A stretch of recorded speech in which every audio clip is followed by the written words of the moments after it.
going. Going to be doing a fairly late live. I just wanted to come in here and rap to you folks. Couple issues going on today.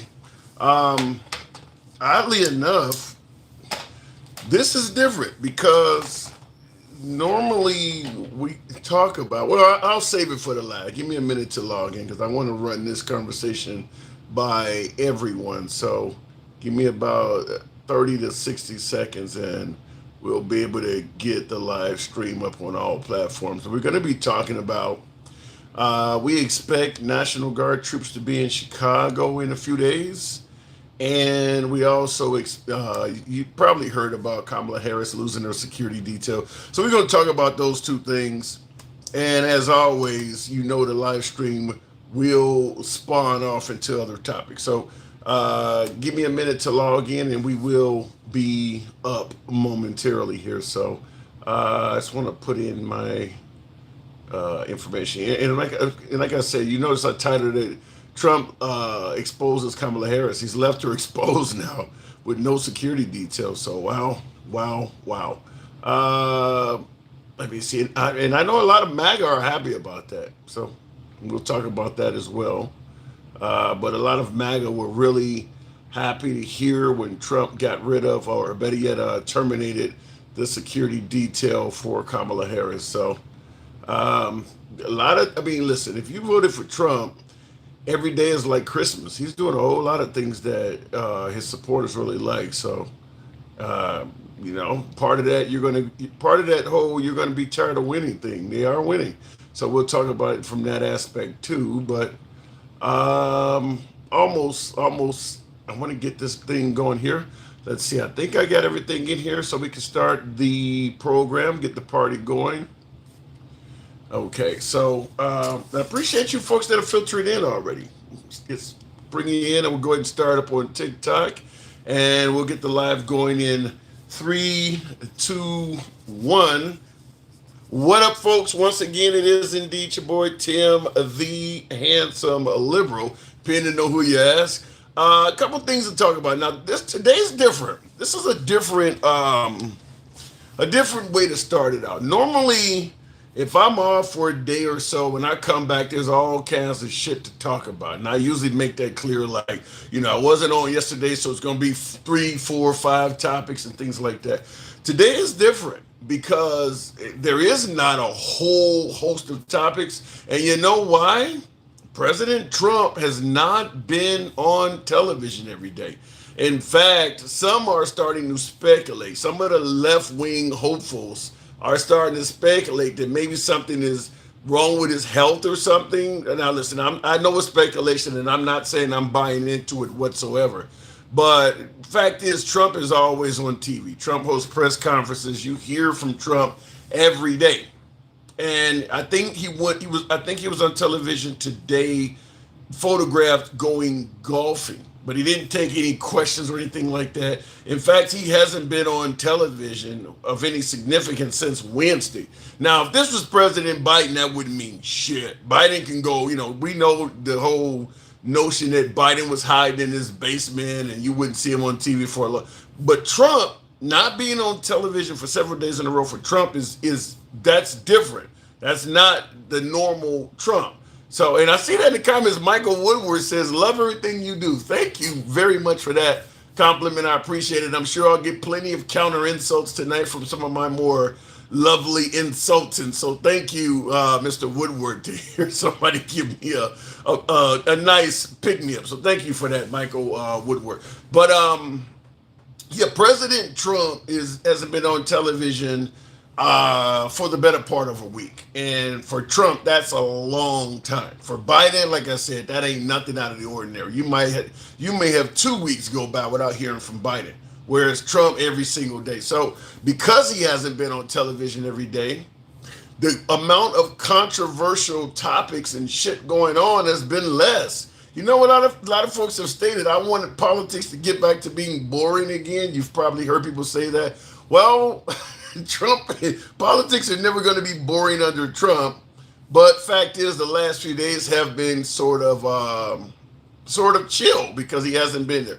Looking in the comments, Arthur Hill says, "You're so funny on other channels. I listened to you on Friday. Yeah, listen, I always make it clear. I'll get into the topics momentarily here and start taking calls. But yeah, normally if I'm not here talking to you fine folks on my own social media platforms, tonight we're on Facebook, TikTok, and YouTube. If I'm not on my own platforms, I'm generally in a platform that's ran by MAGA. I prefer going into Republican lives. I like to chop it up and talk to MAGA. I really enjoy talking to them. Some very rare. I think I went in a liberal platform last week, and that was the first time in months. But I prefer going in right wing, predominantly MAGA platforms, and I get attacked a lot. And I'm not as docile, for lack of a better term, as I am in here. In here, I give all my guests respect. But when I go on other platforms and it's 5, 6, 7 people taking me on, and once they're cussing me out, they're calling me all kinds of names. I'm not as I'm a different guy. Some people have seen that. I mean, because that's what Arthur is saying in the comments. Some of you folks have seen I push back a lot harder when I'm on. But listen, it's 5, 6, 7 people taking you on at once. Also, you often hear about the liberal snowflakes, censoring, banning everybody, wanting to block and not letting people speak. I can tell you from personal experience, that is not just a liberal thing. Take it from somebody who has been in MAGA platforms for 5 years, probably. You get a lot of blocked, banned, and censored on MAGA. I mean, you're not going to escape censorship by leaving the left and going to the right. They just do it in favor of the right. I get blocked.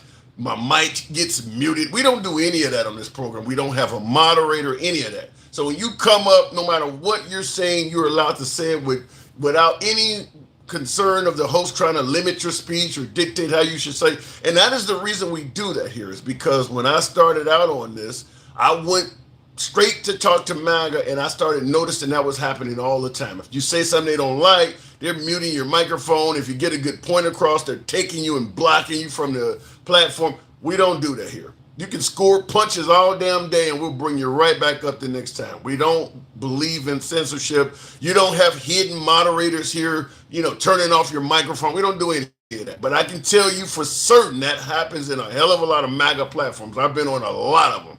And of course it happens on liberal platforms as well. So we don't do any of that here. When we say free speech, damn it, we mean it. So 2 topics that we're talking about.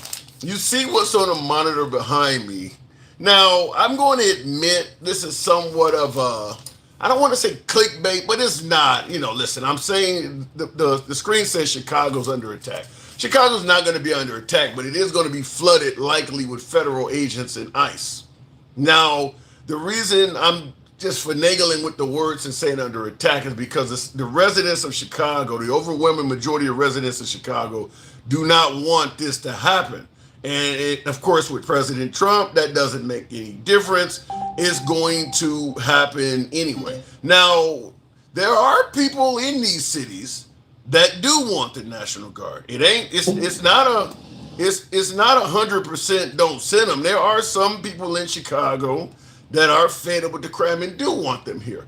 But nevertheless, there's probably people in every major city in America that wants the National Guard to deal with their crime as well. And it's no chance of it happening unless you live in a liberal city in a liberal state.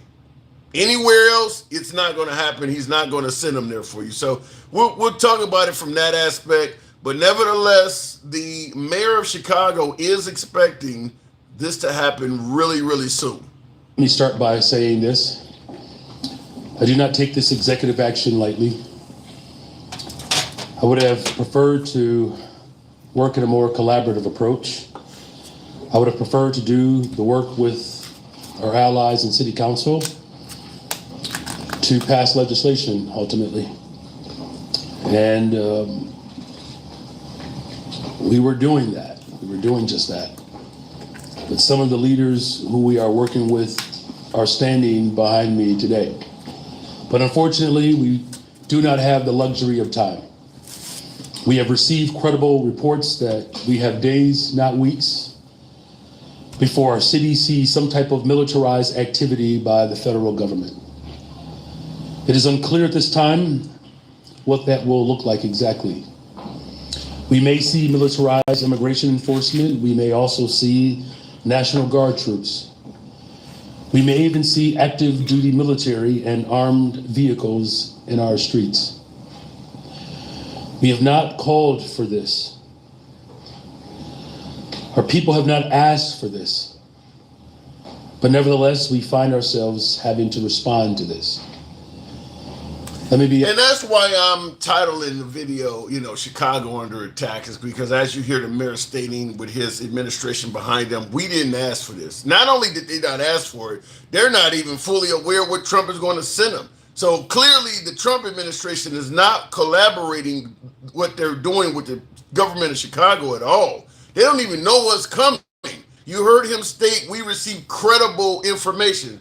Probably a leak within the FBI, a leak within the Trump administration somewhere has warned them. But the Trump administration is just going to flood their city with whatever they want to send into that city and then start governing on behalf of the federal government. But he's not even giving them a heads up of what's coming. So that's why I'm suggesting, from a standpoint of it being an attack, because it certainly is not a collab. Clear. Although we believe the reports we have received are highly credible, this is an erratic, impulsive administration, and it is not always possible to understand and know exactly how he will move. He could change his mind, he could reverse course. In fact, I encourage him to do that. But still, we take these threats seriously, and we find ourselves in a position where we must take immediate, drastic action to protect our people from federal overreach. Listen to what he's ordering his cops to do. I'm signing an executive order today that will launch the Protecting Chicago Initiative. This is a project that builds on the months of preparation that we have done, that has led up to this very moment. Protecting Chicago will ensure that every Chicagoan knows their rights, that every single family is prepared, and every part of city government is directed to protect the people of Chicago from federal action. This sweeping executive order directs our Department of Law to pursue any and every legal mechanism to hold this administration accountable for violating the rights of Chicagoans. This order affirms that the Chicago Police Department will not collaborate with military personnel on police patrols or civil immigration enforcement. Now, what does that mean? The city of Chicago police will not collaborate with the federal government on enforcement. So if all of a sudden some citizen of Chicago decides, I'm bored, let me go ahead and play with my Draco, and the feds are pinned down and they need to call for help, is he suggesting the city of Chicago won't show up? That's all I'm asking. What is he saying when they won't collaborate? Well, the city of Chicago, because let me just say it like this. Normally, it's a common courtesy that if you're from one member of law enforcement or one branch of law enforcement, you alert the local law enforcement that you're going to be playing around in their backyard, for lack of a better term. In other words, if you're DEA, ATF, ICE, immigration, whatever you are, if you're going to be doing raids in Chicago or you're going to be doing them in specific neighborhoods, generally you give a common courtesy to the local police and let them know we're going to be in your area going after such and such in this house, so that if 911 calls and stuff start coming in, the police will know something's going on and not to show up popping at anybody with a firearm, because you might be hitting plainclothes federal agents.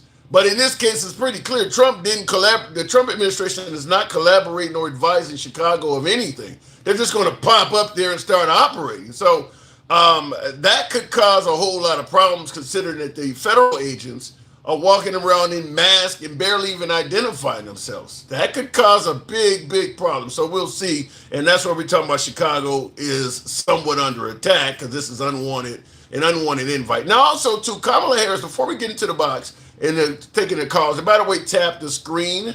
Go ahead and get us on up to 10,000. We can make this happen. Kamala Harris lost her security detail. MAGA is overwhelmingly happy about this one. MAGA is ecstatic about this, but Kamala Harris lost her security detail at the hands of President Trump.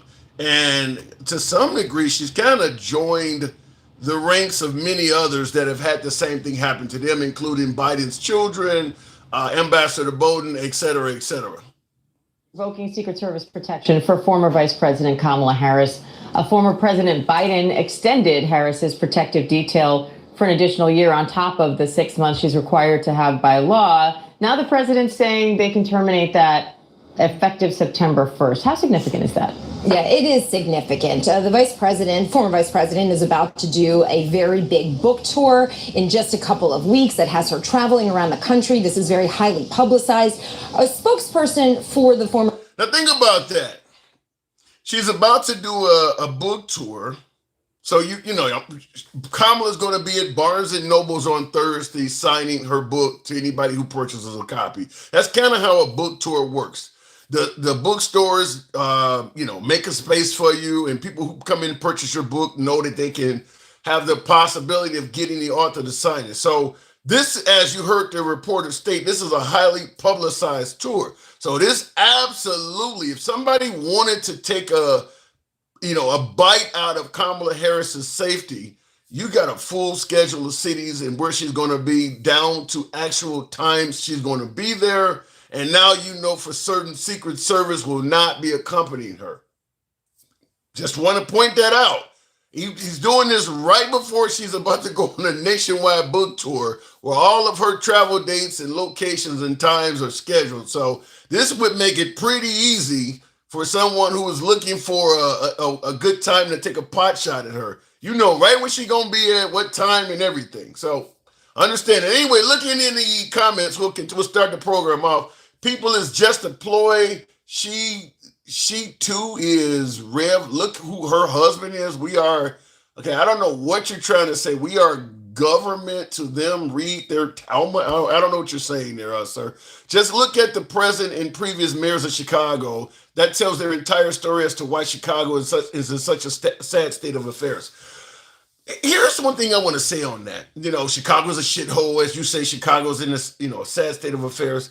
My humble opinion, every major city in America fits that definition. There's no major city in America that's not a shithole or a sad state of affairs, just depending on what metrics you go by. And I'll describe that as the program goes on. Real quick, looking in the comments here, that will demonstrate his stand on law and order. What do you mean by that? Can I just say we here in Chicago aren't even concerned with this? Alter ego, I don't know if I buy that. I don't know, because I'm seeing folks on television saying the opposite. Obviously the mayor is even saying that. I'm assuming the Hispanic community is saying that. I don't know. You're saying that you people in Chicago are not concerned with this. I don't know about that one. I'd have to, let's see what happens, but it does appear fairly certain that Trump is going to send the National Guard into Chicago. So let's see once it kicks off how unconcerned the population of Chicago is. Damn, Donald Trump is so jealous. What is he jealous of? No, this is such 1980s thinking. Cities are safer than ever. Well, when I say that, when you say cities are safer than ever, I do believe Chicago has a lot of violence in it. But is it as much violence as it was during the crack epidemic? Probably not. New York is violent. Is it as violent as it was when Charles Bronson was making Death Wish movies? Probably not. And the same thing probably applies to LA and some other cities. But Trump is saying that these cities are shitholes. It's an emergency. Something needs to be done. And he has the presidential powers to do it. And that is where we are. But the cities are almost exclusively left. Yeah, the thing about it is the cities are always going to be exclusively left when you're talking about crime. But the reason I said any major city you go to is probably a shithole is because there's a whole lot of other metrics. I mean, if crime is happening in a city, that's an emergency. But if kids are going to school and never coming home due to gunfire, that's not. I mean, you can pick and choose your emergency. What if you got a whole city of people that are uninsured and the life expectancy is way lower than other cities? Is that an emergency? It just depends on what you're picking and choosing to be your emergency. What if a city has well over, 30-40% of its population below the poverty line? Is that an emergency? So what I'm simply saying is we're picking and choosing what we want to focus on. And all of this stuff affects American citizens.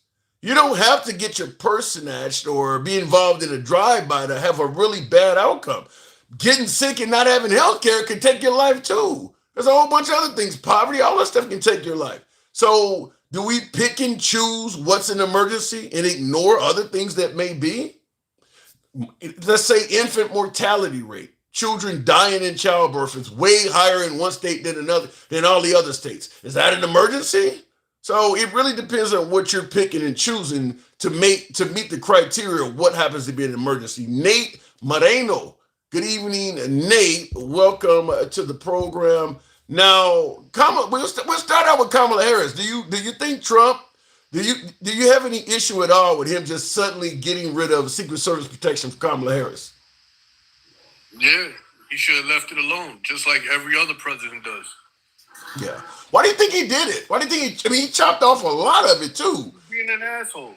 That's why. He's an asshole. That's exactly what it is. He wants to go after the Democrats and everything else and all that other stupid shit.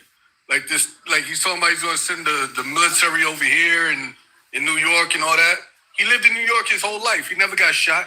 He never got robbed. His family never got robbed or nothing. I know his pops got locked up with that KKK fight or whatever when he was younger. Mm-hmm.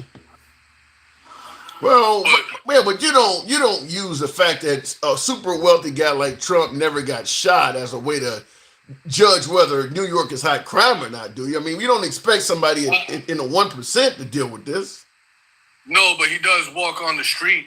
Like, if it's so dangerous and everything, like, you think he's going to send the military to Wall Street? You think to Fifth Avenue? That's a good question. He's not going to send them down there. That's a good question. I don't. He's not going to send them down there. He's not going to send them to his building. No. He got buildings. He's not going to send them to the building. He's going to send them to wherever he wants to get the minorities at. That's where he's going to send them to. So you think this is you think this is indeed about specifically targeting the minority community? Yeah. So how do you respond to folks who often suggest? But that's how the stop and frisk already was going on in New York before. Like we done this already. He's just going to send the military to do it. Yeah. How do you respond to folks though that often suggest that by resisting this or not being in favor of Trump's effort to lower crime, it shows the Democrats are for crime, like they don't want to bring down crime? If he was doing it everywhere, then you know it'll be different. If he was doing it to red states too, then it could be like, all right, well, you know, they're doing it here. But the only thing that's going to end up happening is that people are going to wait him out. Like, okay, I can't sell drugs on this block. I'll wait. Once he leaves, his 30 days, we'll come right back. Wow. All he's doing is shifting things around. That's what he's going to do.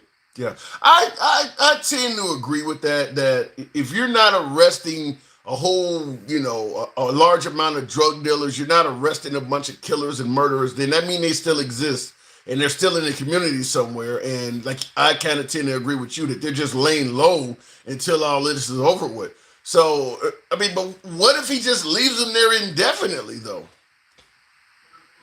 He has to be indefinite then. You see what I'm saying? Eventually, somebody's going to get him out. If the next president comes in, he'll be like, no, like, this is too much. That's how the next president will win. Like, we don't want military on our street. Get them out of here. They're never supposed to be here.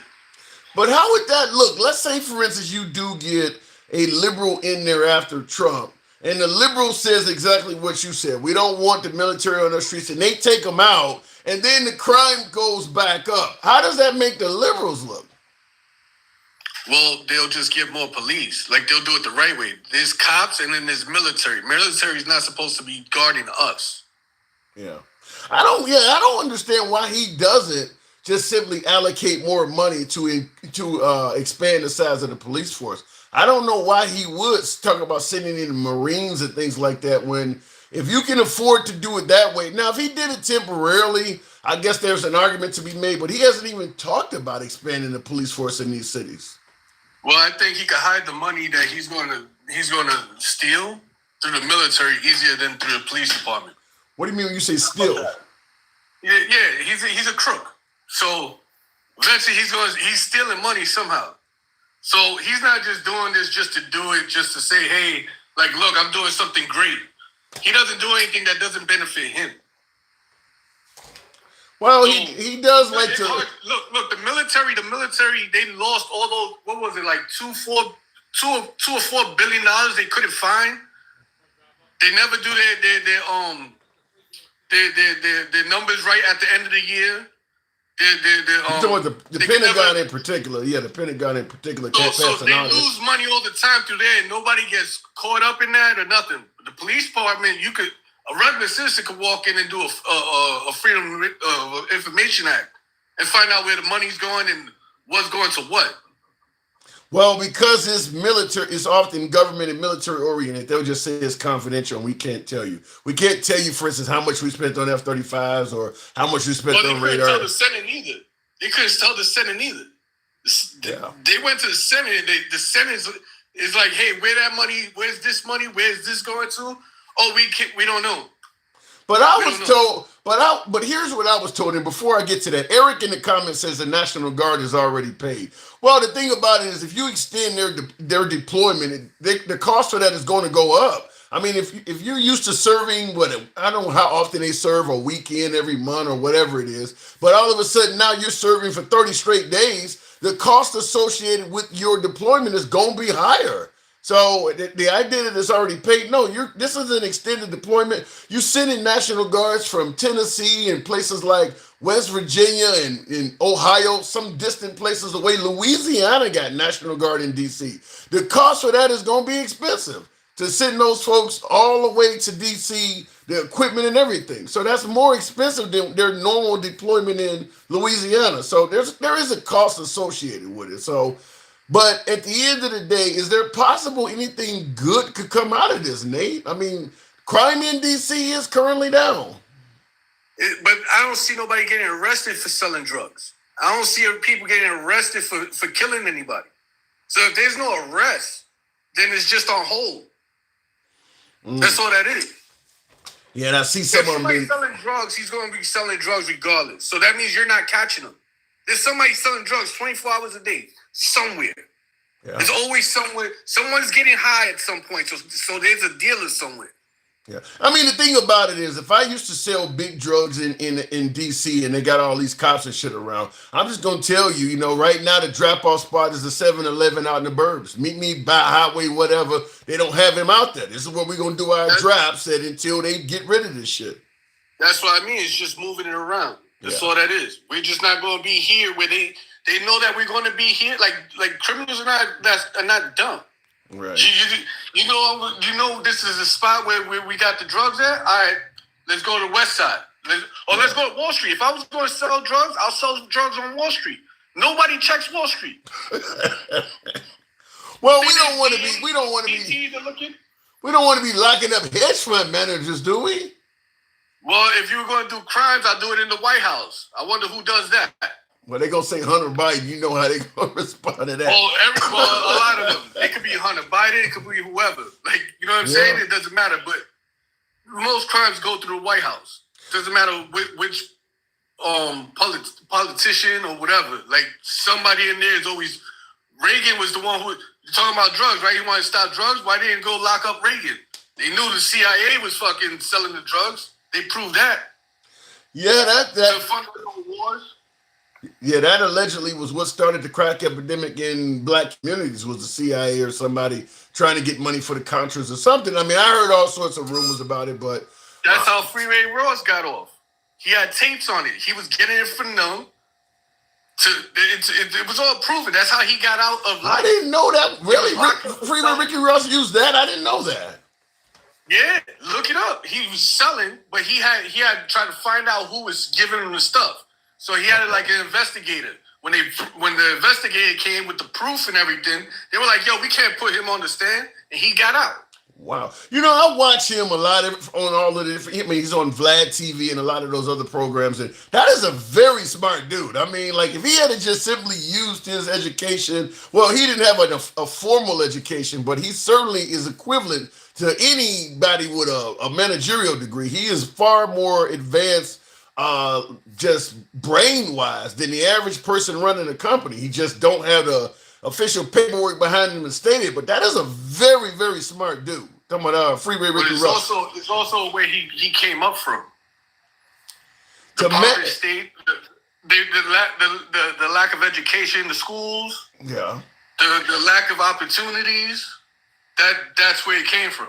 Yeah, but he just was natural So without. he wasn't dumb. So he had to use his smart as to be into street smarts. Well, I mean, I'm going to assume it takes a hell of a lot of skill to run a multi-level, criminal organization, whether it's dealing with the law enforcement or paying the law enforcement off, dealing with connect. I mean, it was making all that work for years. I mean, that dude is very, very intelligent. Because that's a business where you normally you either go to prison or lose your life pretty quickly. So to climb up from the bottom all the way to the top like that, only a very few select people can do that. And he was able to do it for quite a while. So very intelligent dude. Without violence.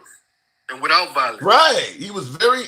Well, to some degree, he was, as Trump is wanting these folks to do, he was eating the tariffs, so to speak. He was taking less profit in many areas to keep people happy. And it worked. It worked. I mean, he wasn't like insanely greedy because there's enough money to go around, and it worked. So, well, when you didn't have nothing, like it's not that bad to take a little loss here and there. well, some people, greed just still takes over them, but different conversation. I do got to move it on, Nate. Appreciate you coming in here. Before Real quick. you bounce, hold up. I was talking to my man about this. So this the bail, right? He's taking away. He's going to force everybody to do the bail, to pay bail. Cashless bill. Taking away cashless bill. So you're going to end up having to pay a bail every time you get locked up, right? That's what it looks like if you get rid of cashless bill. Okay, so why wouldn't this work for him for the next elections, for next year? What do you mean? So that means they could go to minorities cities, right? Like say New York, whatever, it's the blue state, right? Mm-hmm. Go to all the low budget areas, projects, whatever. What do you mean, lock up voters? Yeah, but not lock them up as they're a voter. Let's lock them up. Let's just catch them on something.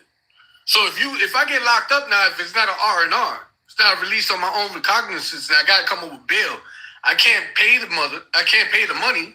I got to stay in jail till I see a judge or to my court. And if you send the military, we just catch a whole bunch of them. Like, yeah, they being disorderly or whatever, grab them. Damn. I don't want to think that Trump would do something that harsh. I'm just saying but I'm not saying that. Say it's not his master plan. Say it's not even his master plan, but that can happen. Yeah. Is what I'm saying. I mean, then say, when the cops pull you over, they give you a ticket, right? Right.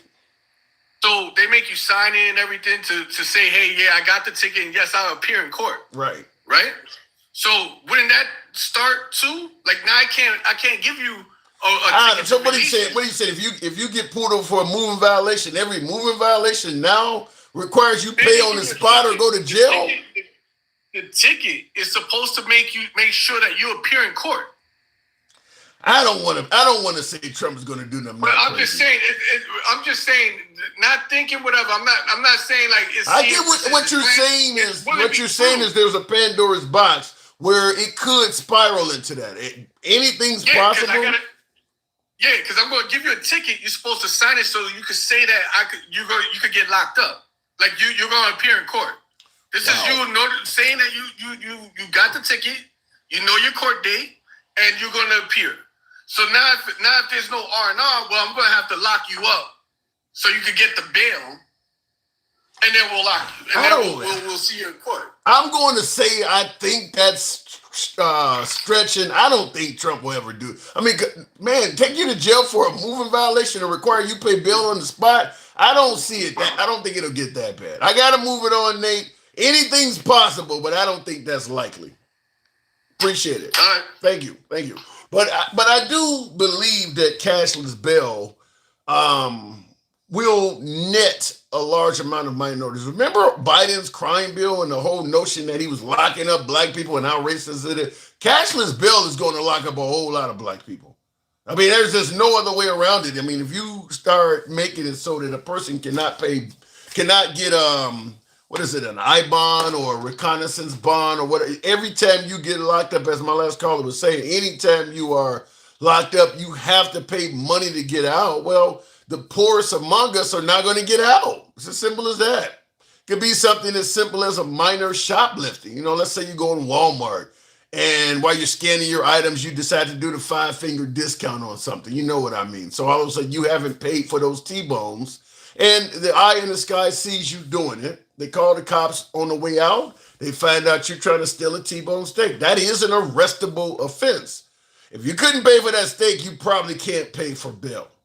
And once you're in there for that, how long before you see a judge? Or how long does that go? Maybe you get lucky, you see a judge tomorrow. Maybe you see one on Monday. Maybe you see one next week. But fact is, you're going to have that happen to far more people of color than anyone else. Especially if you start doing it in places like DC where he's doing it at. So if you thought the crime bill was bad because it locked up a lot of black people, but you're fine with cashless bail, then I don't think you really cared about the crime bill. You just wanted to target Biden. Looking in the comments, when the stock market is high, billionaires get richer. Are you getting of that? Well, stock market don't affect the average American to any significant degree. Stop stealing. That's a choice they make. Nobody's condoning stealing. What the problem is, though, is that if you can afford bail and the thief cannot, but both of y'all decide to steal because you paid bail, you got arrested for stealing a steak or whatever, and you're back at home now with a court date, and the poor guy who stole is still sitting in jail, even though you both committed the same crime. So it's not an excuse for committing crimes. The problem is you're not treating the criminals the same way. In other words, a criminal that has a little bit of money is sitting at home waiting on a court date. The criminal that's broke is sitting in somebody's cell, even though they committed the same crime. That's wrong. That is wrong, period. It looks basically that's what you're saying. Wrong is wrong, man. Yeah. I don't see how, because the notion is, well, you shouldn't be defending criminals. You shouldn't be. Look, nobody's defending criminals, but it is something to question. Why is one criminal getting treated better than another one when they committed the same damn crime? Is that something you should just not question? One guy's sitting at home because he had a few extra $100 in the bank, and the other guy's sitting in jail because he didn't, even though they did the same thing. That's not. How is that something that you shouldn't say anything about when you know the people getting penalized is the poor? In the comments here, you're basically arguing that there's different results for different people. Well, everyone's different. Now, this isn't different results for different people. This is different results for poor people. Remember, Trump was supposed to go after the elites, drain the swamp, expose the deep state, not do things in favor of them. He's kind of doing the opposite of what we were told. Remember, this guy doesn't need any money. He doesn't take a salary. He's bringing all his own money. Now all of a sudden, it seems like he's doing things that are favorable to the wealthy and leaving the poor out in the lurch. That ain't what he promised, is it not? Tap the screen, get us on up to 20,000. I'll go to the next caller. Trump treated the January 6 criminals differently. Yeah, because they weren't criminals to him. They were friends. They were, friends of the program, so to speak. Miss Mo Better. Good evening. Bro, you need a therapist, says Ash. Tell me why, as they say. Good evening, Miss Mo Better. Good evening, Tim, on this wonderful Saturday evening. Here I am. So Chicago, you see the screen behind me, Chicago under attack. That's not officially under attack, but nevertheless, they are sending in a whole bunch of well, you know he's gonna go after anybody that does not bow to him. To the point where he invites certain media to the press conferences and stuff that they are trained to ask certain questions when they go into these meetings and stuff. It's just a travesty that we're watching. What do you mean by trained? What are you talking about? Because they're only allowed to ask certain questions. If they ask a question he doesn't like, they throw him out and bar them from going to. You mean like CNN and the media outlets? Yeah, the media outlets. I believe so that. He goes after anybody that does not kiss his orange ass. Yeah, and it shouldn't be that way because I think it's Peter Ducey from Fox News. One is the son, one is the father. Peter or Steve Ducey, whichever one is the son. That guy used to ask all sorts of gotcha questions to Janine St. Pierre of the Biden administration, and oftentimes make them look awful with some of their answers. Nevertheless, the Biden administration always continued to let Fox in the press conferences, and they would let them speak. But you're right. With Trump, if you ask him a question he don't like, not only do he ridicule and insult you, you may not be invited back. You won't be invited back. Oh, you're horrible. Yeah. Then he insults them. He is so he doesn't have leadership skills. He's non-presidential. But what happened to the right don't like censorship? Is that not what he is doing? If a media personnel asks him a question he doesn't like and he don't invite him back, is he not censoring what he accuses the liberals of doing? That's an excellent point, Tim, because he's always projecting. That's his thing. Everything he says about somebody else is what he actually achieves. It's what he does. He does everything that he accuses anybody else of doing. He has a horrible demeanor about himself, and for the people that actually support him, they're slow as fuck. Wait a minute. Are you saying that everybody that supports Trump is slow? Yeah.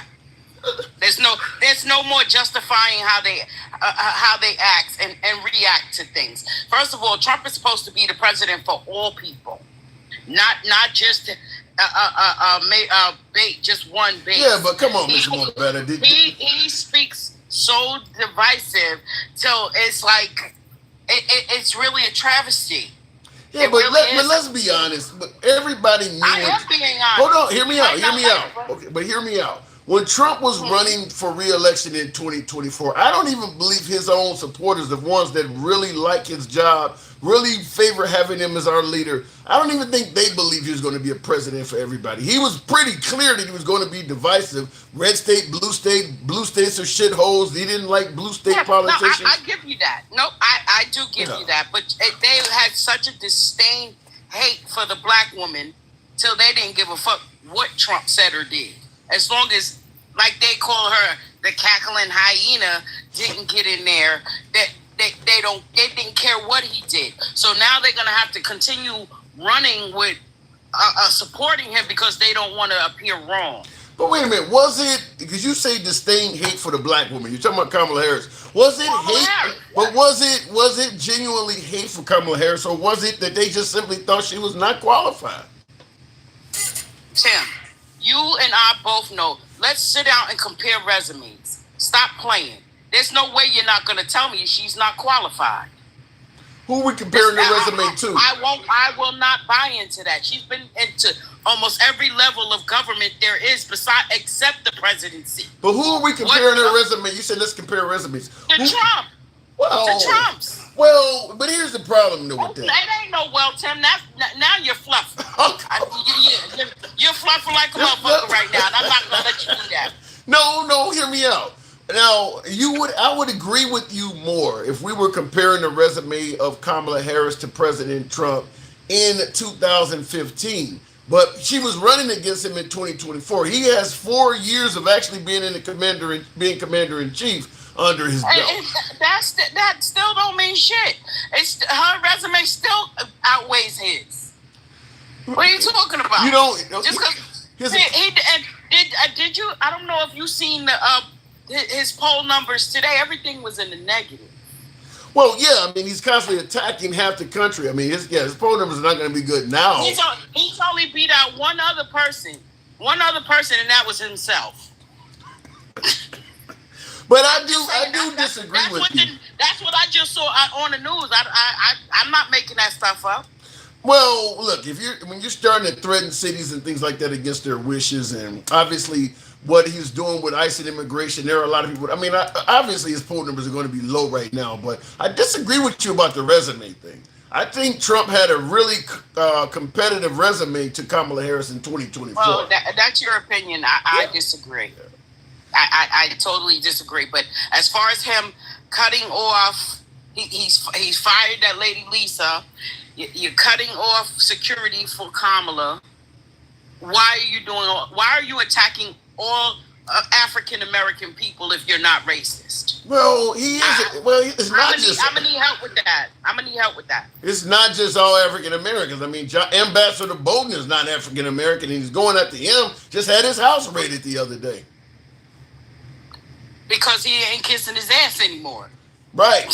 So it don't have to be. And he has insider information because he worked right along with Trump. Of course, he's gonna go after him. Yeah. But the point I'm making is shit is crazy. And you see how the judge stopped that tariff thing because it was illegal what he was doing. But, he does illegal shit. But like you can't dumb this stuff down, Tim. That's what you're doing right now. No, you still want to give him credit. No, don't make me act like gangster grandma on your ass in here.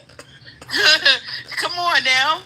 I think what you're failing to realize, when you say, like for instance, Trump tariffs got temporarily, well, they really didn't even get temporarily stopped because the tariffs are still allowed to be there until October 4th. When Trump has the right to take it to the Supreme Court. So to me, the Supreme Court is like having a big joker in a game of spades. Trump has that. So when you're bragging about, well, Trump lost the tariffs, no, he didn't. He's going to win in the Supreme Court, and the guy didn't even suspend it. He gonna fuck something else up. Listen, everything is just really just gonna go up for us, and that's period. And his health is declining, and they're not even saying that. Like it's just so many things. There's so many. It's hard to point out good things that he's doing when he does so many bad things. Now, here's something I want to talk about, because in my comments, Anthony says, DEI lady. You don't know nothing about this woman at all, probably other than maybe she's a sister. That's all it takes to call a person DEI. They just... and see, that's the problem. Those nothing at all. Tim. Those are the problems. What the fuck is a DEI? Listen. Again, once Trump put that out about Kamala, about being DEI and all kinds of shit like that, those slow motherfuckers, like I said, took that shit and ran with it. They take anything he says and runs with it. He can tweet one word, and they swear it's gospel. That's them part-time wannabe so-called Christian people. Why do you think that? Okay, the National Guard when that kid unalived those 2 kids and injured those 17 other people? Did he send the National Guard in there?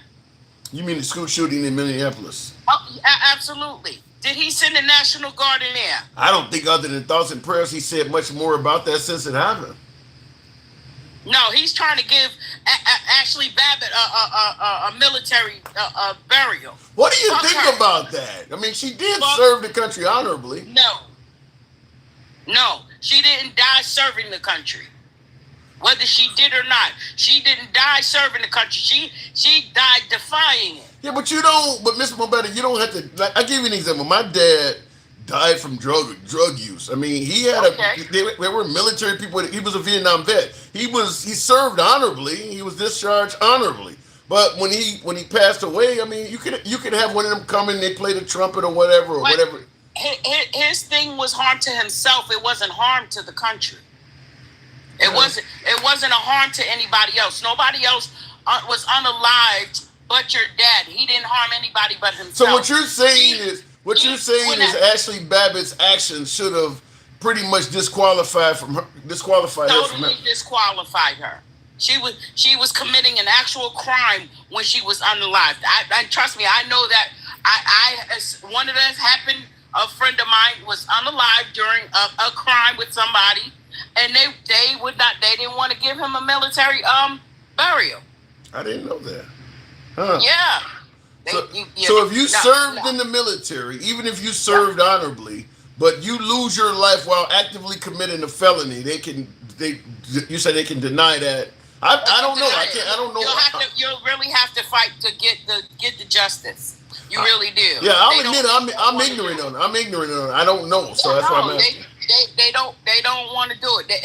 It's already tough trying to get military burials. I don't know if you've ever really experienced it other than your dad, but they give some people a really hard time about military burials. Wow. They do, and I know that firsthand. But no, I don't believe she should get one. because again, they were going against y'all attacking the Capitol because of a lie that Donald Trump put out there, because that's why they did it. They believed the lie that he told that the 2020 election was stolen. Let's be honest about this here. Well, when you say they were attacking, Pam on YouTube said no, she was just protesting. Inside the building? It's our building. It's the people's building. Listen, what I've come to realize and do is stop trying to argue with people. The more I talk to them, the dumber I get. So I stop. You can't argue with a fool, because from a difference they can't tell who is who. They're fools.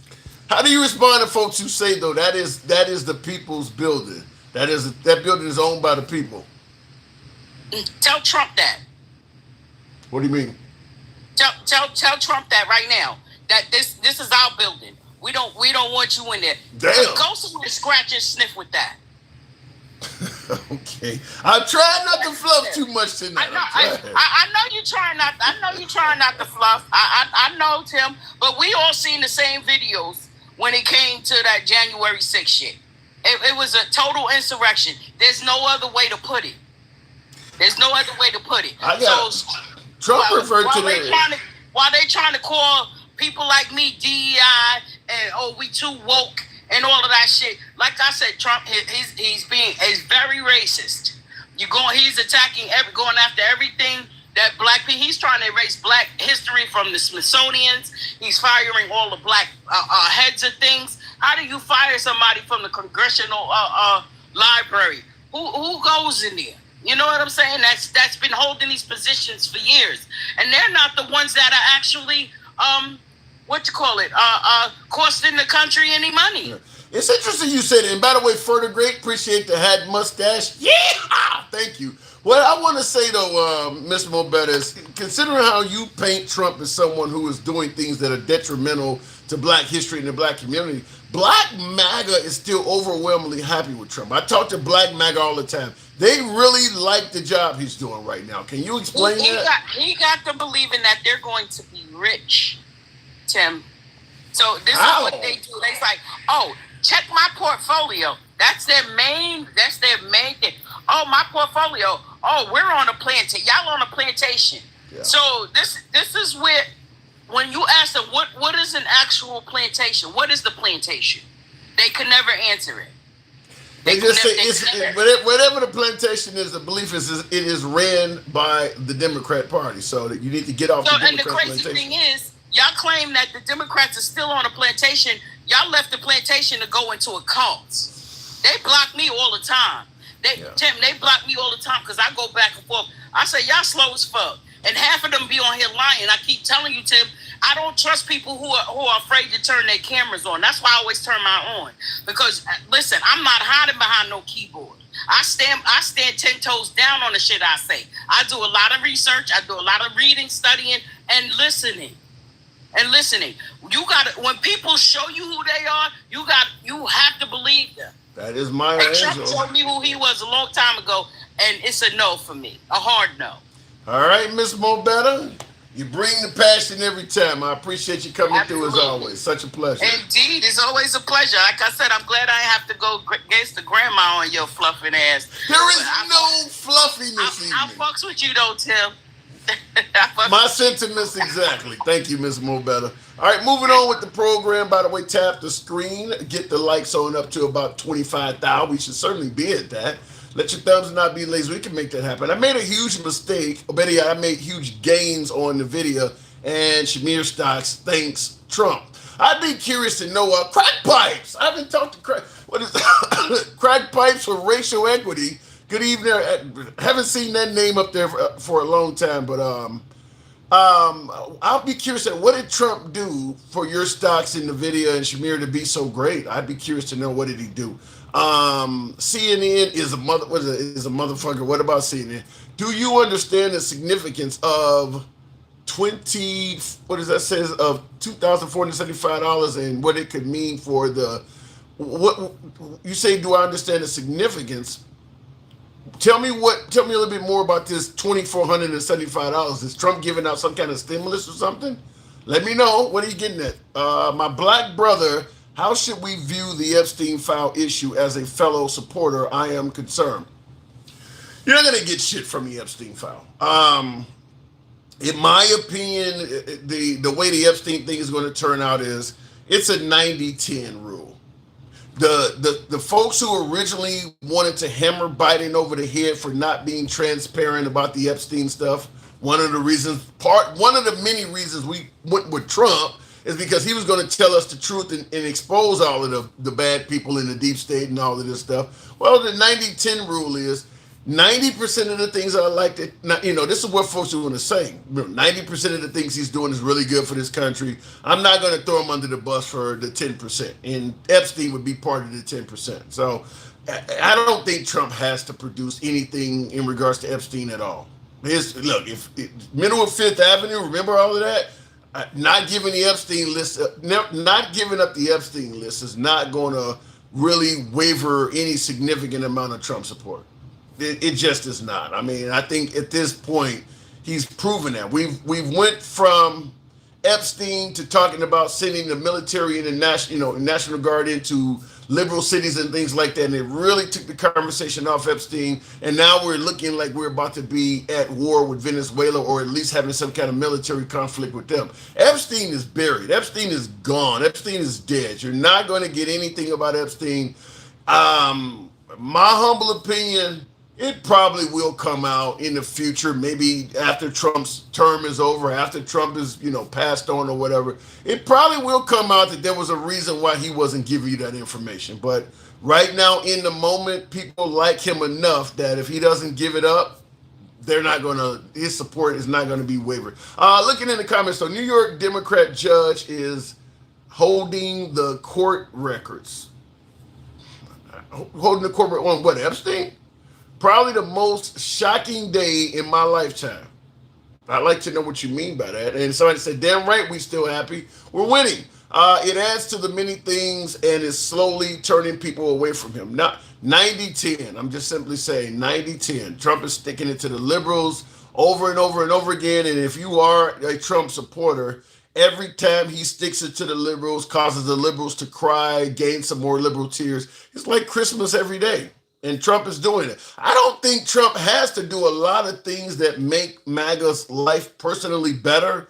Just the joy in watching the liberals cry and pout a bunch of shit is good enough. Even if you're still poor, you can barely afford to buy shit from Dollar Tree, but you're sticking it to the liberals. I think that's really all he really needs to do to keep a large portion of his support. Now, some other folks do have other aspects of his presidency that they want to be successful, but sticking it to the liberals has a lot of value. That has a lot of value. Just doing that alone, even if it like the whole transgender thing, protecting the integrity of women's sports, that was considered a huge win by MAGA. How many folks supporting Trump have a child that's competing against a biological male in sports? I would submit to you it's probably well under 1%. Well under 1% of MAGA are even dealing with that at all, but it's considered a huge win. You're sticking it to the transgender community. Sticking it to the liberals is very valuable. Looking into the comments, though, thought he was going to stick it to the man. Well, they'd rather see him stick it to the liberals a little bit more than the man. Tap the screen. Get me on up to 30,000. I want to take the next caller. Going to the box, we'll go ahead and continue on with Gangsta Grandma. Now, Gangsta, what are you doing up this time of night? You're going to be nice to me, right? You're going to be nice to me, right? Shut the hell up with your fluffing ass. I am cross-faded, and you still getting on my damn nerves. I can't even enjoy cross-fading because your ugly, bald-headed ass has to be fluffing. Like, what the fuck, man? Do you forget you black? How does that protein taste like? What did I fluff on? I know it tastes like garbage, right? What did I fluff on? What you always be fluffing? What you always be fluffing? Timmy? Bojingle? I can't enjoy getting drunk and high at the same fucking time. And your ass over here, oh my God, what? Her resume. What is that called? Her resume. I'm so high right now. What is her resume is not good? Are you fucking serious? You fucking nut job? You don't think that motherfucker, you don't think she? Oh my God, Tim, that uncooked protein protein is down your fucking throat, in your fucking kidneys. Doesn't taste that fucking good that you got the uncooked fucking protein. You're telling me that in 2024, Kamala Harris's resume was better than Trump's? Hell fucking yeah! What the fuck is wrong with you? Just by what she has done, just by her being AG or whatever the fuck it is, because I'm high as fucking shit, but AG, assistant of every goddamn thing. And she's more fucking intelligent than that fucking white trailer trash ass bitch. And I pray. You know what I did pray this week? I said, Lord, please answer my fucking prayer. Did the orange fucking squeeze? I said, did it squeeze? You know what I bought me? I bought me a big ass thing of champagne. I said, if it squeeze, I said, hallelujah. What are you talking about? What are you talking about? Squeeze? What are you talking about? Orange squeeze that the motherfucker died, man. I thought the motherfucker died because they didn't see the fucking crummy ass shit. Wait, hold on. You realize, tell me, I'm telling you, I cannot believe what I'm hearing. Tell me you're not hoping on the president's demise. Yeah, squeeze that fucking orange, bitch. Squeeze it. It's all fucking orangutan and shit. Squeeze that shit. What the fuck? Why would you want another human being to pass away? Because he's the fucking Antichrist. And he needs to go to the pits of hell. Oh, I'm trying to get to heaven. No, bitch, you're going to go to the pits of hell. You're a pedo. You're a convicted felon. But yeah, he's going after what? Criminals? But yet the white man's in office that's the biggest criminal of all? Go fucking figure. Ain't that about a bitch? And you're fluffing. Oh, the vice president, she doesn't have a good resume. You got me fucked up. That's for one. I can't stand your black fucking ass. You always not defending a black woman. Bitch, you came from a black fucking woman. You remember that. This says, wait, hold on. Don't say this. Because she puts criminals in jail. And guess what the fuck is in the White House? A criminal. Well, in the comments, Mr. Realistic says, Tim, be nice to my next ex. I love crazy women. She needs me. Mr. Realistic. No, I need a dildo before that, man. I would never. No. Okay, hold on. Oh yeah. Tell me why. That what is that? Today I went on a fucking, what is it called? What is a right-leaning fucking thing? I said, you know, you white teen people going bipolar and raping your own 11-year-old kid and anything else. You know, they said that it's okay because she had the baby. Now, yeah, that's the shit that you defend. That's the shit. I don't defend that. I wouldn't defend nothing crazy like that. My beloved maggot. Well, you say. Let me rein it in. What I defend is Kamala Harris's resume was. Trump had a competitive resume. Tell me this. What did Trump, vice president, do for the first election? What did he do? To Mike Pence. Name me one thing he did. Mike Pence. Yeah, name me something that white man did. I don't know. Name me something. The vice president is not normally known for doing much. Oh, well, guess what? That black woman, she did the bills. She got them passed by the voting. She sure did. So tell me that. What your fucking ratty coonie looking ass, Bojingle ass. Her resume. Get the fuck out of here. She gonna blow my fucking high and my drunkenness all in one fucking President Trump before the pandemic had a really good economic resume compared to Kamala, who had not managed the economy at all. She had a good. Oh, shut the fuck up. Hey, she passed the bills to get the economy going. We have the best fucking economy with Biden. What your Jerry looking at? And we had So what is the economy now? It's going to hell in a fucking handbag. And we had the most unsecure border with Biden. Oh my God. Are you really worried about unsecure border when he's jacking off to the cartel right now? He's giving them free range of the United States. You smite. That's not. What the fuck is wrong with you? He's not. What the fuck, man? You know what? I swear I can't fuck with a man like you. I will go to fucking jail and underneath it. How can you be a rowdy raccoon? How can you? Look. How can you be like, oh, I love that going down my fucking thug? How can you? This is not about. We got a secure border. We got a secure border. Do you live by the border? No, you do not. So it's not like you think it is. It's wide open. You're trying to tell me that under Trump the border is no more secure than Biden? You really believe that? It's really not. Okay, if it's more secure, then why does he have less deportations? Because less people are coming here. No, bullshit. Bullshit. He has less. Biden and Obama had more. But see, they did it the right way. They did it the humane way. He didn't do it the racist way. Like all uncooked protein sliding down your throat man is. You feel me? I think he's doing it the fucked up way. I think saying I that swear, you're an undercover house ninja. I swear to God. No. I got you. I promise you, I can't get high with you. I can't get buzzed with you because every time I come on, I promise you, I thought I was going to be feeling good tonight. You feel what I'm saying? I said, damn, I want to feel good. I know this motherfucker ain't going to snip tonight and drink that uncooked protein. I'll be a son of a bitch. First of all, gangster, you do realize I've never been high in my life, right? So yeah. I think you should. Come to my side. You might get some brain cells. Hold on. Hold on. I thought getting high mellows you out. You sound like you on speed. But see, I'm crossfaded. I'm crossfaded. So I got my juice up in my system, and then I got my explosive melon me the fuck out. But fucking with you, I can't because you're a rowdy raccoon. This has nothing to do with being a raccoon or Bojangles, as you say. Raccoon. You fucking bubblehead. I think you just have a hard time giving Trump credit for any damn thing. Credit for what?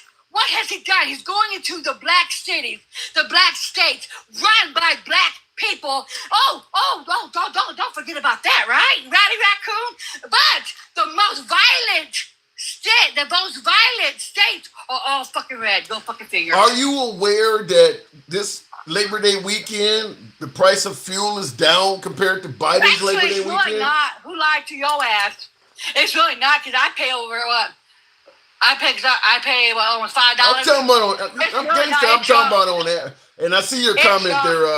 It jumped. Crypto Crazy. So no, it didn't go down. Crypto Crazy 686 says we love President Uncle Trump. Well, I just want to thank you. He likes it in your ass too, don't he? Without a condom, right? And he likes to go back on his little bitty bandana. Yeah, what the fuck? Let me ask you something. Let me ask you a simple question. Do you not realize that there are people that have a legitimate reason to vote for Trump? It ain't all about racism. There ain't no legitimate reason what the fuck they voted us for. They voted for the fucking racism. Okay? Because he wasn't going to fix that. Okay, what? Is the groceries went down? No, they went up. The gas went up. That's not true. The inflation, yes, it is fucking true. It went up. The price of fuel on average has went down, Gangsta Grandma. Yeah, Now with my fucking price, it isn't. Mine was $5 fucking damn dollars. I mean, on average across this country. On average across this country, fuel prices are down. Look at what? No, let me tell you something. It's not going down. Rowdy Ratatouille. Well. The goose. And even if it was a little down, who the fuck cares? Why is the beef fucking sky high? What? Huh? Well, I thought the groceries was. I thought he was going to end all the wars. And when the president, the Putin, is gagging on him. Well, that's his whole bit. Well, he does claim he's ended 7 wars already. He claimed where they at. I mean, I'm just telling you. He claimed. How about the light bills and Alabama and shit? People's lights are gonna go through the fucking roof. Can you give the man? He's only been in office for 7 months. Can you give him a chance? I'm being so rude. Bitch, you haven't seen nothing yet. Can you give the man a chance? He ain't been in office for 7 months. He has given us fucking migraines for the fucking 7 months. He has given everything opposite of what he fucking said. The tariffs is illegal. Did the court not just say that? No, Then they said India and Pakistan. No, he didn't do shit about that. They either came out and said it. He had nothing to do with that. Thank you. well, Can't give the white man credit for that neither, honey. well, in regards to the tariffs allegedly being illegal, he does have the right to appeal to the Supreme Court. He's absolutely going to do that.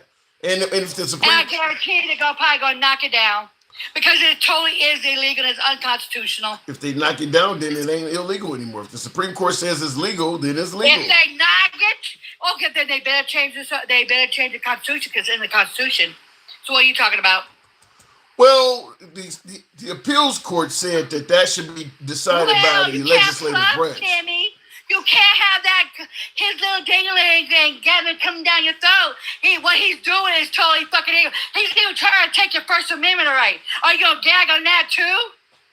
About burning the flag? There is no And gagging. he knows it's a First Amendment, and he's trying to do it. And I see Eric Crystal in the comments says, Handsome MAGA is his new name. That is, oh my God. What am I saying to get a new name of Handsome Look at MAGA? the fluffing. Like you have his protein down your throat. And so you should have women down your throat. The women's juices, not the fucking man that's going to put you in a tree juices. You feel what I'm saying? You I saying swear to God, you'll never see a white man, a maggot or anything in my fucking throat. I will become a straight fucking lesbian and be straight chocolate. Straight fucking chocolate, light skin chocolate, dark skin chocolate, any kind of chocolate but the white chocolate, and that's not even fucking chocolate. It is the nastiest cottage cheese chocolate. Ugh, God. Gangster. Everybody Give you thinks salmonella type of shit. You feel me? The maggots will give you salmonella, listeria, and other kind of jibby heavies they can get. Are you aware that my whole audience thinks you're a racist, though? I don't give a fuck. Are they paying my bills? This racist right here got all of them in my inbox, wanted me to fuck them in the ass with 8 inches. How about that? I got receipts. So how the hell are you in? I have over Wait a minute. Wait a minute. I shit you not, Tim. I got over 600 Okay, what I don't get though, messages in my inbox. how do you have any credibility whatsoever to call someone a racist when you are saying I don't care if they think I'm I'm not one? racist.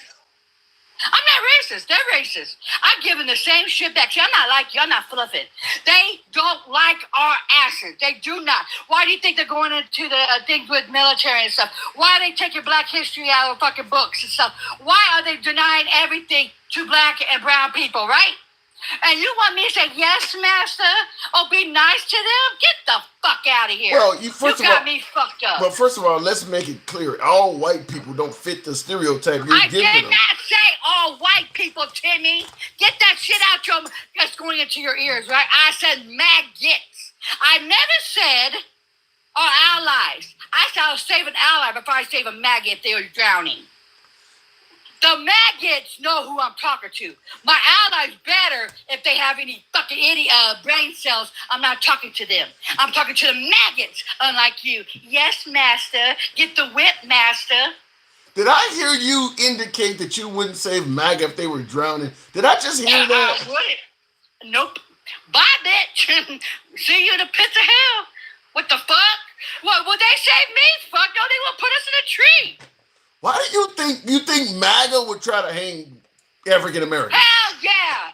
Based Who on voted for Trump? All the triple Ks, all the right hate groups. They all voted for him. They all voted. But then we got the brown maggots and the black maggots say, yes, master. You know, I got to get at that damn table. I got to get at that table. He's going to give me something. What's going to give you? You do realize that triple K is practically non-existent in today's society? Are you fucking serious, Tim? You really are smoking his cum, aren't you? You really goggling it, aren't you? Aren't you? How do you smoke cum? You really bad, aren't you? No. If that was a fucking case, why do we still have hate crime? And why is the white tea man the worst of the worst? Why are they raping us? And why are they aiming our fucking children, huh? In schools and shit. Why? Okay, the question is simple to answer. There are other hate groups out there. You said the KKK. There are other hate groups Well, in that's the existence. triple K, the Proud Boys that you're kissing that fat man's ass that comes up on here. Oh, yes, I'll take you to the barbecue. No, he'll put you in a tree. He might barbecue your black ass. He might. You do, He might like it because they used to eat us, remember? Remember? yeah, I've heard that. You do realize that there is nobody of African American descent being put in trees in any recent time, right? I wouldn't. No, don't say that. Where is that happening Don't say at? that. Where's that happening at? Oh, they said, a trans killed too. Yeah? Yep, but guess what? White T male. Bingo, bitch. What did you try? Most of all of it was white T men, unaliving the kids. Don't fucking go around. Oh, it was trans people. It was trans people. No, it was a white female, bitch. And if All you're right. gonna come on, come with it, bitch. I don't know. I think you just got some inherent issues against white people. Okay, name me one thing with your black ugly ass. Name me something. What has he done for your ugly ass? What has he done for you? I didn't say he done it. What has he done for you? I didn't say he did anything for me. I don't know what Well, Biden. don't like you. Biden didn't do anything for me either. What the fuck? He put more money in your pocket. You're just too stupid to realize it. He could not lower the grocery prices, but the stock market was going through the fucking roof. We didn't have unemployment like we do fucking now. We did not have tariffs, and it wasn't going sky high like we did. And I was making fucking money. What the fuck is wrong with your dumb ass? And then he gave more black people the opportunity to have black-owned jobs, black-owned businesses. Are you gonna call me a liar on that? Because I guarantee you, with your dumb looking ass, I opened up 2 dispensaries underneath him. We had an unsecured border under him. Oh, my, no. See, this is how dumb you fucking are. That's how brainwashed you're drinking his cum and you're sipping it all through. Let me tell you something. It's been the same way. And guess what? When he fucking leaves, it's still going to be the same way. Because you know why? Because that fucking dumb of a fucking president that you're like sucking his cock with, yes, he blocked the bill that would have prevented all kinds of shit, right? It was bipartisan, and the Republicans got a lot of his shit, a lot of what they wanted, okay? And the Democrats was going to get all what they wanted. They was going to get what they wanted. It was going to be a happy old bill, right? 5,000 a document come through and do asylum, right? And guess what that fucking Riri did? Don't get it. Don't pass it. Don't give the Dems a fucking win. Don't do it. That's all I got to run on. Bitch. He's a good politician. I gotta move it on, Gangsta Grandma. You think he's a fucking Tim? No. You think he's a good politician? Are you fucking serious? Are you fucking serious, Tim? He's won twice. He won because of hate. You stupid. Oh, Lord. All right, Gangsta. I gotta move it on. Let me tell you, before you let me go, let me tell you Real this, quick. Tim. You are the coon of all fucking coonies. You feel what I'm saying? Quit fucking fluffing, because the bitch is gonna put you in a fucking goddamn tree. And let me tell you another goddamn thing. That's why you're fucking single. Because no fucking woman will put up with a no good for nothing raccoonie and then vote against their fucking interests. How about that? All right. Gangsta Grandma, thank you very much. Wow, you know something? Listen, I run a free speech program. I don't block, ban, or censor. I think that's probably the best example I can ever give. It ain't easy, though. It is not easy to run a free speech program. But when I promise you we are all about free speech, we don't block, ban, and censor. I do have to make sure I deliver on my promise.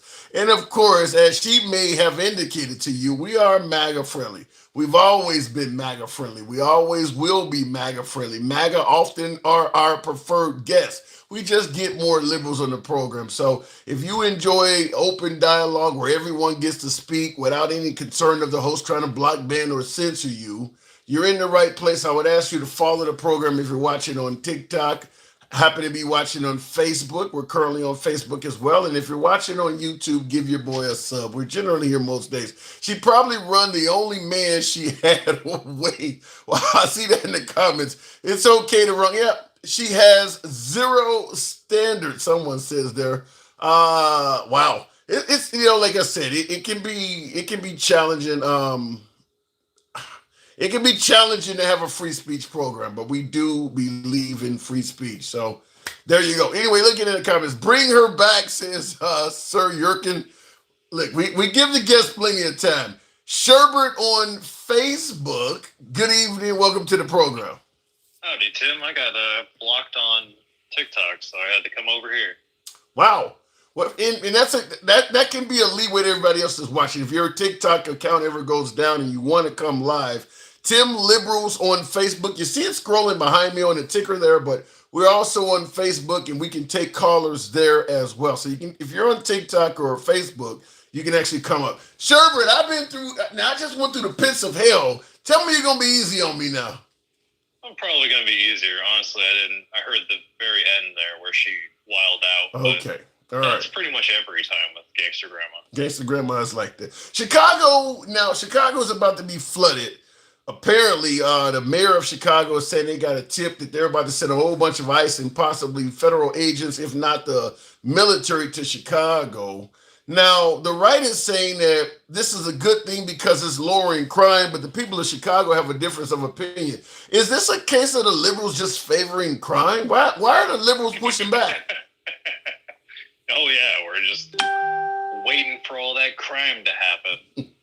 Jesus Christ. Well, but that's what they're saying. If he can lower crime, why would the liberals be against that? Well, I'm going to answer with a question, and I know it's silly. But have you heard of any children that went to elementary school, a boy, and came back a girl? They say a lot of crazy shit, Tim. Yeah.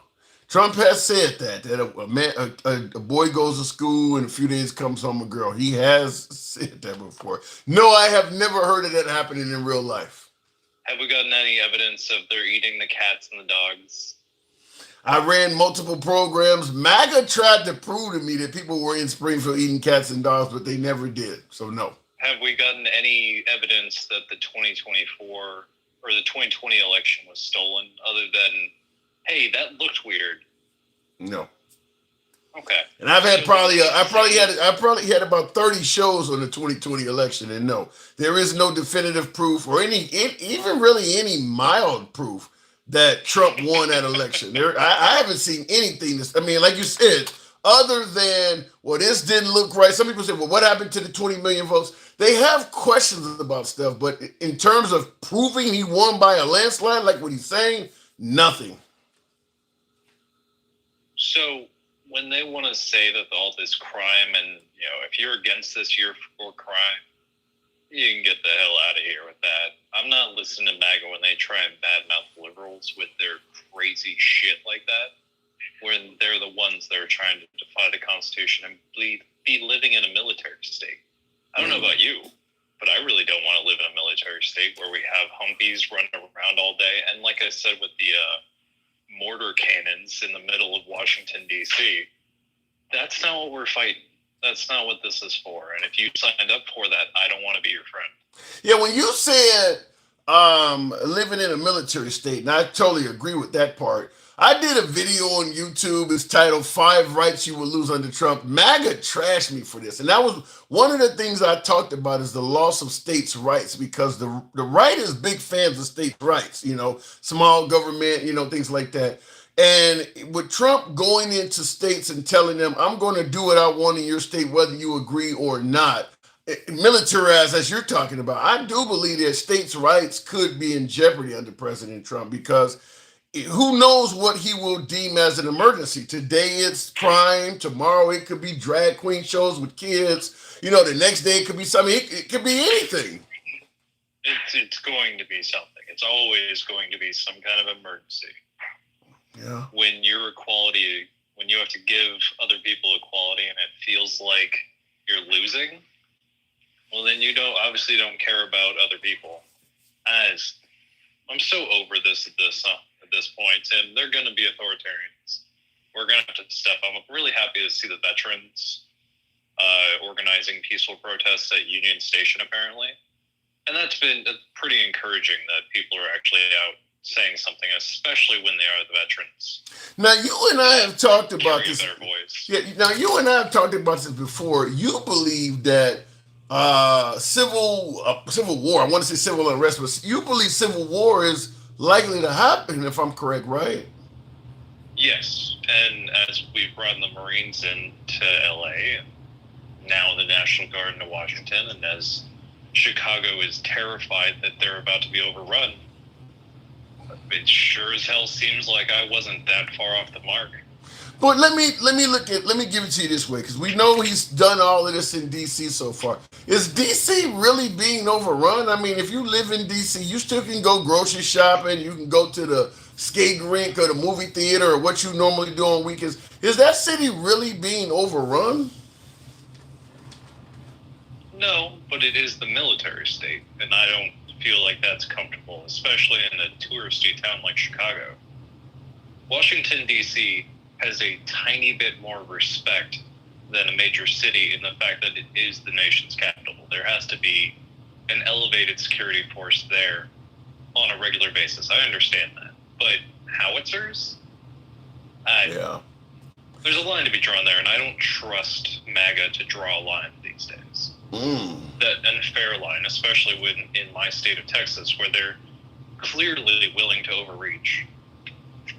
And when you say they're clearly willing to overreach in Texas, what are they doing right now where you feel they're overreaching? The gerrymandering, and then holding House members hostage on votes and not letting them leave the building until their thing is done. When they said they were bringing them back for the flood relief victims, and they have yet to actually do anything for them. So I don't trust them anymore. But how do you respond to folks who say, gerrymandering in Texas, the liberals have gerrymandered as well? I'm not going into this one right now, Tim. You're fluffing. I'm not doing that. I'm just bringing up the counterpoint. Why? No, you asked a question of what Texas is doing right now. And when they didn't vote on flood relief, they gave away the hand. And then with literally keeping people from talking to the outside world with having a police guard on them at all times. We're in the police state. We're in the military state. This feels very fascisty. And when everyone else is going, no, this is what we wanted, I'm just going to flip and bird. Now, in the comments, Mr. Realistic says states' rights were settled via the Civil War. States should govern. The state refusal to uphold state and federal law necessitates federal intervention to protect the U.S. citizens. Well, and thank you for that. Neglected. Huh? What have they neglected? Well, they're saying that the city of Chicago is not doing, in D.C. as well, they were not making an ample effort to bring down crime in their cities. Their citizens are getting murdered in crime. Crime is causing their cities and their citizens to be murdered. Well, there's one very interesting fact, at least about D.C., is that they don't really have control of their own laws. It all goes through the House or Congress. I forget which one. But they had to pass all of their, public indecency laws. And I remember there being a big fight about Lauren Boebert saying, want to talk about pissing outside or something. So these laws, these rules, and especially for these in that one area, is controlled by them. Fund the police, fund all of these things. When we have the National Guard doing landscaping because we fired all of our landscapers. Yeah, I mean, in my opinion, in my opinion, based on what I've seen so far, the mayor of D.C. probably should bend over to President Trump, or she's going to probably lose her position. I mean, Trump is pretty much taking over D.C. to the point where they don't even need a mayor. Obviously he's taking over the enforcement of law by putting in the military over the police. He had actually fired the police chief, I believe, when he first came in and did it. And now he's talking about selling off the government buildings in D.C. to letting real estate developers decide. So just literally, this is all stuff that the mayor would normally do this stuff. You just skipped over the mayor and he's running the city. We're going to public domain these buildings for his realtor friends. How much oligarchy do we need in here? That I didn't hear that before. I'll see if I can. Yeah, he definitely said it. Feels so wrong. Yeah. And anybody that's willing to go along with that is the same people that are okay with children being unalived in that previous live we were on. Wait, say that again? These same people that are willing to give up our, national parks and our buildings that we've already paid for and invested in and selling those off to just some random company. These are the same people that are never going to change the gun laws to help with the unaliving problem that we have. I'm so done with this. Yeah, you're definitely. Yeah, I had a debate going with someone on the right that was talking about that. The liberals talking about, we need to have gun laws, and the problem is not the gun. The problem is the person in mental health. And I said that. I said in liberal cities, you hear them talking about gun laws is what will stop these mass shootings. Now, we can debate whether or not tough gun laws are going to work at all, but you do see what they believe is a problem, and you do see them trying to do that. The right says it's mental health, but when you go to right-wing areas, they're doing nothing additional to address mental health. Even though they're claiming it's the problem, I mean, the Big Beautiful Bill, for instance, had cuts in it that would affect your ability to obtain mental health. Cuts to Medicare, cuts to Medicaid, cuts to Obamacare. It actually had cuts in it. So it's like, you're going to tell me you don't believe the gun is a problem, you believe it's mental health while actively doing nothing to address mental health? And it makes no sense. That's why I feel very confident in my statement of these are the people that do not care about children being unalive. There's no way around it.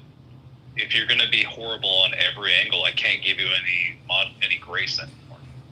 Well, I don't want to go so far as to say horrible on every angle, but I do agree that when it comes to addressing mass shootings, the right is doing nothing on it, because they're yelling this mental health, and you should see in right-wing states and right-wing cities all sorts of availability of mental health that doesn't exist in the liberal areas. I don't see any more availability for mental health treatment in right-wing areas than it is in the left. So they're not doing nothing for that.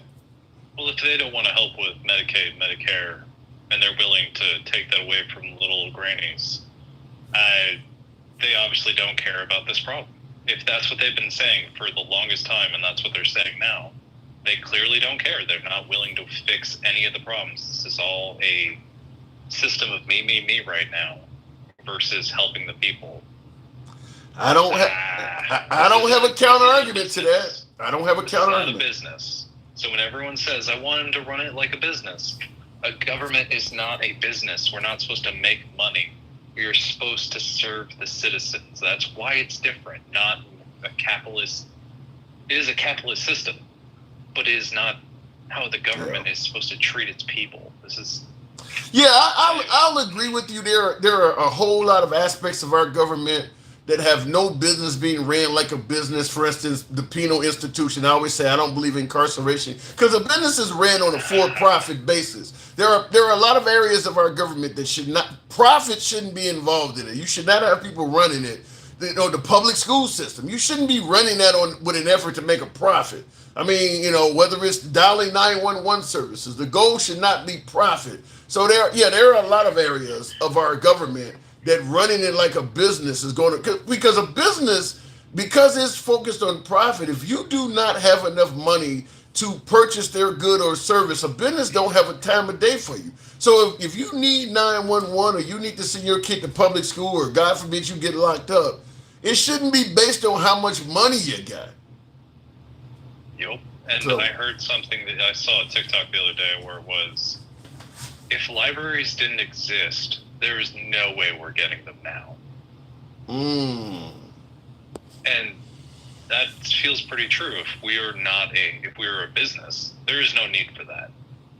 Yeah. Where because it's free. We have public services for helping the public. And when MAGA wants to forget about that and turn themselves into pretzels to say that the people are talking about it'd be good to have a dictator, you're not American. You're a traitor at that point in my eyes. Yeah, I do got to move it on. But when you made a good point about the library. When you think about the job of a library in regards to serving the public, that fits more the category of a socialism than capitalism. You don't need any money to go there. It's provided by the taxpayers. You're right. I don't think anybody that wants to run the country like a business is going to be favorable to libraries. There's no profit in that. Well, Moms for Liberty, that is a direct Trump supporting organization is very much against books. So that wouldn't surprise me at all. Wow. Sherbert, appreciate you coming in here, man. Have a good night, Tim. You too. All right, moving on with the program. Thank you. And by the way, hey, go ahead and drop if you, because I'm learning Facebook. Shit, there it is. Okay, I think I can remove it too. Okay. First time I've had a Facebook guest on here. Right? We are on Facebook, so for you folks that want to come up live, you can go to Tim Liberals with an S on Facebook, or come on over to TikTok, the Handsome Liberals on all the other platforms. So California's running out of water, nothing we can do.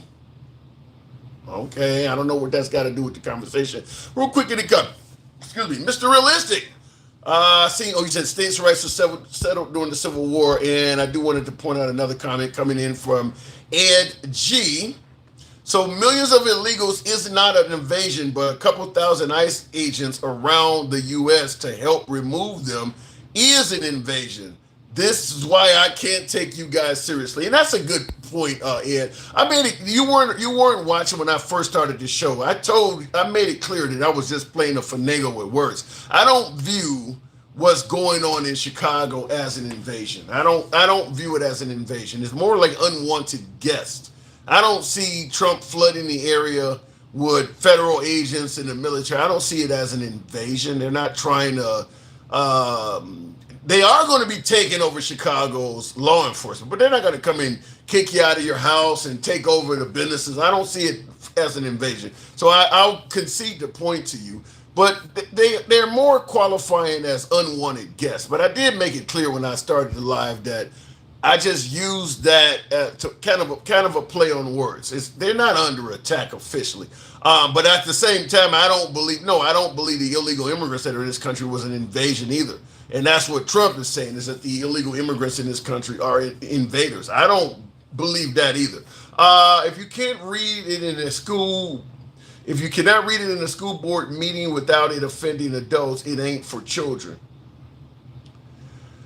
I assume you're talking about certain books. Well, if you go by the rule of if you can't read it in a school board meeting without offending adults, it ain't for children.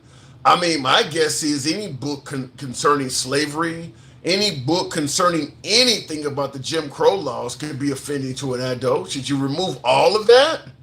I mean, listen, if you're talking about preparing young students for adulthood, teenagers can watch movies and shit that are offensive. I don't see why. Now, look, there may be some things that are too graphic to have in a high school library, but real history should be in there. Listen, if you want to take the books out that describe what happened to people on September 11th, I bet you wouldn't want to take that out. Do you want to take out books that describe all of the horrors that the Japanese government did when they caught American jihad? I bet you don't want to remove that. So why take out the history of what one group of Americans did to another group of Americans? It's no different. So I'm okay with, if it's something that is simply graphic for the sake of being graphic, then okay, that's fine. But if it's actual history, no, I don't believe a teenager should be denied access to actual history because some adult is saying it's offensive to him. You're offended by real history? Then the problem is you, not the book. Looking in the comments here before we continue on. This is good. Don't take out the history. Let it be known every day so it doesn't happen again. Yeah, I saw somebody had on one of the social media pages that, those who fail to learn history are doomed to repeat it, and those who prevent you from learning history intend to repeat it. That's what somebody had that posted on there. Hell yeah, everyone forgets about what we did to the Japanese during World War. Nah, listen, I don't have a whole lot of sympathy for the Japanese during World War II. Some of the things they did to torture and things like that. No, I don't have a whole lot of sympathy for the Japanese. But that's a whole different argument. We're not talking about that. I get people don't favor dropping an atomic bomb on them, but They tortured everybody they captured. I mean, bayoneted folks. They did a lot of really bad shit, and that's to Americans. When you talk about the raping of Nanking and what they did to the Chinese folk, I mean, the Japanese did some horrible shit. We talk about the Germans all the time in the Nazis. We don't talk. The Japanese were probably just as bad. If you really, our history picks and chooses who we want to demonize. Our history has always done that in America. We pick and choose who we want to demonize, but the Japanese got a really, really bad history. Looking at the comments, he's talking about the detention of camps in Japanese America. Oh, well, yeah, we did. Certainly, we did some things to them. Once they did. Look, I don't believe that the horrors of the Japanese bombing Pearl Harbor justified creating concentration camps in America, but I'm just simply saying the Japanese country did a whole lot of really horrible things during that war. The last Senate declared war. I don't know what you mean by that. We'll go back to the box. Tap the screen. Get us on up to 80,000. They were put in camps, but it was nothing like what the Germans did. No, the Germans, those were extermination camps, essentially. We're going to make you a slave. We're going to work and get as much free labor out of you, and then at the end of the day, we're going to just get rid of you. When we put the Japanese into internment camps, it wasn't designed to do that. It wasn't a final solution, so to speak. King Finn, good evening. Welcome to the program. The graphic nature of war is not okay to expose children to. As adults, maybe late teen or college is a bit more logical, but of course it is always a foul thing, but I suppose somewhat necessary. No, hold on a second, King. I totally disagree. When you say the graphic nature of wars is something you don't expose children to. I watched G.I. Joe as a kid. Call of Duty, most kids have played that game. They're already exposed to the graphic nature of war. I don't see what's the difference. They already see it. King Finn, good evening.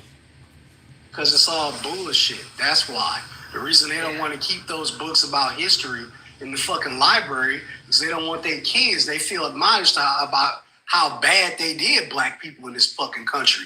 That's why they don't want to keep them fucking books there. Trump want to erase all the motherfucking history out of the Black Museum because he don't want to look at how dirty and fucked up slavery was in the first place. That's why they don't want to fucking keep that shit. They want to pull all them books out. All them books, all of that shit out the way so they can say, oh, slavery wasn't that bad. So they don't feel bad about how fucked up they did, how their ancestors fucking killed, raped, and fucking, fucked up and ate people too at that. I've been hearing, let me just say, I never heard that until recently that they were eating African American. I have not heard that. Yeah, the jealousy of the motherfucking white tea person, Yeah, so why y'all talking about? Oh yeah, we can. If it ain't good enough for to be read in a fucking school board meeting, your kids shouldn't be reading it. Well, I find that as bullshit because you don't want your kids to know how you fucked up, how America was so fucked up back in the day. How would you respond to someone? Now, this person's name is Leroy, by the way. Leroy says you got a public library. Quit crying. How do you respond to that though? You got a public library. Well, if you pull all the books out the library and somebody doesn't want the public library to have, what does that make it? It ain't such a public fucking library. Well, the point is you don't need to have it in the kids in school don't need to have access to it. You got access to it in the public library. Yeah, they do. They need to learn about that shit because of the statement you just made a couple seconds ago. What was that statement again? What do you mean? The statement you just made, if you don't learn about history.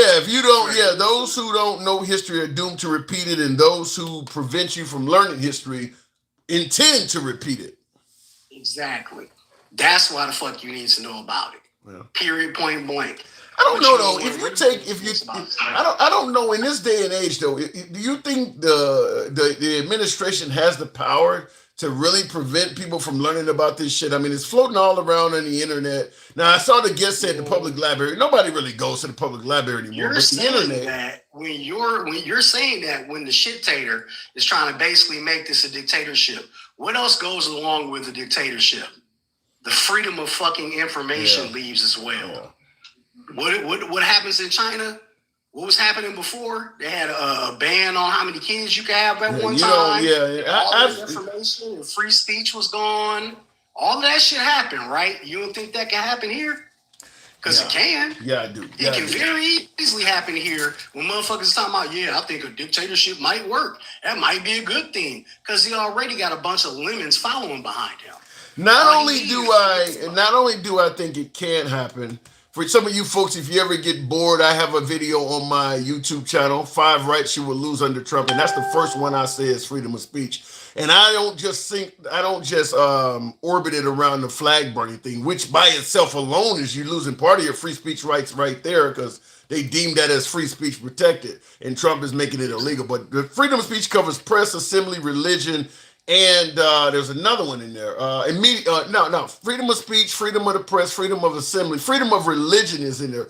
And in my video, I talk about how all 4 of those, religion, speech, press, and assembly. Assembly, talking about having his own National Guard at the ready, so that, if you can like what happened in LA is a good example. Just say they're rioting, you can send somebody to break it up and threaten to throw people in jail. So I think all of those are at risk. What does that sound a lot like? Sounds a lot like other dictatorship countries, doesn't it? Yeah, there's some overtones to it. There's some overtones. Israel has a private force, correct? All of these places have private forces, and Israel is really not even a dictatorship type state. But all these places have a private military that can just go break shit up, right? It's okay. Go break it up. There's a lot of overtones to it, because religion, they're starting to put Christianity in schools. Trump called for a Muslim ban, so he didn't want so religion is certainly in there. Freedom of speech is everywhere, because whether it's how they're protesting on college campuses, you don't like that. Whether it is talking about CBS should lose their FCC or ABC and NBC should lose their FCC license, he is attacking freedom of speech in all sorts of avenues. The media outlets. It's everywhere. Law firms. It's everywhere. It's okay, because he's quote unquote stopping crime, number one, and the second one that MAGA loves to throw around all the time. Well, yeah, but my stock portfolio is going crazy right now. My money is so great. No, it's not. All of that shit that y'all talking about, them stocks and shit, that's fictional money. You do realize that the money ain't real until it's either in your account or in your fucking hand. Cash is the king, right?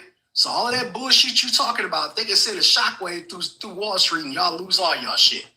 Yeah, I can't speak on whether or not Trump is financially beneficial to somebody else or not. If they say they're making a killing under Trump, I'm not going to say they're not, but I will say that I've said this many times on the program, is that as long as you're putting money in people's pockets or a little bit extra money in their bank account, they'll overlook anything. I really think you could bring back slavery if you're making the public happy, people will overlook anything. Yeah. You're gonna get more money if we had these slaves, right? Yeah. Exactly. It don't matter as long as they wallet getting fatter. Fuck the fact that we need gun laws to stop all these fucking mass unalivings from fucking happening. But y'all too worried about money, fake ass crime, because if you really wanted to stop crime, the first fucking place you'd stop is 1600 Pennsylvania fucking Avenue with the shit-tater in chief, number fucking 1. He want to stop crime? Go surrender yourself right now. No. And I see in the comments, a couple of people really slammed me. Somebody said, for fuck's sake, slavery is dead. And somebody else said, man, talking about, I think you could bring back slavery. Dude, stop it. No, first of all, if you get incarcerated, what's the difference? If you can force somebody to work for free, we're already kind of doing it. So, yeah, but I definitely believe that as long as you're making somebody a killing, you can do quite a bit of bad shit to somebody else and they'll overlook it. Because at the end of the day, thanks to this guy, I'm making money. I'm not going to stop talking about slavery just because whatever peon-ass motherfucker who said that shit want me to. Fuck you and your motherfucking mama. I don't really give a shit. Because when 9/11 happened, never forget. Damn. Never forget 9/11. So let me take you into let me take you back to the actual topics. How do you feel about him getting rid of Kamala Harris as Secret Service protection? Now you only get 6 months. You know that's some bullshit. Get the fuck out of here. So it's okay to get rid of hers, but I bet you any number of motherfucking people still got some fucking private security or motherfucking Secret Service around them. The only reason he's doing that is because he's trying to be fucking vindictive. Period, point blank. It don't even matter about the timeline of none of that shit. If we can pay $71 million for that fat fuck's golf tours, which he plays horribly and cheats at on camera, live in your face, cheats at the shit. This motherfucker ain't paying for golf. He's playing it. They letting him win. He's still losing. He's still cheating. How the fuck does that work? And the public, this is all foot on our bill, $71 million. And the year ain't even over with. Well, the fuck? Really? He's cheating at it. For what? They gonna let your goofy ass win anyway. Who finna beat Trump on the golf course? Name one motherfucker who finna beat him. I forgot who I heard say. Somebody once said that he does. Medals and shit. Honorary dowels, all types of little honorary shit to stroke the little baby's ego. Oh my God, they love me so much. They gave me this medal. They gave me this pen. They gave me this to stroke his little toddler ass ego and make sure his diaper is changed. Fucking shit baby walking. Ain't nobody worried about him, man. Fuck him. Fuck him and the whole thought that he need to bring the military anywhere. The military need to surround his ass and take him to a tribunal. He might be the next motherfucker tried at the Hague. But what about the notion that crime is coming down in D.C.? Where? Here's the question I got for you. So crime's going to go down, and when he takes away the loving members of the National Guard who, let's go here, volunteered for the National Guard, these are reserve people who serve the cities and states that they come from, who have families, jobs, ideas, lives, and the whole fucking nine, and he's making them sit there and do picking up trash jobs, fucking landscaping, because he's fired all these people. When they leave, what do you think is going to happen to DC? The crime, the quote-unquote crime, is going to go back. If it was not a police state, a military police state, why did the tourism go down so bad? Well, it is kind of uncomfortable to be around a bunch of armed guys in fatigues or in camouflage. I think so too. Why would you sell off the Washington Monument to a real estate company? It's the fucking Washington Monument. Did he do that? Are you fucking kidding me? Yes, he's talking about doing that shit. Yeah, I heard him he talking said that about shit it. in the press conference, and I'm really surprised that you didn't see that shit. No, I mentioned that. Hold on. I just mentioned that to Sherbert when I was talking to him. That he's talking about selling off most of the buildings that they've closed and fired the people in. He said he's going to sell off most of that stuff. Yeah, he's gonna do it. Yeah. So companies like Pepsi can own some shit in DC. Companies, conglomerates can own some shit in DC, or he might just sell it off to all his Russian homeboys so they can own some land in America. He might get them the $5 million gold Trump card. I wonder, can you do some form of eminent domain or something, pay those people back? Let's say a liberal get in there, somebody, because you should not have, the federal buildings on operate on a for-profit basis. I don't see how that's going to work, but I don't either. Because you just said the main fucking point about it. It's the federal buildings. Literally, the government is supposed to be controlling these buildings. And instead of controlling them, doing his fucking job, he's too worried about selling buildings and sending fucking National Guard to D.C. Again, I'm going to say this, and maybe a lot of people don't understand this, but realize the southern border is not the only border in this country. You ought to be trying to get some motherfucking drugs off the street. I don't know. Maybe you should try to get some of these fucking guns off the street. Do your fucking job, fat ass. Get up off your ass, Captain Kankles, and do your fucking job. I'm really tired of hearing all these stupid puff pieces and all these ignorant MAGA motherfuckers talking about, oh my God, he's doing so well. What the fuck is he doing?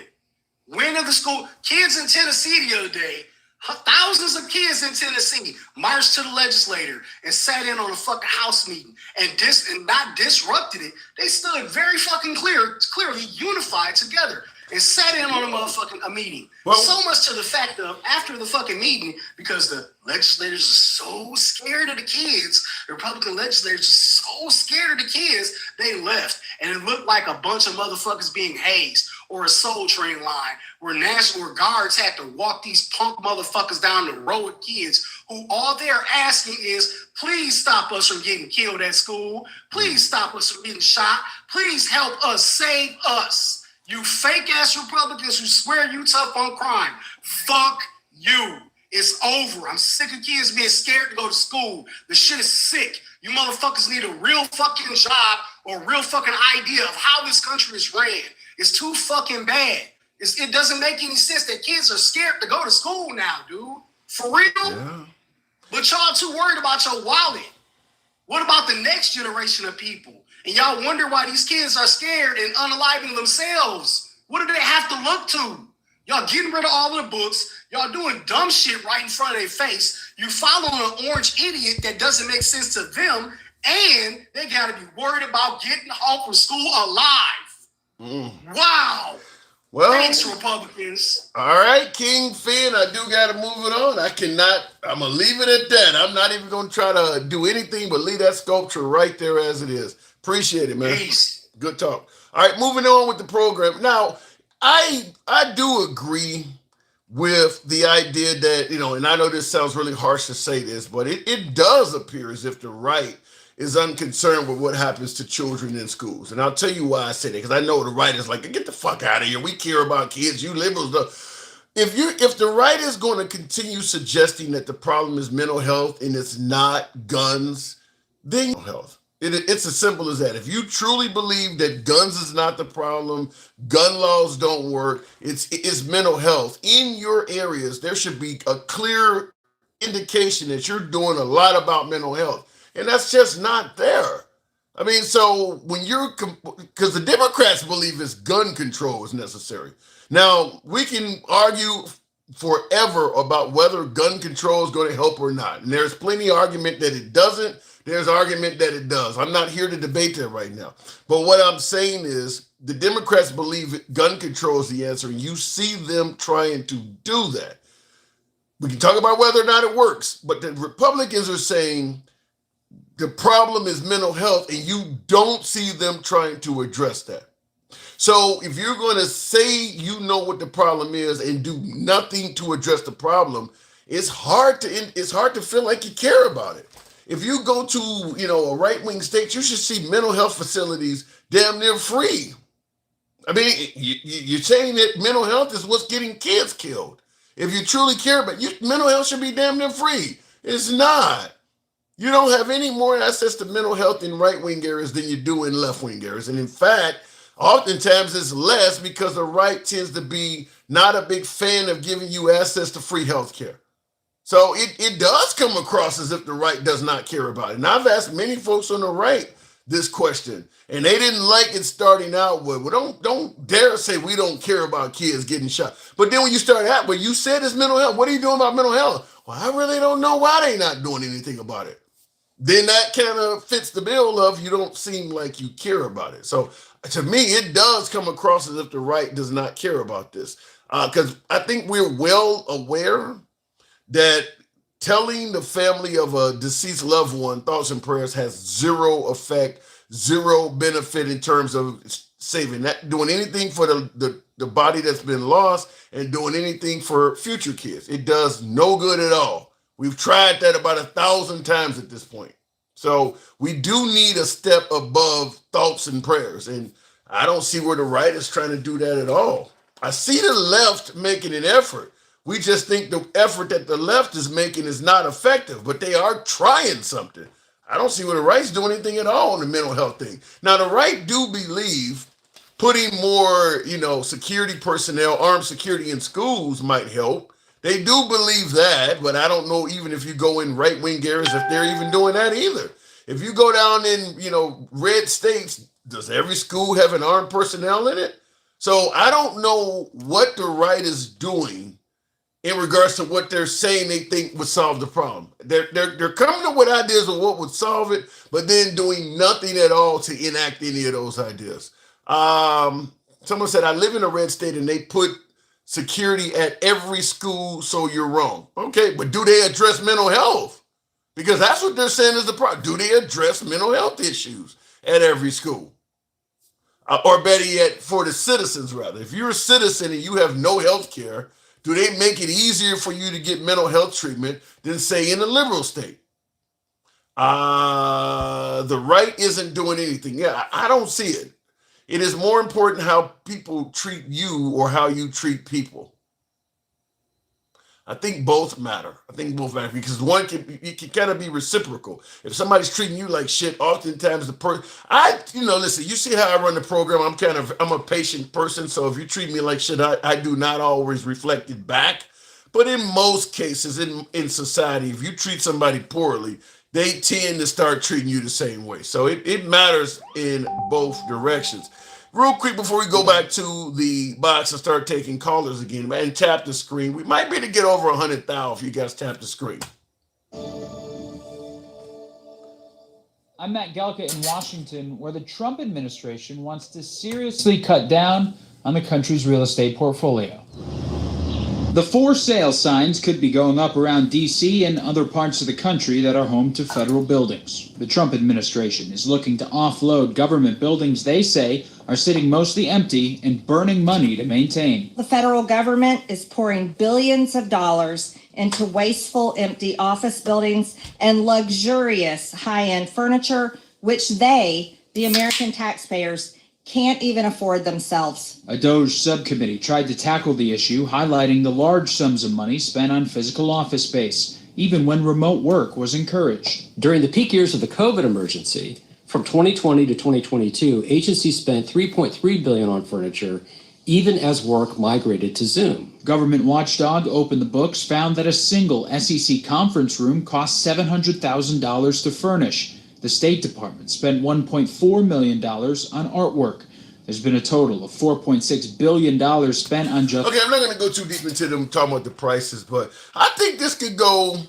I think there's good and bad to this. I mean, if there's a bunch of buildings not being used, that's one thing.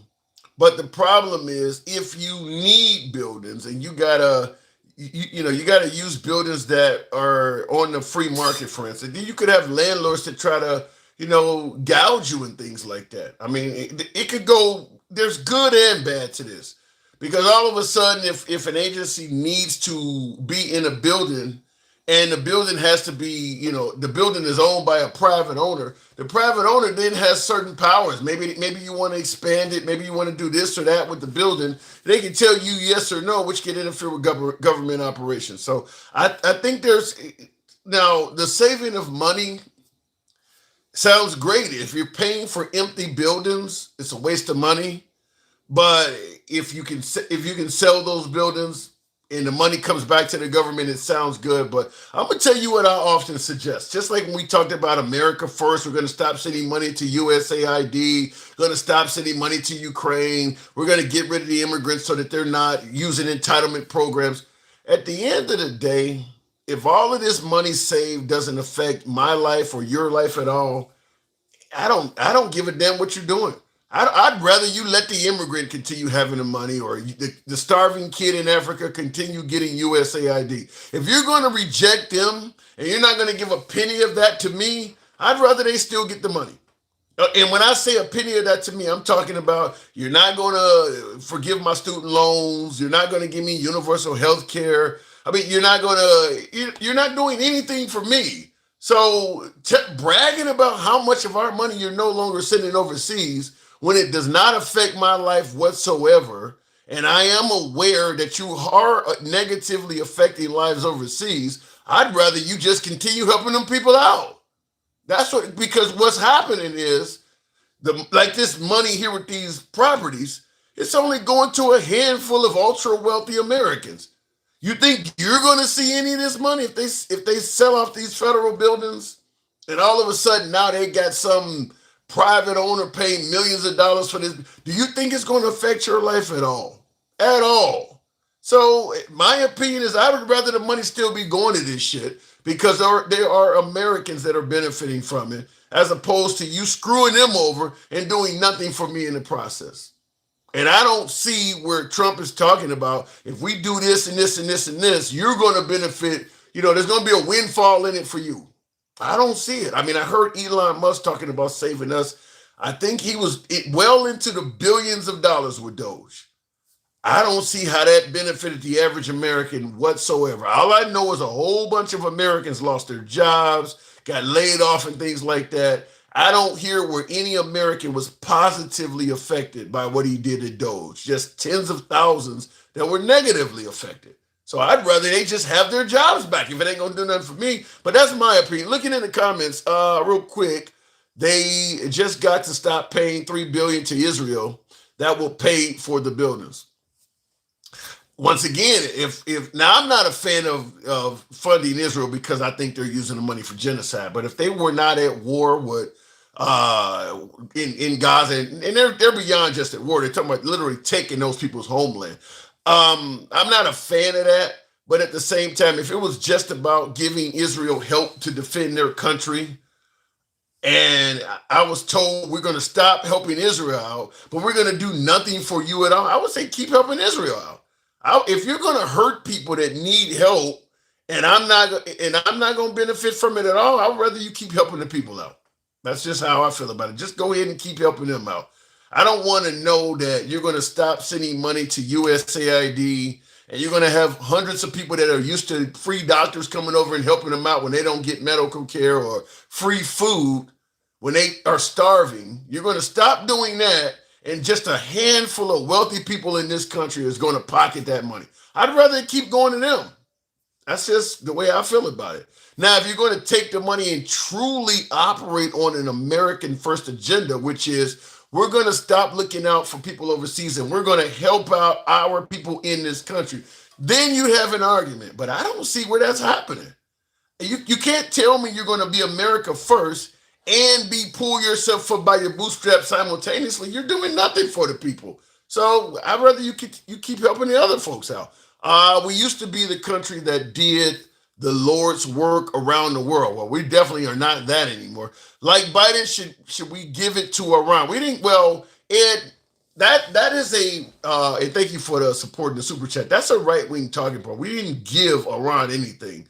When Iran fell on our bad side, we seized a whole bunch of their assets, just like we have seized a whole bunch of Russians' assets.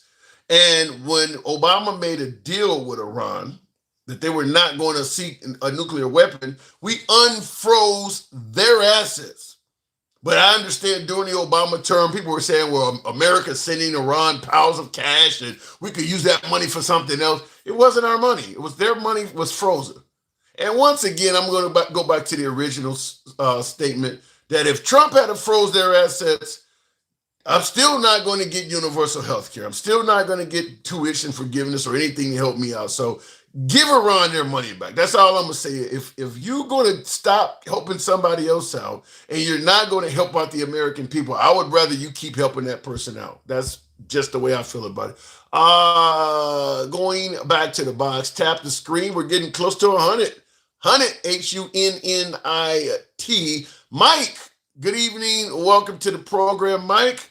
Oh, stop. I still have my Medicaid and Medicare, and I'm 69. That ain't what I'm talking about, though. You had that before Trump came along. Since Trump cut all of the Doge and all that, what have you seen coming to you, Mr. 69-year-old? I don't want to say Mr. 69. It sounds like an adult movie, but Mr. 69, what have you seen since Trump saved us a ton of money with Doge and USAID? How has it affected you? Mike, has it affected you? Good evening. Hey, what's up, Tim? Not much Tell Mr. 69 to tune in this time next year about that Medicaid and Medicare. So in other words, it's coming. He just ain't seen it yet. Well, yeah. Listen, Tim. The idea that we're having these conversations and people are still trying to mince words on the realities of what we're dealing with is absurd, right? Like you're playing that video about them selling. They will tell their supporters anything. They don't give a fuck what they tell them because they know that they aren't looking for facts. They're just listening to them.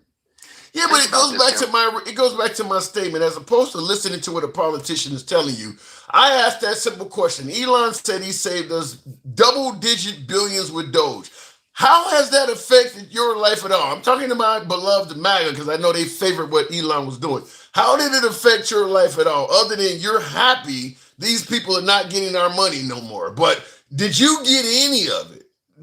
Other than just pacifying you, making you happy that some entity out there is no longer getting our help, if it doesn't help you out at all, then why be so concerned with it? Well, but Tim, that question that you just asked was on the table even before the election. It's the same question. It's the same question. We knew that Doge was a gimmick. We knew Doge was a scam. We knew that it was nothing that was going to come back to the American people. The actual facts are this.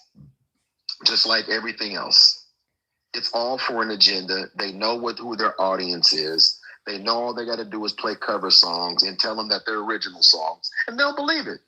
It's just the bottom line. I think some folks believed, and maybe even still believe, that some of this was going to equate to some kind of additional modern day stimulus check. They're spending more money now. So far in his presidency, what are they up to? 1.9 trillion so far this year? I don't even know what it is. It's something like that. I have to go look, and I'm not in front of my computer right now. But my point is this: everything. I want you to. I know you know this, but I want people to understand this. The reason the courts are pushing back, like right now, the courts are pushing back on tariffs. Do people understand that if that court judgment stands, that we are liable for all of that money that we quote unquote took in for those tariffs to give back to these countries? Do they realize that? They're not even paying attention. Because here's the thing. Well, what the judge said was, just like I've been telling the whole time, Trump is using quote unquote national emergency for all is his reasoning for all of this shit. He's that's an interesting point you make. Now, what you're saying is the judge ruled that Trump's tariffs are basically illegal, or whatever the case may be. It's supposed to be the legislative. So if we've been charging, let's say, Canada 30% extra on lumber, I'm just making up something. We've been charging Canada 30% extra on lumber for the last few months. What you're saying is, because that was ruled illegal to begin with, we got to give them that 30% back. The crazy thing is, they have imposed reciprocal tariffs that would not be under the judge's his ruling. So they get to keep theirs. All the companies, listen, everybody, the companies get it. Do you think we're going to get our money back for paying higher prices? Do you think it's going to come back to? Absolutely not. So this is my thing, Tim, and this is what everyone's been ignoring when they talk about deportation and all these executive orders. Every executive order that he has used under the guise of national security, those things are going back to the courts, right? Yeah, but do you feel confident the courts are not going to let him keep that stuff out? I mean, you think the courts are going to overturn his executive orders? I think that this ruling that we got Friday, and that was from the appellate court, mind you. Yeah, but it's the Supreme Court that's the biggest hurdle. Correct. So now the Supreme Court has to overturn the initial ruling, the appellate ruling. Now they have to overturn that. And I'm not saying that they won't. What I'm saying is that the American people that are just going Trump good, and they're not looking at the detail. Every case that he has used national security as the mechanism to do whatever he's trying to do, all of those are being pushed back in court. All of them. Because the judges are like, you need to define what was the national security. What was the national security issue in D.C.?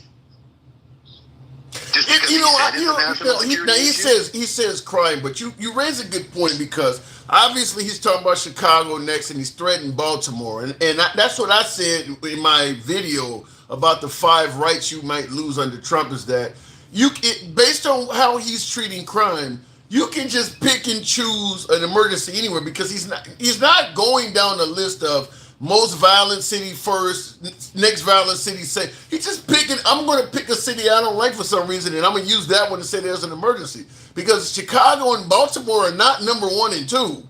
And D.C. is not number one either. In terms of the most violent cities in America, I don't think Chicago, Washington, D.C., or even Baltimore are even 1, 2, or 3. And he's talking about deeming those cities emergencies. But meanwhile, the most violent cities are getting skipped over. So it does give him the ability. I'm just going to say it's an emergency here and go there.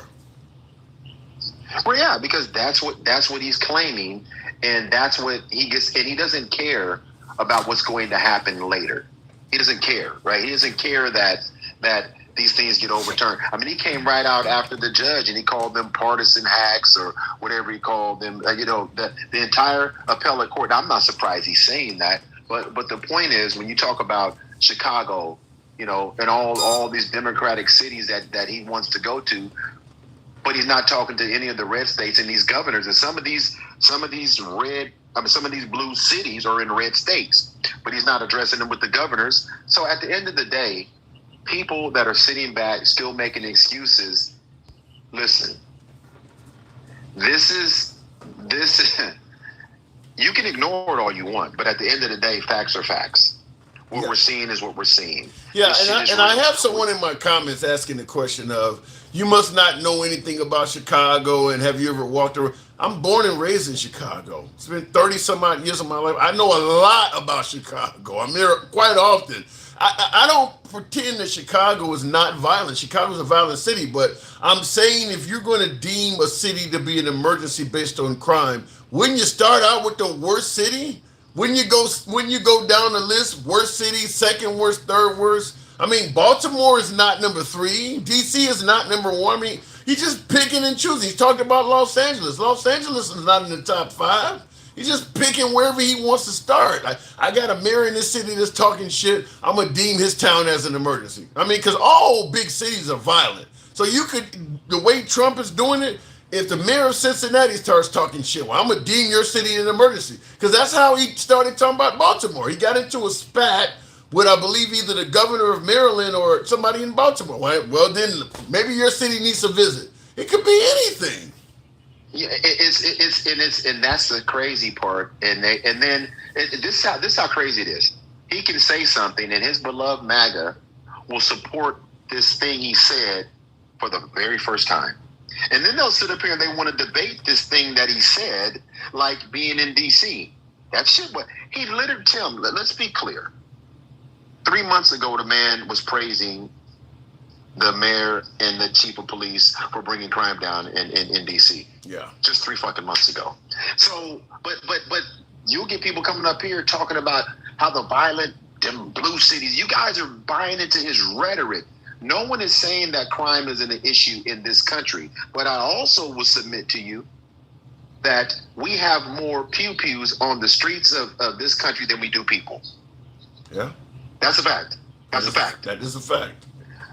But when they say that's not a problem, do you think crime would be the same if we didn't have all of these weapons on the streets? Well, in defense of the right, in defense of my beloved MAGA, they absolutely think that if you got rid of the pew-pews, people would just find another way to commit the same crimes. Even though many of those crimes, in my opinion, are impossible. Try doing a drive-by without a firearm.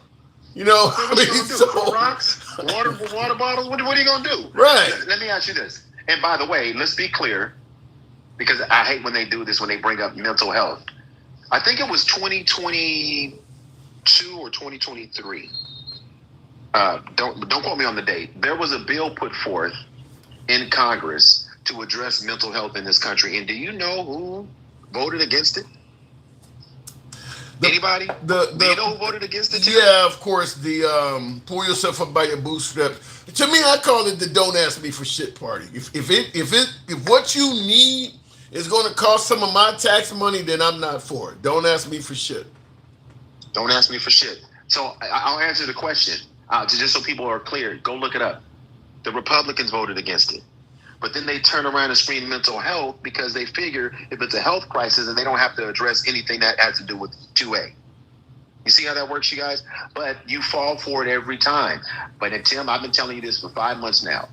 Republicans don't give a shit about children. I've been telling you this. I've been telling you this. And I've been telling you this. And every time something happens, the one thing they don't do, they're not up in our... If you want to deem something a national security issue, if you want to deem something a crisis, how about making our children feel safe? How about having a conversation and having a press conference about that instead of getting on TV talking about the person? Well, it was a trans and it was mental health, and then they do that shit, right? It's the yeah. But what about the notion that they do believe putting an armed guard at every school would make the kids safer? Where was that in the bill or legislative wise? I know that's what they're saying, but again, that's what they're saying. Show me they've got the Congress and the Senate. The only thing that they passed is this big bullshit bill. They haven't put another bill on the floor since, Tim. No need. I mean, Trump is able to do it by himself. No need to put bills up. Okay, perfect. Okay, perfect. So you're leading right into it. So he could do it by executive order. He could do it through Congress and the Wait, Senate hold and on. everything. Mike, you just made a light bulb go off. Eureka, as they say. That's a great avenue you're going down. If you can deem something an emergency via executive order, why not deem it an emergency that our children are not safe in schools and allocate money for at least one armed guard in every American school? Why wouldn't he do that? Deploy the National Guard. You're deploying them every fucking where else. You see, this is what I'm talking about. They're not serious people. They don't really care about crime. They care about the notion that if they get more people in this country, preferably white people, to believe that black and brown and is bad and get them okay with the cruelty, that's their agenda, Tim. It's not about reducing crime. It's about reducing people, particularly people of color. Now, as I say that, and people will say, tell me another initiative, because look, we just had another school pew-pew. How come no one's going to that lectern? Not anyone in Congress, not anyone in the Senate, President, the White House press secretary, no one has come out and said this is a crisis. Because they don't care, Tim. They don't care. They can put armed guards at these schools, but they're not putting any money behind police reform. They're not putting any money into communities. They've only put one bill forth this entire time. Have you heard them talk about any other bill yet, Tim?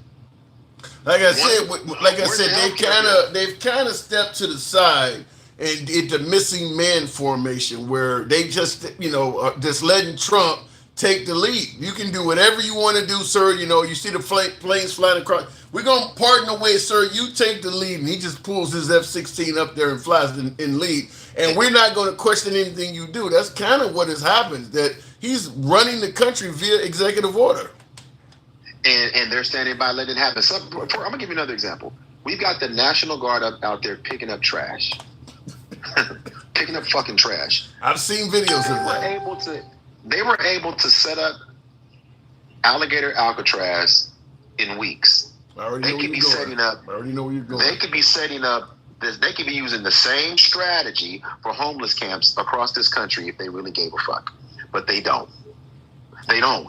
They care about the narrative, and they want. And here's another thing, by the way. As Trump sits up there the other day and talks about 600,000 Chinese students. Let them come on to the schools. You saw that, right? No. What are you talking about? Yeah, he had a press conference. When Trump had his press conference the other day, he was talking about, he welcomes the 600,000 Chinese students into the country, on their visas, and he hopes that after they graduate, they stay and they contribute to the. Somebody don't put some money forward to get them to say that. Well, no. Here's the thing, Tim.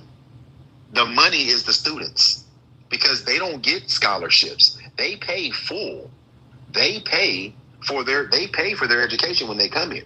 So that money is major to these colleges. They wouldn't survive without these foreign students. Let's just be honest. These students. Yeah, but you're talking about, you don't like the immigrants coming here and instant invasion. You're gonna let a bunch of educated Chinese come here. They represent a far greater threat to America, whether it's in reverse engineering our technology and spying, than the Hispanic community ever would. You damn right. But again, this is why the reason I brought it up is to again illustrate they don't give a fuck about none of that shit. They care about money. I told you he was a prostitute in chief. He will sell anything that he can. He doesn't give a shit about none of this shit. He doesn't give a fuck about America. He doesn't. All he cares about is money and status and being a king. He doesn't care. Listen, the Heritage Foundation cares about this stuff. The Steve Millers and the I think his name is Peter Thiel and they care about these things. They care about their verticals, like I've told you before. He doesn't care. He's transactional. He'll do anything, anytime, but the one thing that he is a racist. And because you could not, I'm about to tell you why. You couldn't have somebody in this position for the Heritage Foundation, for Stephen Miller and Steve Bannon if they weren't, because they wouldn't do it. Tell me I'm wrong, Tim. If he, so they know he feels this way. That's why he gets up and he says all of this cruelty, all this cruel shit, because it's in him. That's who he is. That's who his daddy was. That's who he is, right? And so he's doing what he's always done. Now he's got enough people to buy into it. And I want you to pay attention to this while I'm gonna land my plane here. When people that are speaking for him, whether it's what's her name? His press secretary. KKK. Levitt. Caroline Levitt. Levitt. Karen. Yeah, Caroline Levitt. KKK Karen. They always say that Trump is doing the work for the American people. This was a mandate by the American people. He puts it back on them. Don't be mad at me. Y'all voted for me to do what I'm doing. He always makes sure to some degree, Trump is telling the truth. A large portion of what he is doing, he did run on it. Yeah.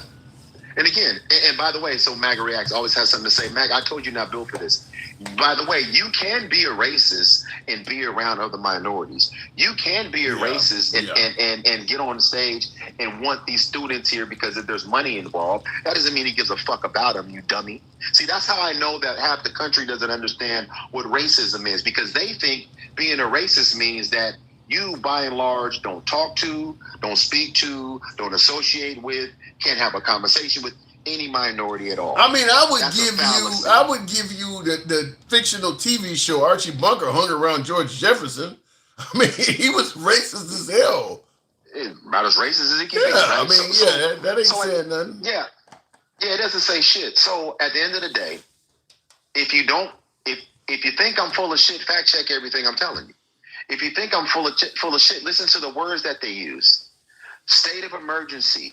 You know, it's a national crisis. That's why the judges are pushing back, going, you haven't shown us a crisis.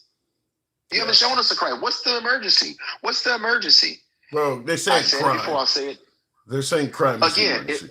If crime was an emergency in August, beginning of August, then clearly it was a problem at the beginning of July, at the beginning of June, May, and April. Along that time, you were saying crime was going down for bringing crime down.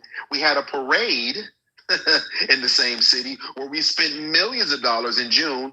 So when else was the crime? When else was the emergency? But you know what? His supporters don't even blink. They don't even fucking blink. They just start going to figure out how to support what he's saying instead of thinking about what he's saying.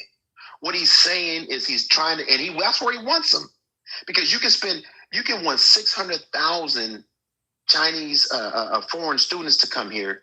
But what are we doing with our K through 12 education system in this? We're cutting it. If you look at the bill. Yep. All right, Mike. Yeah, that's the big, beautiful bill. There is certainly cuts in there for that. I do agree with that. Mike, thank you. Okay, bro. Anytime. All right, moving on with the program. Somebody asked me a question. I wanted to respond. Somebody was saying, well, where do you want to, because, you know, we when we're talking about just deeming any city, you know, an emergency and sending the National Guard to, somebody asked, then where do you think the National Guard should go? Well, first of all, I do believe the National Guard should be coordinated with the cities. That's the first thing, or the governor or whatever. But if we're going to deem crime as an emergency for why you're dispatching the National Guard, then the first city to get the National Guard should be the city with the most crime. That's where it should go. And that's what my last caller was saying. Here's what I definitely agree with my last caller on. If you're going to start saying that something is an emergency, so as president, you need to act even if the governor and the mayors disagree with you, then there should be some way of, there should be parameters to what is designated as an emergency. In other words, okay, if you're going to say a city has a lot of crime, for instance, that could just be an opinion. I mean, there are people who probably think there's a lot of crime in Maui. I mean, so that should be, you should actually have parameters. Okay, how many murders per 100,000? How many this? I mean, there should actually have to be parameters. You should just be to jump up and pick a city and say, I think that city is dealing with, because your idea of what's high crime may not fit somebody else's narrative. Now, I'm not going to pretend like crime is not high in Chicago, but I'm going to tell you any city in America that has more than 100,000 people in it probably has a significant amount of crime in it. Most American cities are high crime. Didn't Cal, appreciate the hat mustache. Yeah, thank you very much, sir. But anyway, in regards to where the National Guard should be sent, if we're going to base it on the most crime, here is Real Estate US News. This article is titled Most Dangerous Places in the United States 2025 to 2026. Number one, they have Memphis, Tennessee. Number two, Oakland, California. Number three, St. Louis, Missouri. Number four, now we've been talking about this one, Baltimore, Maryland. Number five is Detroit, Michigan. Number six is Alexandria. I believe that's Louisiana. LA is the abbreviation for Louisiana, if I'm correct. Alexandria, Louisiana is number, what did I say, six. Next is Cleveland, Ohio, followed by New Orleans, Louisiana. Monroe, Louisiana is after. Number nine is Monroe, Louisiana. So Louisiana got two of them in there. Now, this is interesting. Number 10 is Pueblo, Colorado. Wow. Now, keep in mind, Chicago ain't even came up yet. Chicago, we at number 10. Chicago has not even come up yet. Anniston, Alabama, number 11. Little Rock, Arkansas comes in at 12. Myrtle Beach, South Carolina. I'm assuming you probably ain't heard violence in many of these cities. You know why? Because many of these cities are in Republican states. Many of them are. Now, they may have Democratic mayors, but they have Republican governors. And if your state has a Republican governor, you probably will never hear the right talking about the crime in your city. I don't care how liberal your city is. If your governor is Republican, the right ain't going to talk about it. Tacoma, Washington, 14. Birmingham, Alabama comes in at 15. Atlantic City, New Jersey at 16. Camden, New Jersey at 17. I've heard a lot about violence in New Jersey. Springfield, Missouri. Wow. Number 18. Number 19 is Albuquerque, New Mexico. And number 20 is Kansas City, Missouri. Chicago is not even in the top 20 according to this list. And it continues on there. Just to give you a few more, because I don't know how big this list is, but at 21 is Louisville, Kentucky, Canton, Ohio, 22, Dayton, Ohio, 23, Milwaukee, Wisconsin, 24, Minneapolis, Minnesota is 25. Chicago is not even on the top 25 according to this particular list. Now, understand that Chicago gets a lot of attention for a bunch of reasons. First of all, Camden, New Jersey, you're not going to have 600-700 murders a year in a town like Camden, whereas in a town like Chicago, you might have that. But when you look at the population in Chicago, it's going to probably be multiples of Camden, New Jersey. But they're not going by the per capita, how many murders per 100,000. They're just going on how many murders, period. So, yeah, a town with, LA, New York, and Chicago being 1, 2, and 3, they're going to have more murders because they're really, really big cities. You're not going to have as many murders in Columbus, Ohio, that you're going to have in New York, LA, or Chicago. Now, Houston is the fourth largest city in this country. They were not on this list, but chances are they do have a lot of murders because it's a really big city as well. And of course, because it's in a Republican state, you're never going to hear the right talking about crime rates in any city in Texas. They're just not going to bring it up. But just wanted to point out, that is U.S. News. That's the source, U.S. News. And this is their real estate most dangerous places in the United States. So they're telling you from a standpoint of places you wouldn't want to live, real estate wise. And they got on here median household income and things like that. But top 25 cities, Chicago's not even in the list. So when you ask where would I send the National Guard, I will start out with the most violent cities. Let me go back to the box. And a lot of those cities are in Republican areas. A lot of them in Republican states. MAGA reacts. Good evening, MAGA. Welcome to the program. Somebody said that list is bullshit. Okay, well, give me your. Let me just say this. Hold on. Hang on. Give me. No, hold on. Wait a minute. I want you to give me a list of the top 10 most violent cities. I want to see what's on your list. I don't care where you get it from. I don't care if you get it from Fox. Chicago's number one because it has 573 homicides in 2024, followed by LA because it has, what did LA have? Actually, New York had 377. LA is 268. So Chicago, New York, LA are my top three. Baltimore is not on here, surprisingly enough. But let me Google Baltimore's homicide. Yeah, because my guess is because you're about a sheer number of homicides. Chicago, New York, and LA. The most crime, the most homicides. Right. They got the most people. They're going to always be number one. You expect us? Okay, so because they have a lot of people, we should forget about it, or should we help them out and send the National Guard there? No, I don't think you should ever consider a town with 10 times the population as number one most violent. It's always going to be more people. You could have far less people per capita dying in Chicago, but because they have so many more people, the number is higher. That's why I think per capita is a shit stat. Per capita is supposed to compare Chicago to Chicago, not Chicago to another city. It's the most bullshit stat ever. How are you going to have 700 murders, 600 murders, and you're not top 10 in the most dangerous cities in the country? When you got millions of people, like quadruple the population, and they only have like a third of the homicides, right? Yeah. New York has 10 million people, but they only got 300 homicides. To me, the way you're looking at it would be like having a fight with no weight class. You're bigger, but we're not going to take into account that you're much bigger. I mean, Chicago has way more people in it. You're saying that don't matter. We're just going to go by how many people were murdered. Even if you got 10 times as many people, that don't matter. We're just going to go by how many people were murdered. That's like having a fight with no weight class. Listen, you could have a city with 1,000 people. If they had like 10 homicides, they'll have a way worse rate than Chicago. Are you going to send 1,000 troops to patrol 1,000 people because they have a higher rate than Chicago? I think you should. Yeah. You don't send 1,000 troops, but if a town if they got a murder rate that's really high like that, that should be the first place you address.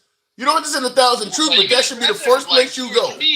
Officers, you can address it with like a team of 5 at the most. It doesn't need the attention of the president. I'm not arguing with that. I'm just simply saying that should be the first place you address. There's no reason for you to skip over it completely. Trump is not addressing cities like that at all.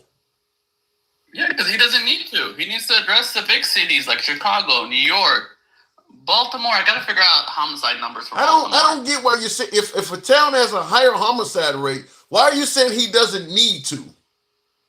Because more homicides matter than the rate. The rate kind of is skewed by the size of the city. So in other words, using your example, if a town has only 1,000 people, but it has a homicide rate of 10, you just said because it's a small town, just totally ignore that. They can take care of their own problems. If they got 10 homicides, they're not doing that. If they got 10 homicides, they're not taking care of their own problem. Well, it depends how the homicides. I hate talking what ifs with you because it depends on how the homicides happen.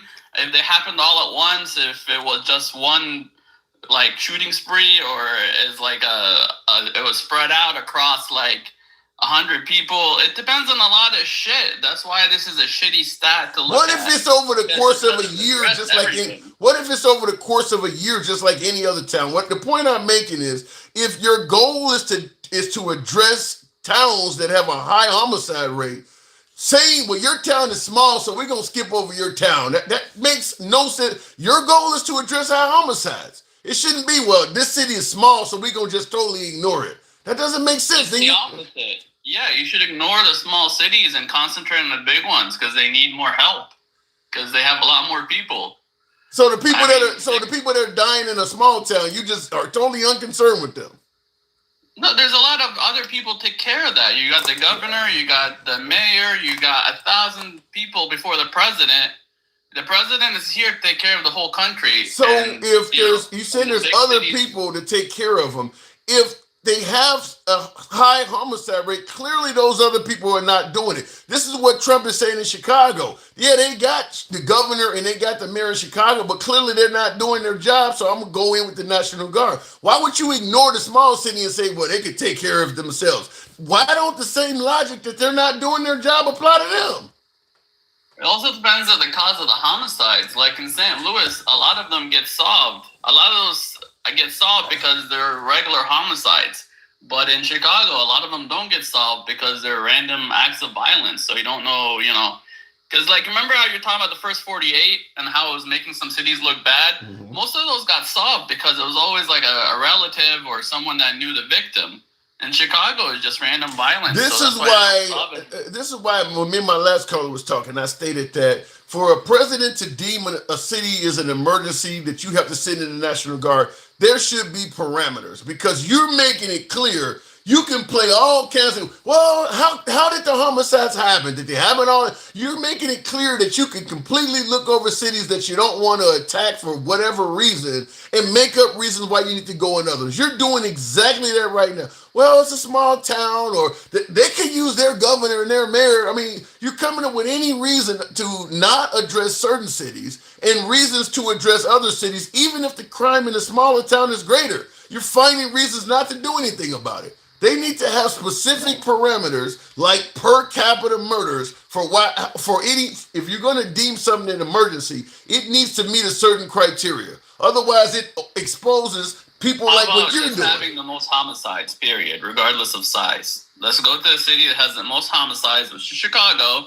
Fix it first, and then go to the next one that has less homicides. Thank you, Dinka. Yeah, see, and to me, that doesn't make any sense. Because if you got it has the most homicides. No. Why does it matter if 2 million or 10 million live there? They have 500 more homicides than. Because the goal the goal is safety in addressing crime. If you got a city with 10 million people and only should be addressing the stats, not the actual homicides. No, we were addressing the cities where per capita more people are in danger.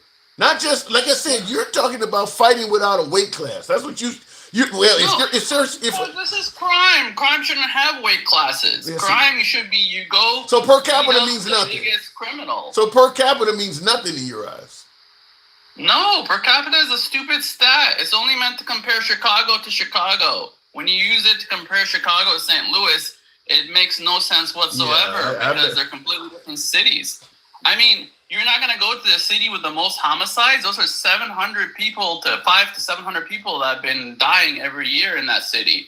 You're just going to ignore it because when you look at it per capita, it becomes nothing. It doesn't even make top 20 list of any of these lists you keep saying. Yeah, that's because when you look at it per capita, it doesn't even make any list whatsoever. I don't think you judge anything and exclude per capita. I mean, the thing about it is, based on what you're talking about, if you just go by the sheer number of people dying, Chicago, New York, and LA gonna be number 1, 2, and 3 every time. That's gonna always happen. That's even if Trump does what he's doing, the minute he's done, just because there's so many people in those cities, they're always gonna be 1, 2, and 3.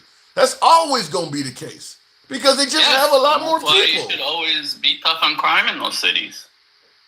Because they have a higher population, it's harder to control crime in a big city. Like I said, that just makes no sense. You're never going to actually address people truly being unsafe if you ignore people who are unsafe in smaller areas. Because I'm focused on the city with the most people in it. Even if in a big city, the chances of you getting murdered are very low because the rate is low. Well, I'm not going by per capita. I'm going by how many people. Well, in a big city, that ain't a lot of people.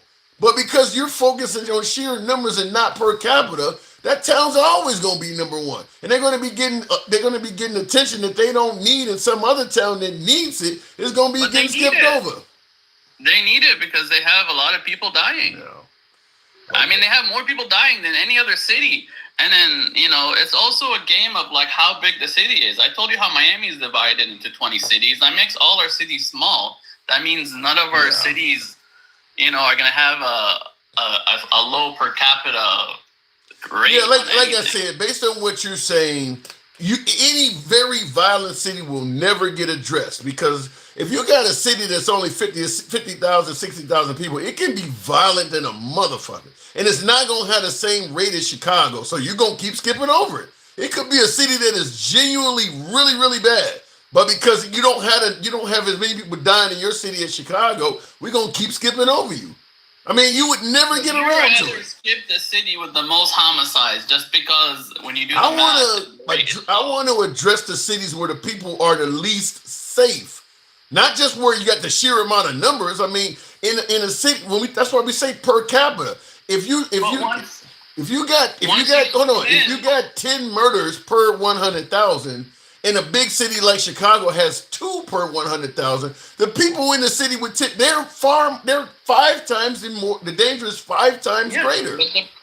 But the problem is Chicago has areas where it's 0 per 100,000, and other areas where it's like almost 100 per 100,000. So I'm not breaking. I'm not breaking the city up. Yeah, I'm not breaking up towns and then trying to find out which side of town. Does it look at it neighborhood by neighborhood? You know, if you look at it neighborhood by neighborhood and you're looking at the most dangerous neighborhoods, so you're going to ignore all the dangerous neighborhoods in Chicago and protect some safe neighborhood in fucking Houston because it has a worse rate?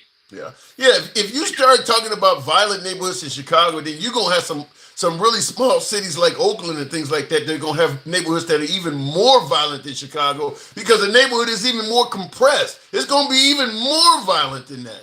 But you have tunnel vision on Chicago. Chicago still. Yeah, you have tunnel vision on Chicago.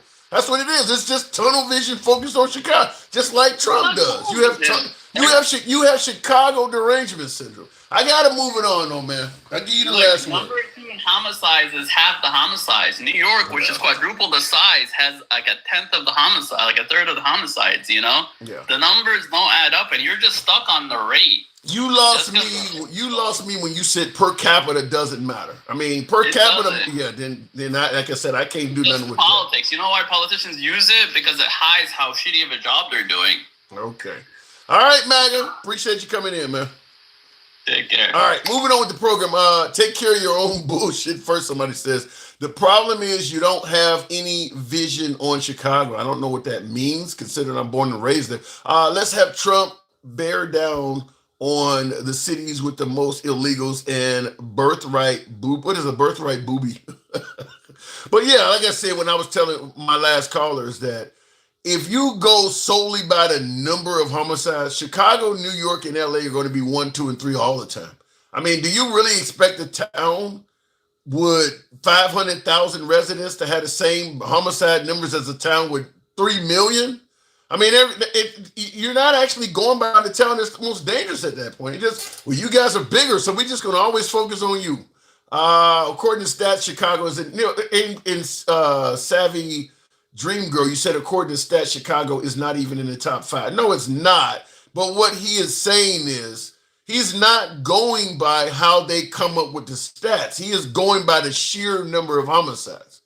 And like for instance, St. Louis ranks significantly more violent than Chicago.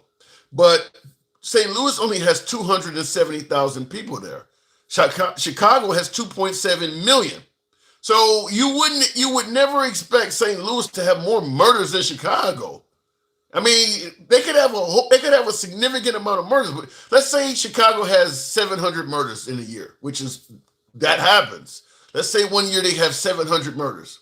Let's say St. Louis only has 300. Now, that's a little bit less than half for St. Louis, but the town is only 1/10 the size of Chicago. That would make St. Louis a significantly more violent town than Chicago. Now, these are fictional numbers. I'm making this up. But let's just say, because I think St. Louis is probably in the hundreds, but it certainly has more than 1/10 the murders of Chicago. But the problem is, because he is only going solely on the actual numbers of deaths, you could have small towns that are violent as hell. And as he said, hey, they could deal with that themselves. So those people get no assistance at all. Let me go to the box. Denkel, welcome to the program. Now, I take it you heard my last caller. Do you agree per capita is irrelevant, Denkel? Good evening. Good evening. That's dumbest kind of interpretation of crime that I've ever heard. That it doesn't matter. It just, the sheer numbers matter more than anything. So we should ignore every smaller city and just only concentrate on the sheer numbers. That's stupid. Yeah. To me, like I gave him the example. To me, it's like fighting without a weight class. In other words, you see the old Rocky IV movie when Drago's hit the thing and it measures his punch strength. In other words, it don't matter if you're a big ass 400-pound dude or you're a little tiny 150-pound woman. I'm only going to focus on how much strength you got. It doesn't matter what your size is. Like, he's doing it without a weight class. That's what it is. And he's been doing that a while. Him ever since he's been trying to prove to Michael his numbers are really legit. Like, I don't get it. You've explained it to him in layman's terms, and he just constantly keeps saying the same stupid shit about, well, it's whoever has the most numbers, we should concentrate on them. Well, then you should never concentrate on any smaller cities and never apply anything to them, because you need to give all of your resources to the bigger cities. That's stupid.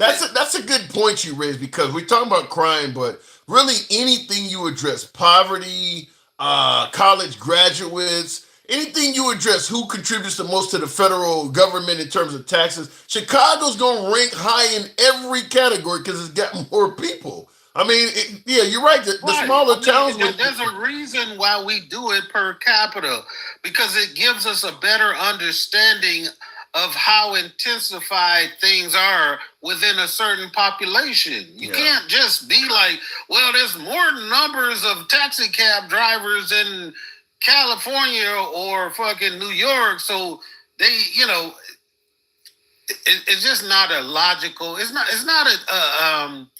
If you don't go by I think the simple answer is, if you don't take per capita into consideration and you just go by sheer numbers, we would never talk about small cities in America at all, because they're going to rank lower on whether it's small businesses, no matter what category, no matter what you're talking about, they're going to rank far under Chicago because they don't have the people.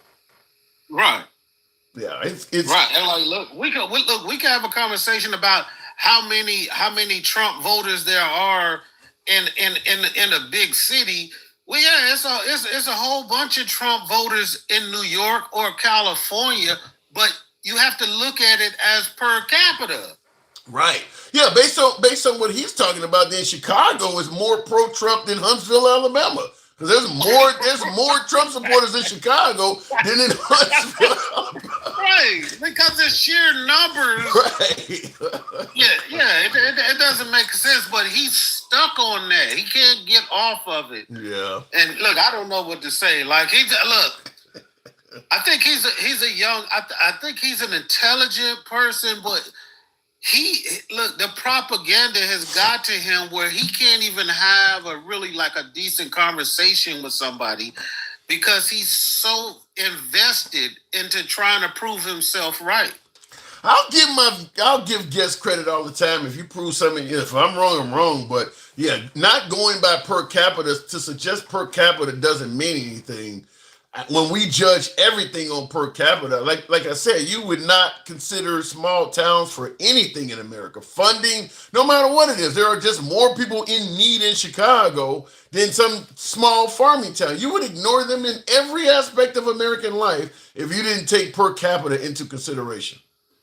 Right. You would be saying like, Chicago is worse than Birmingham, Alabama, because there's more people on public assistance. That doesn't make any fucking sense. My opinion is, I think everybody knows that Trump skipped the line to make Chicago some kind of an emergency when all these other cities are more, and they're just coming up with ways to justify why he would have done it.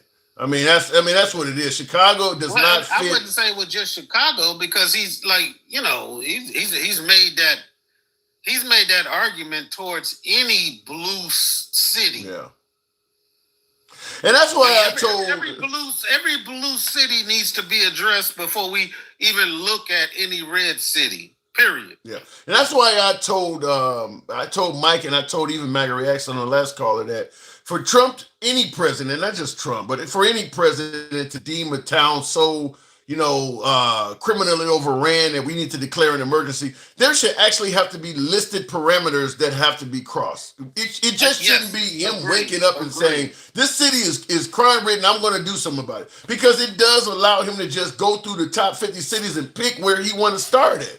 I mean, he can pick any town and say, to me, that city is, I said Huntsville, Alabama, friend. To me, I think there's too many races in your town. I'm going to sit in, you can pick anything. It just opens up the door for him to make any decision he wants. Right. I definitely agree that there should be a standard. He has come into this situation and he has deemed everything an emergency. Everything. They're at a 30-year low in D.C., but he said it's an emergency. Like everything is an emergency. As that's the way he's going to get things done. There's an economic emergency. That means he needs to put tariffs everywhere. Everything is an emergency. We need to understand or have a standard as what deems something an emergency. Yeah, and that's where I would be more willing to work with what Trump is doing or somebody like that if there was some type of standard. But when you start talking about we need to go into Chicago because it's high crime there, and you can show across the board per capita all these other cities that are more violent, it makes you, why are you starting with Chicago? Now, somebody in the comments said, well, Chicago's been in the news for years. Yeah, it's been in the right-wing news. In the news? Really? Right. Like, is that the standard? If you're in the news, we need to concentrate everything on you. Yeah. I mean, let's face it, Chicago has been getting attacked by the right since Obama became president. That's where Chicago really started getting attacked, is when Obama became president, because, he's tied to Chicago. They have tough gun laws in Chicago. They have a liberal mayors. They have liberal governors. It is the whipping boy for the right. So it's been in the news, but it's been primarily on the right. You watch left-wing media, they're not talking about Chicago every day. You watch right-wing media, Chicago comes up all. You can't have a conversation about crime with the right without Chicago coming up. Meanwhile, a lot of these other cities. And I'm not saying that I'm not, I'm not biased because I'm from Detroit. Detroit should be way more in the public eye than Chicago, but it's not. I ain't gonna say nothing, you know what I'm saying? But, Detroit is on it has turned around from its image from back when it was the murder capital and all this stuff. But all of the cities down south that have been deemed the murder capitals, nobody is saying shit about those. That kind of applies to your hometown of Detroit as well, because you guys have went back and forth electing Republican mayors you got Whitmer in there now, but you guys have elected Republican mayors. And as I've stated, as long as you got a Republican mayor of your state, it don't matter how violent those liberal cities are. They're not going to say anything. Illinois has always had Illinois had a Democratic mayor for quite a while now. So that's why it makes a really good place to attack. Right, and it's the craziest thing, because when we talk about like law enforcement in cities and stuff, and then we talk about, then they say, well, that's a Democratic city. I try to make people understand, like the bulk of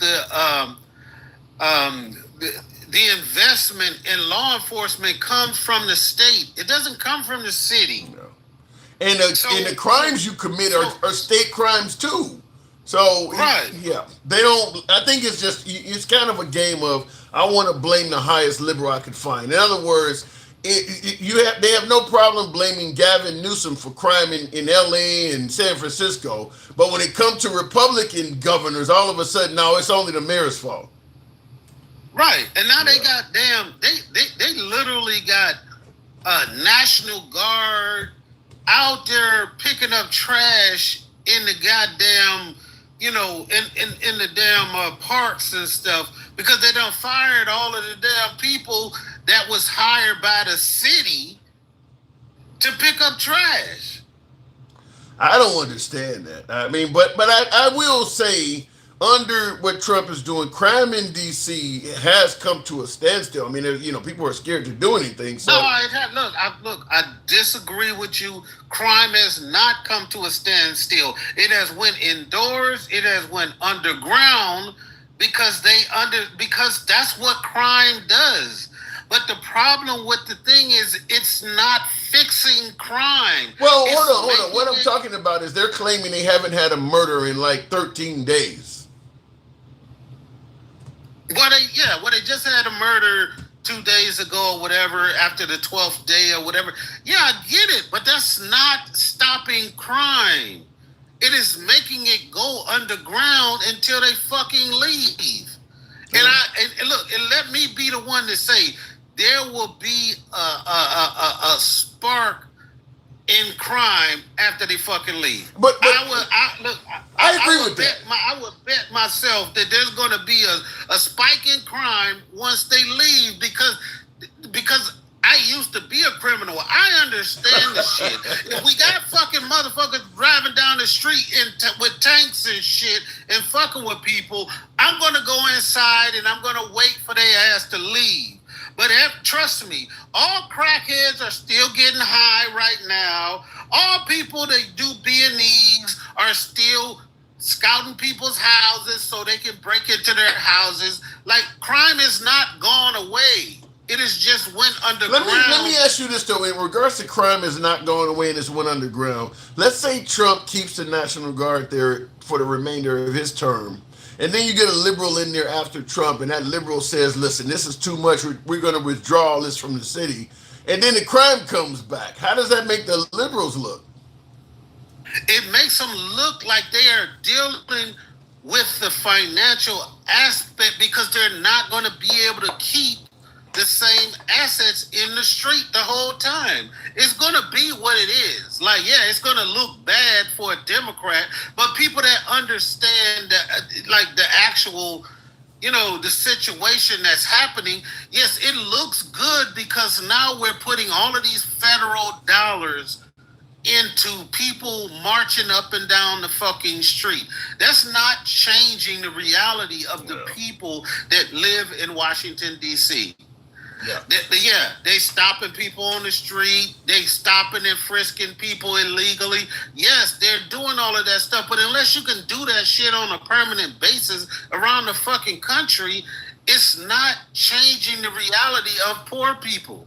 Yeah, I agree that the way the best way to bring down crime is to actually address why the crime is there to begin with. They often say, if children don't have anything to do after school, they get into trouble. That's where you talk about community centers and things like that. Obviously, if people are poor, they do things for opportunistic purposes so they can feed their families or whatever. And then some people are just fucking greedy. But fact is, if you don't do anything to address why crime happened to begin with, just flooding the area with police is probably not going to stop it. Like I'm hearing in Maryland, their homeless population is growing because Trump is threatening to get rid of the homeless in D.C., so they're just moving. And my guess is the criminals are probably doing the same thing. Some of the suburbs are going to probably start reporting an increase in crime.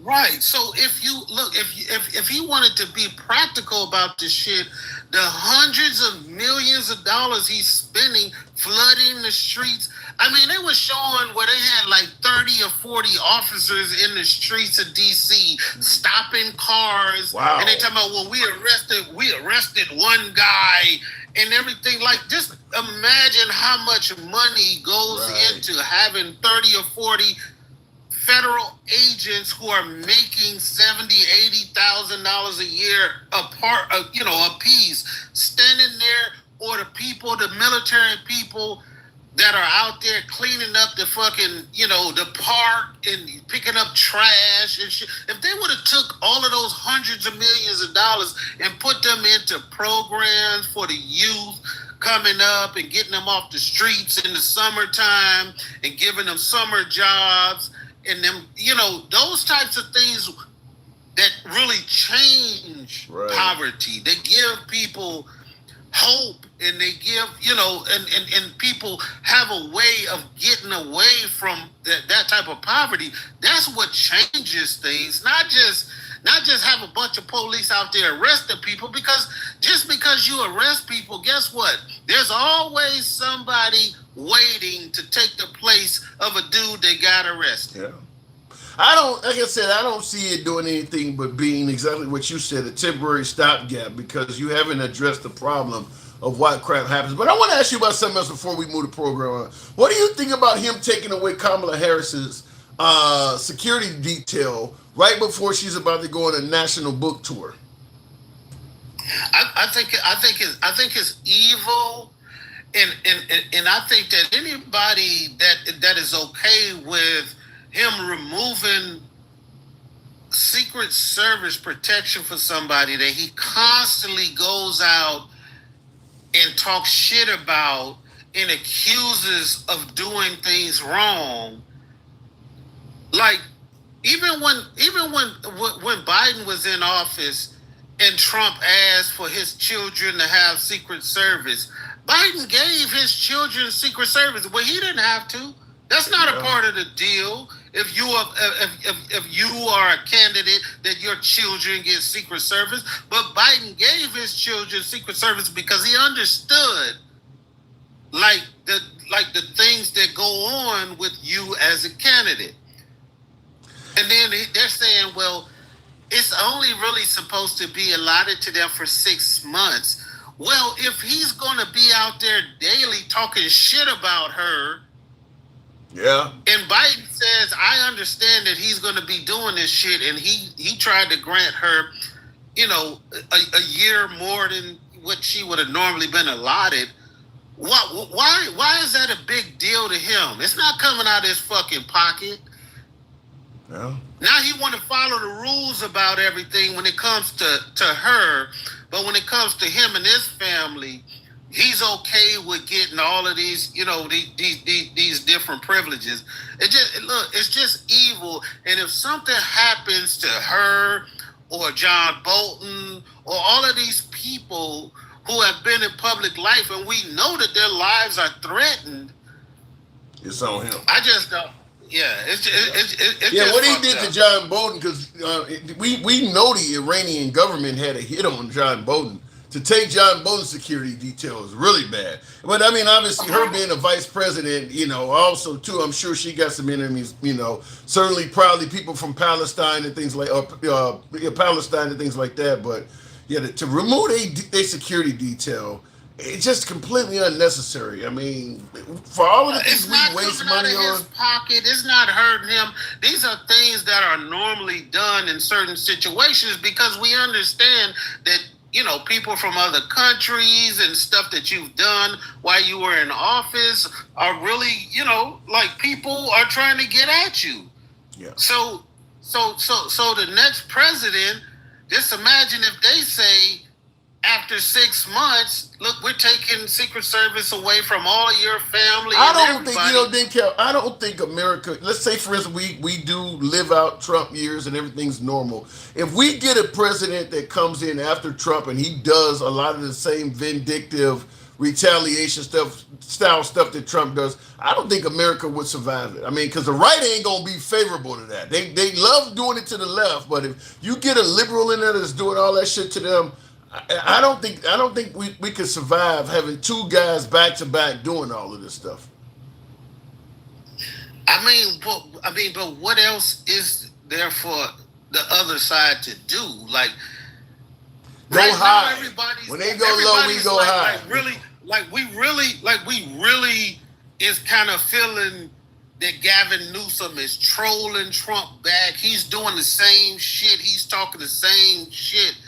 And he very well might end up being the nominee. The nominee that represents the Democrat Party. And they're going to have to do the same shit. They're going to have to say, you said that this was okay, so we're doing it too. Yeah.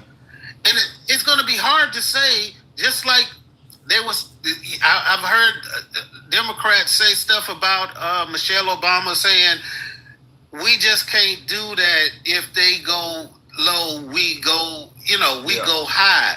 Now we're saying we got to fight fire with fire. That's the same thing that they doing in California now. Now they're doing it in other states. They say we can't Do just you? sit around. But what about you? Do you favor gerrymandering to counter the Republicans? You have to. You can't just let them.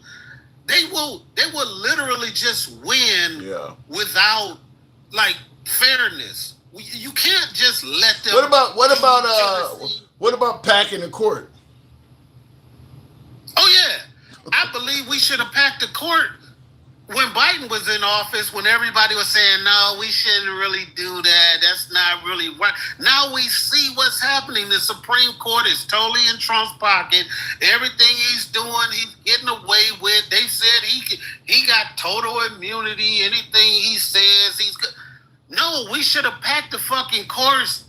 And look, at least it would have been at least like even. It would have been like an actual debate about what's fair. Now we just got Clarence Thomas saying, look, I don't even like black people and white people being married, even though my wife is white, because I'm, I don't know where they found him at, man. God damn.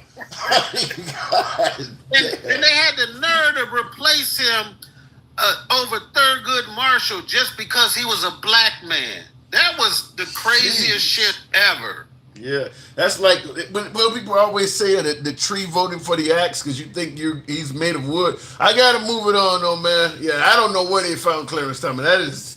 That's a historically bad pick. that's got to be one of the. Yeah, he gonna be remembered for a long time after he gone. That's one hell of a black man. I appreciate you coming on, man. All right, man. Take care. You too. Good time. All right, moving on with the program. By the way, tap the screen, get us on up to 100. And can we do 130? A lot of you folks tuned in this time of night. We're now in my central time zone. We're now at midnight, so I guess the phrase is good morning. Welcome to the program. But thank you guys for tuning in. Real quick, I'm going to give my solicitation that I always do. We don't block, ban, or censor anybody. We're MAGA friendly. We've always been MAGA friendly. We always will be MAGA friendly. MAGA are my preferred guests. I just don't get many on the program, but MAGA are my preferred guests. If you enjoy civilized dialogue from all sides of the aisle, alter ego. Appreciate the hat and mustache. If you enjoy civilized dialogue from all sides of the aisle without any concern of a host trying to block, ban, or censor you, you're in the right place. Follow the program if you happen to be watching on TikTok, Clapper, Instagram. If you're watching on YouTube, give your boy a subscription. We generally run on all of those programs. Same thing, Handsome Liberal.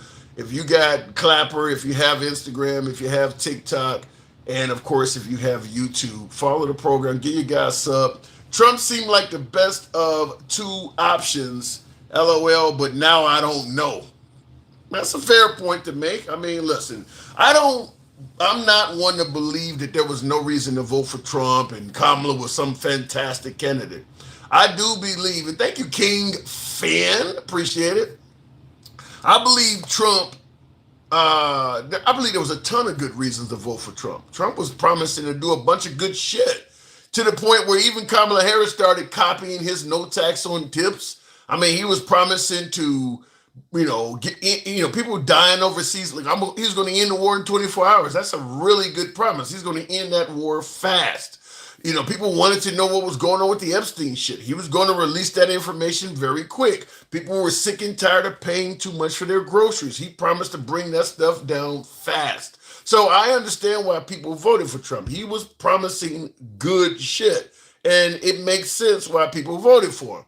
I mean, it wasn't just all based on this or, some people say it was based on hate or whatever. No, he made really good promises, economic promises, made really good promises.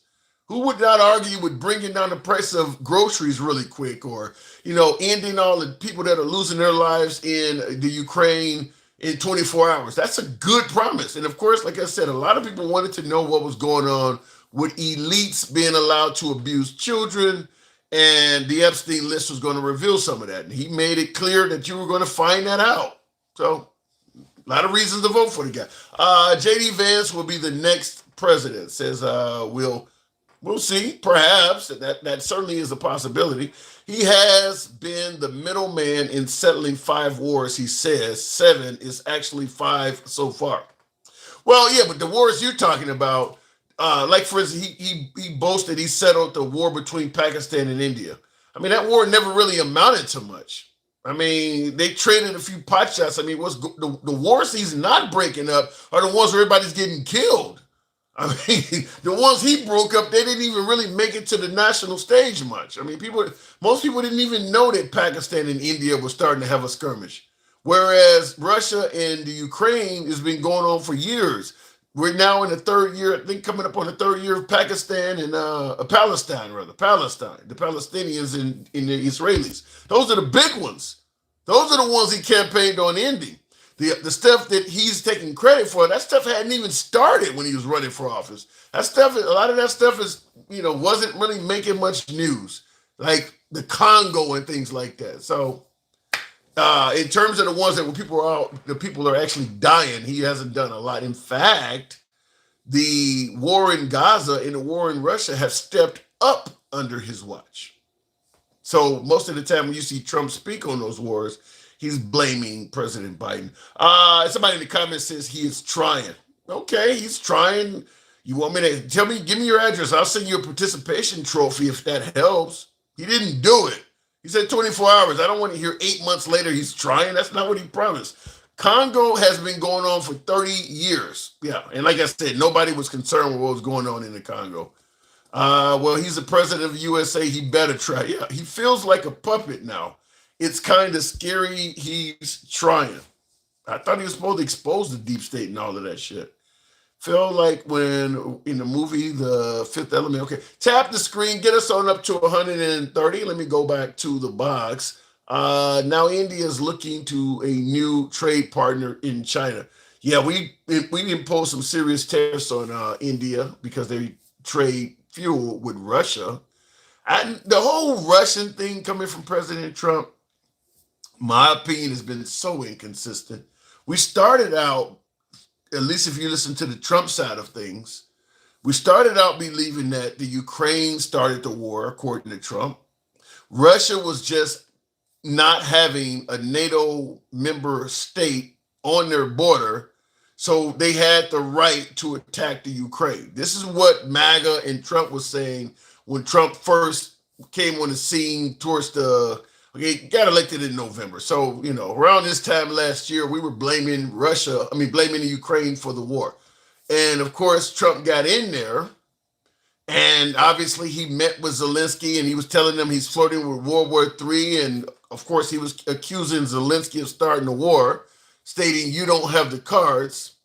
Then soon after, I think around the time the Pope passed away and Trump met with Zelensky, the second time Zelensky probably was told, "You need to kiss his ass a little bit and you'll get better results," as opposed to fighting with him in the Oval Office. This time Zelensky was a lot more submissive. Trump came out of that meeting suddenly like, "We need to end this and maybe Russia's going too far." And then he ended up meeting with Zelensky a time or two more, and suddenly he was talking about, we need to actually sell weapons to the European nations, and then they can in turn give them to the Ukraine. And then he started faulting Russia for going too far. And of course, you heard him threaten that if Russia didn't stop in 50 days, he was going to impose strict sanctions and punitive measures on Russia. They didn't listen to Trump. He narrowed it down to 10 days. They didn't listen to that either. Then it became, well, we're going to have a summit in Alaska. And if nothing comes out of this, there's going to be strict sanctions and punitive measures on Russia. Nothing came out of that. Nothing. And of course, Trump did not follow through on any of his promises. So my humble opinion is Putin has no reason to fear Trump. I mean, at this point, Trump's threats to Russia are really, really empty. Those are really empty threats.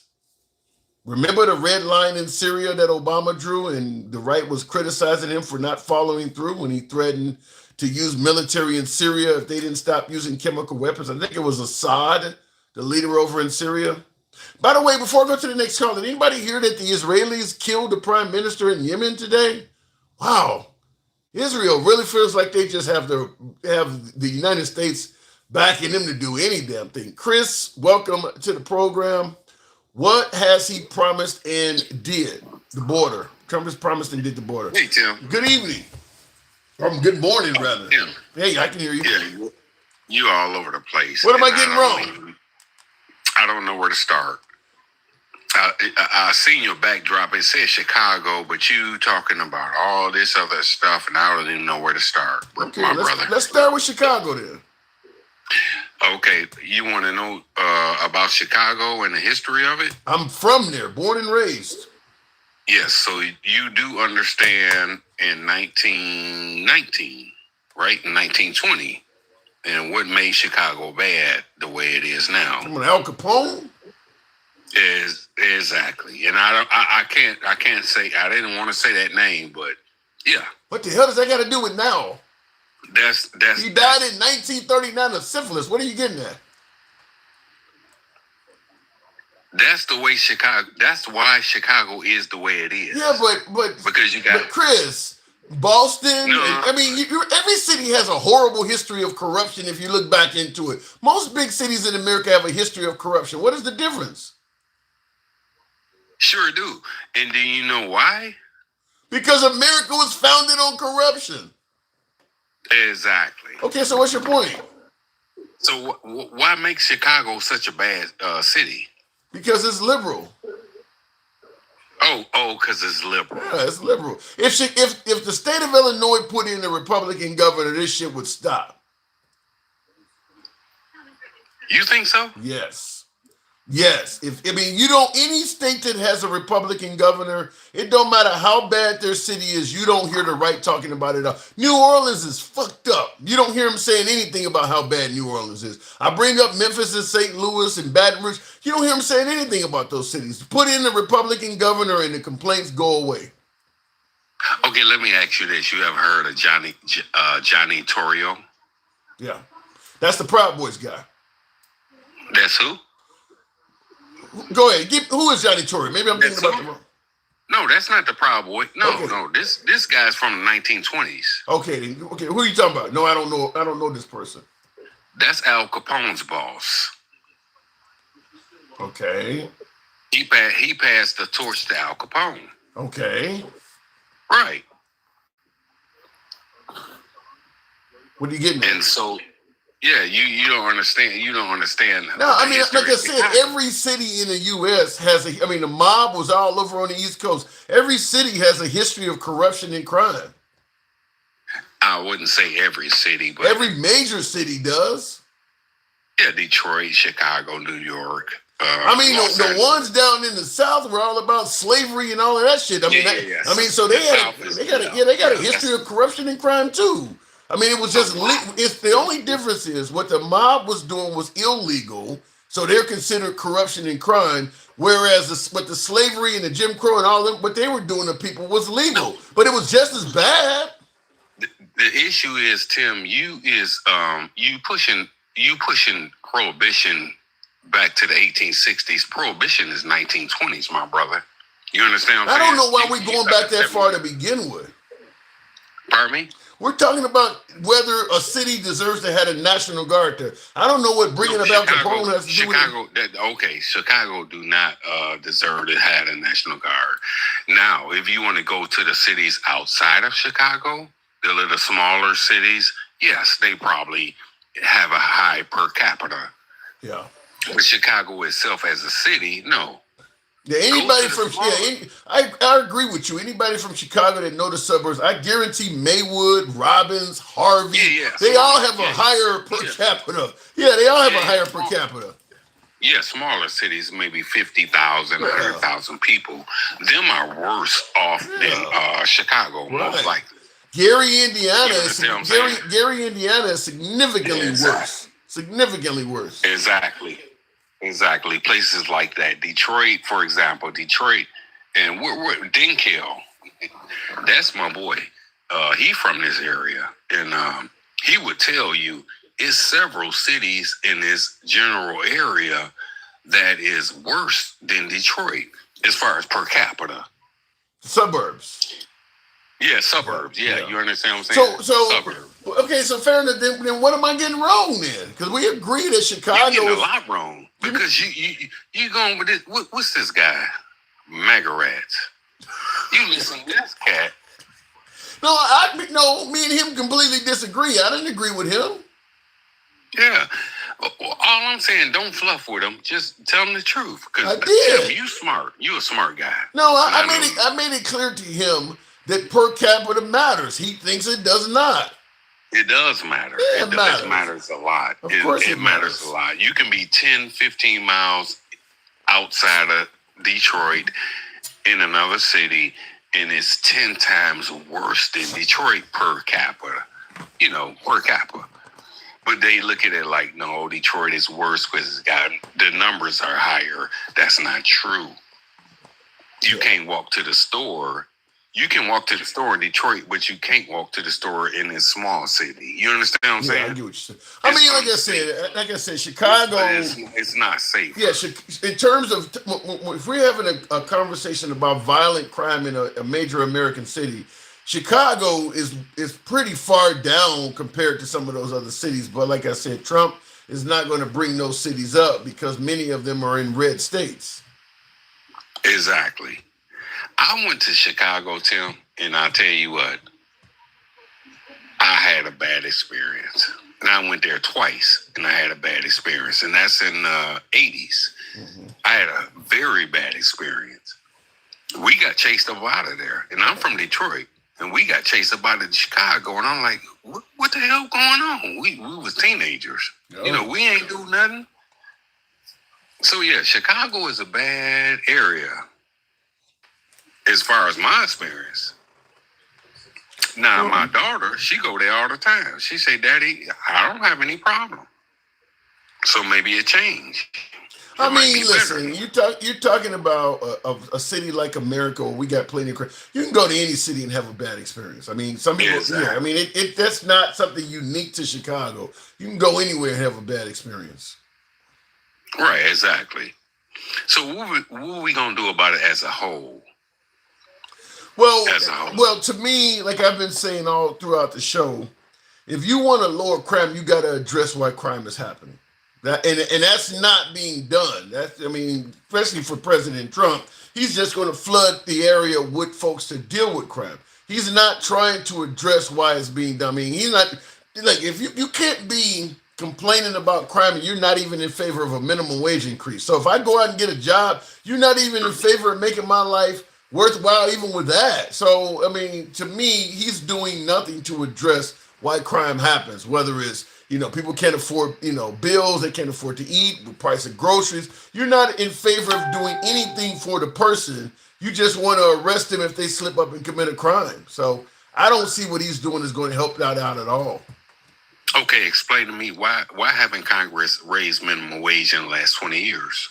Because they're in the pocket of big business in corporate America. Corporate America does not like to do things that are favorable to the employee. That's why they're breaking up unions and stuff. They don't like to do things that's in favor. You want to do stuff that's in favor of the employee versus business. The right favors business. The left favors the actual employee. So you want to get that stuff, you're probably going to vote left.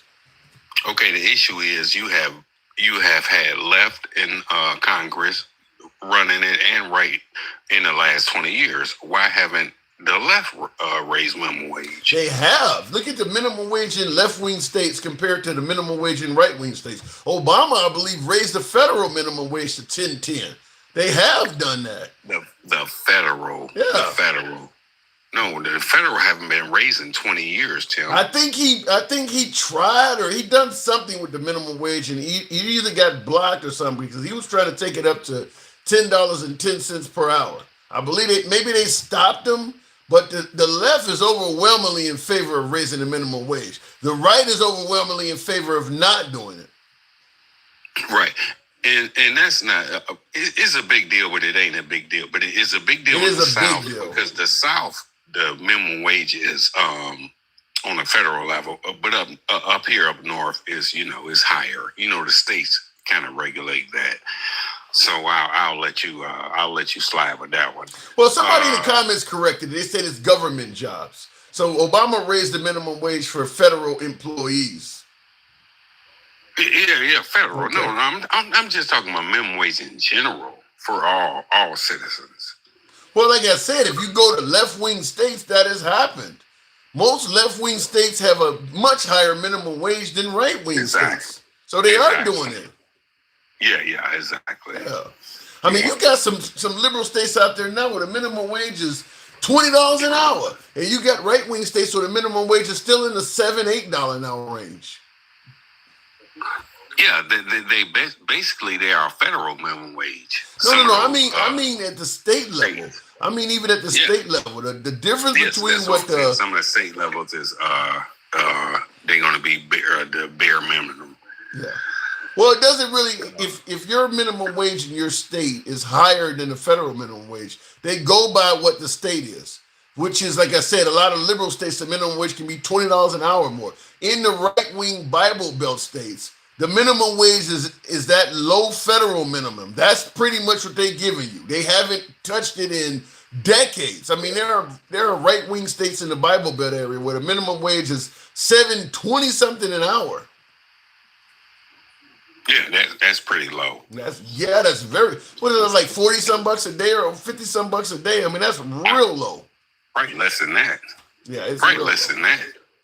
So, and that's if you work 8 hours. So, I mean, and a lot of folks though, they tend to think, well, listen, a burger flipper don't need $10 or $12 an hour, but they don't. No, they don't. Yeah, but it ain't. But the problem is raising the minimum wage does not just pertain to burger flippers. If you're making $7.50 an hour as a burger flipper, and I'm making $10 an hour as a CNA. If minimum wage goes up to $10 an hour for you as a burger flipper, my wage is gonna go up too. They're not gonna keep paying me as a CNA that requires some training the same $10 an hour when you can make it as a burger flipper. So what people need to realize is the minimum wage is like a foundation on a home. It doesn't matter if you're in the basement or if you're on the third floor. When you raise the foundation, everybody's going to feel that. I mean, everybody's going to go up. So the guy on the top floor is going to feel like he's higher too. Right. Okay, Tim, explain to me how is, and then I researched this. Why are we, we making, I think it's dozens of millionaires per day. Okay. United States of America is creating dozens of millionaires per day, have been for the last, for the last year. Okay, dozens. And it could be because of their house price, because your home price, could have went up or whatever. But how explain to me what's going on here. Well, there's a lot of things. Is it going to crash? But because a lot of these millionaires, would they say we have 20 million millionaires, right? And then it's like 1,000 millionaires are created per day. Okay. I don't know exactly how many millionaires are created per day, but I will just say no, check it out. Okay, I hear you, but let me respond to it. I'll just say this.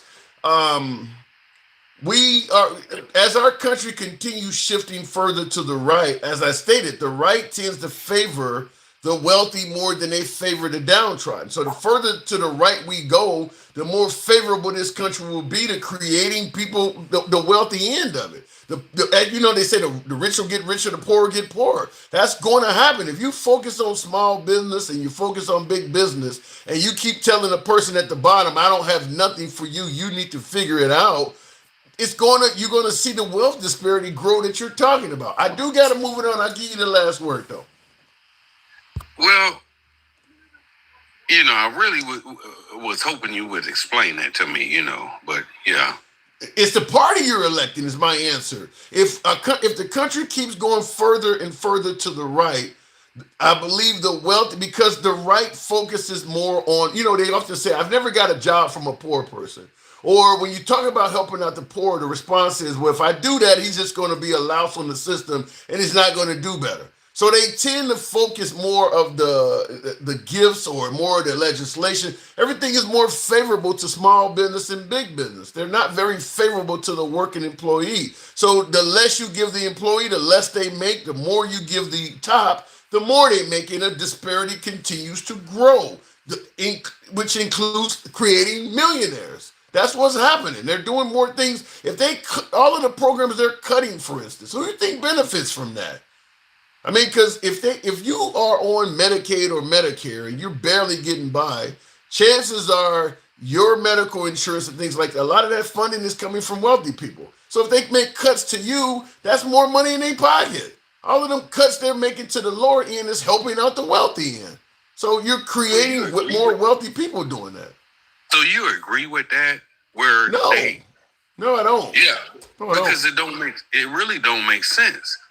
If you help the lower class, maybe they can come up and help the country as a whole. You understand what I'm saying? Yeah, but that's trickle up versus trickle down. The right tends to believe that if you help out the upper class, they will in turn create jobs and do things that will help out the lower class. That's been proven not to be true. It's been proven not to be true since Reagan era. I'm not disagreeing with you. I'm just simply saying the left believes in trickle up, the right believes in trickle down. I gotta move it on though, Chris. All right, Tim. Thank you, man. Appreciate it. Not a problem. Thank you. Moving on with the program. I didn't recall, but he got a bonus over $1 million a couple years ago. Who are you talking about? The minimum wage has only gone $4 since the 1980s. The federal minimum wage is $7.25. Yeah, there's no excuse for that. There is no excuse for why the minimum wage has stayed the same for decades like that. As somebody said, 1980 or something. There's no excuse for it. Whatever it is, 1990 or whatever it's been. But to me, in my opinion, there's no excuse for the minimum wage not to move every year. I don't care if it moves by 8 cents or whatever the fuck. I mean, inflation happens every single year. And the whole notion where a burger flipper don't need a bunch of money, that ain't what it should be based on. It should be based on, let's say, for instance, you are a burger flipper. Okay, you don't buy a house when you're working you shouldn't make enough to buy a house working at McDonald's, but you should make enough to buy a haircut. You should make enough to buy a pair of shoes every now and then. Okay, so if the pair of shoes is going up over the years, your salary should be going up to match that. Figure out what a burger flipper should be allowed to buy and keep raising the minimum wage so they can keep getting that, whatever it is. We haven't been doing that. We have not been doing that. So that's where I'm not saying that a burger flipper should be able to make a ton of money, but there are certain things they should be able to get. And I'll tell you myself personally, working at Burger King back in the late 80s, which I did for $3.80 per hour, my $3.80 per hour went a hell of a lot further than somebody working at Burger King in 2015 making $7-something an hour, which was what the minimum wage was. Now, the minimum wage is, most companies now are not paying $7 an hour because of what happened with the pandemic, and they had to try to get people to come back to work. But right before the pandemic in 2019, you still had plenty of those jobs paying $7 and $8 an hour. The wages only went up because people were not coming back to work after the pandemic. So now you can be a burger flipper making $15 an hour or whatever. But yeah, my $3.80 per hour went a lot further than somebody flipping burgers in 2015, 2018, 2019. Because you're talking about 1988, I think it was. All the way to 2015, it hadn't even doubled. You realize how much the price of a soda, the price of a meal that the burger flipper is actually selling to the public has done more than double. So I could purchase a meal at Burger King with my hourly wage, or they may not be able to do it. So even as a burger flipper, you're making a lot less than a burger flipper was 15, 20 years ago. That's what I'm saying. The minimum wage should increase to address that. Not to make a burger flipper able to buy a fucking house or something like that. Rent in some places are still below $1,500. A low federal minimum wage keeps low inflation. So Obama was at. I don't know about that. You say you keep the minimum wage low and it keeps inflation low. I don't know. I mean, so no minimum wage increase for all of those years. Did that work out well? I don't believe that. Shaky people should stay home if they're scared. When minimum wage goes up, the prices go up as well. So it's ultimately a wash. That is not true. I don't buy that, DS English, because prices are going to go up whether minimum wage increases or not. I mean, it's just a fact. Minimum wage, federal minimum wage stayed the same for 20 some odd years. The prices of goods and services didn't change. I mean, the price of the wage for a burger flipper stayed the same, yet the burgers he were flipping were costing more to the customers. So the idea, well, I don't want to raise your wage because then we're going to charge more for shit. You're going to charge more for shit anyway. So give me some money then. That's the way I look at it. It ain't like you're going to keep the price. It ain't like you're going to keep the shit the same price. You're going to raise the wages anyway. So give me my fucking cut. The number of jobs will keep it balanced. West Coast has high inflation and high paid minimum wage. The federal minimum wage stays low to keep national low. Well, when you say the West Coast has high inflation and high paid minimum wage, well, I'll tell you this. The Bible Belt states have a much lower minimum wage. I don't know what their inflation rate is, but I know they're a whole lot more poor. They're a whole lot more impoverished than people on the West Coast. Them people in the Bible Belt cities live really, really poor. Yeah, I know the cost of living is cheaper in Mississippi than it is in California, but the average Mississippian is much more impoverished than the average Californian. So I want the minimum wage. I don't want to hear the excuses for why I would be better off if I get paid less. I'm never going to buy into that. Pay me and I can figure that shit out. I don't want to hear that, well, inflation will stay low if we don't pay you shit. No, pay me more and let me figure it out. Tap the screen, by the way. Get your gown up to about 140. We're getting close there. Burger flippers should at least be able to afford college. I don't know about afford college off of burger flipping, but like I said, just figure out what you think a burger flipper should be able to afford. Whatever it is. Like I said, a haircut. Back in the day, you could afford a jalopy, a piece of shit car off of a minimum wage job. Whatever you think a burger flipper or a person making, and by the way, it ain't just burger flippers making minimum wage either. When you talk about going from a $7 an hour minimum wage to a $15 an hour minimum wage, there's a whole lot of other jobs in there that does not just include burger flippers. School bus drivers was in that shit. CNAs, some cases LPNs, security guards, factory workers. These are jobs that grown folks have. So the idea that a burger flipper, he's just a kid, 15, he don't need, no, it's a whole bunch of grown folks making that shit. And that's what I also believe that when I lived in Australia, they had this. Minimum wage was based on your age. So a 15-year-old's minimum wage would be much less than a 40-year-old's minimum wage. Because we do have a lot of full-grown adults working for minimum wage. Let's say you just serve time and you get out and you get a minimum wage job. Tell me that person don't need to make enough money to live off of. This is a full-grown adult. There are plenty of full-grown adults making that $7-8 an hour. If you're going to say a burger flipper doesn't need to buy a house, then make sure the money is only going to little high school people. But if the person is a full-grown adult, that minimum wage should be something different. Now you're talking about people that might have kids and responsibility. Wow, minimum wage based on age is an awesome concept. Yeah. And in Australia, they have that. It is based on your age. It is your minimum wage changes if you're older. Not many places are paying minimum wage anymore. No, the pandemic changed that, but they were right up to like 2019. So minimum wage changed after the pandemic. And that's because I believe personally, because they started giving out, what was it, $600 stimulus checks or whatever.